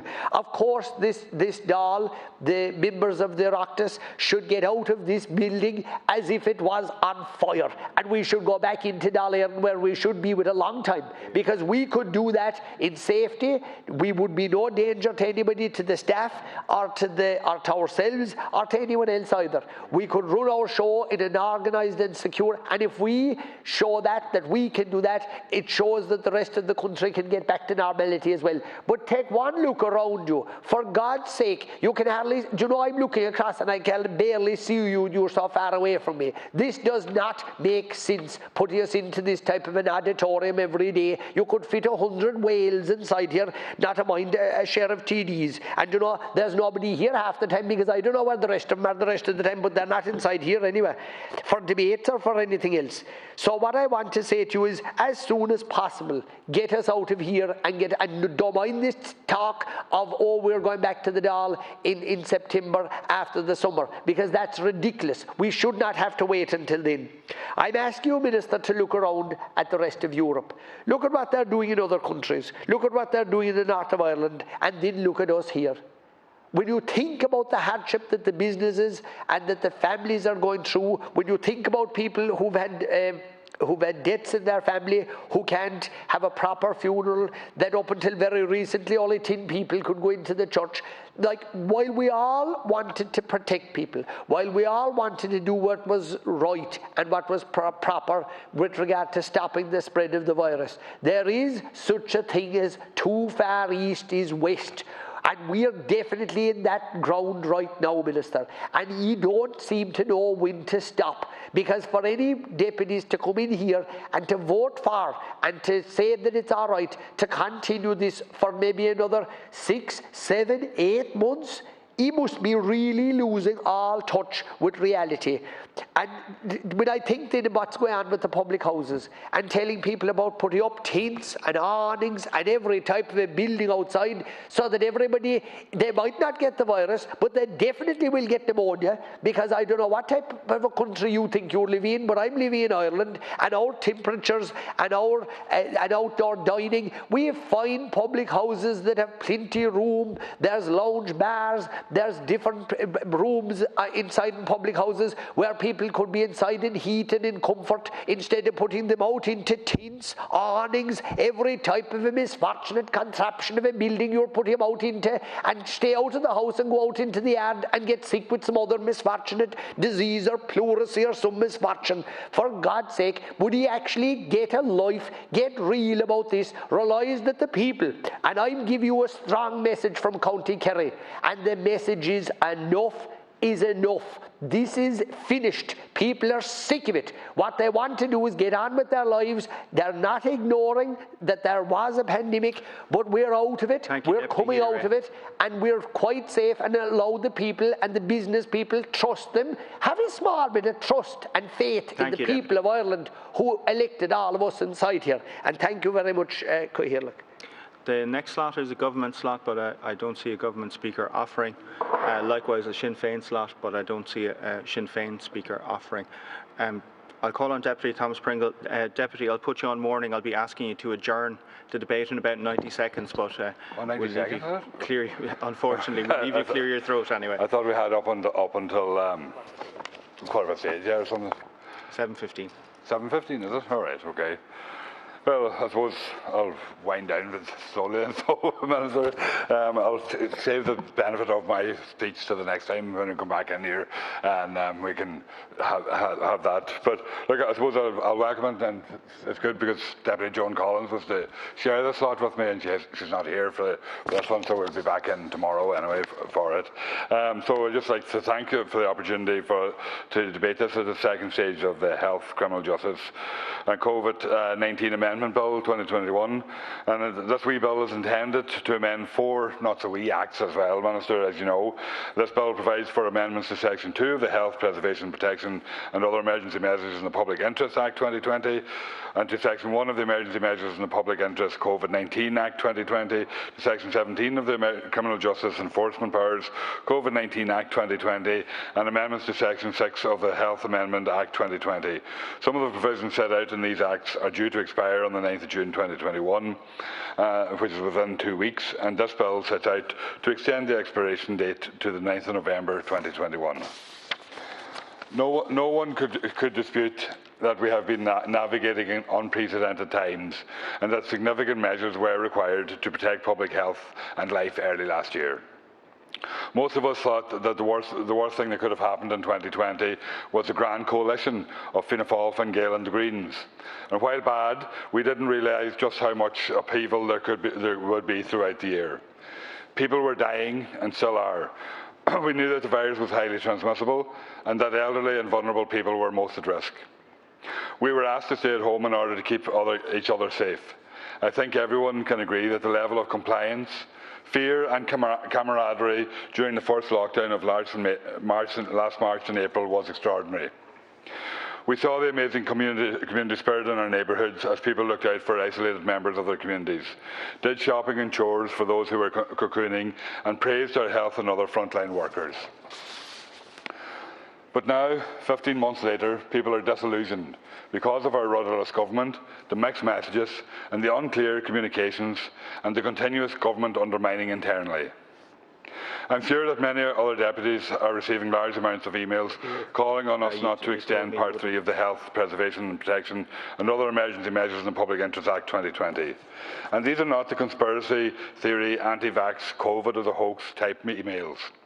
Some of their arguments include... I hate to put a stop to you in mid-gallop, but can I ask you to adjourn the debate, please? I adjourn the debate. Thanks. Thank you very much.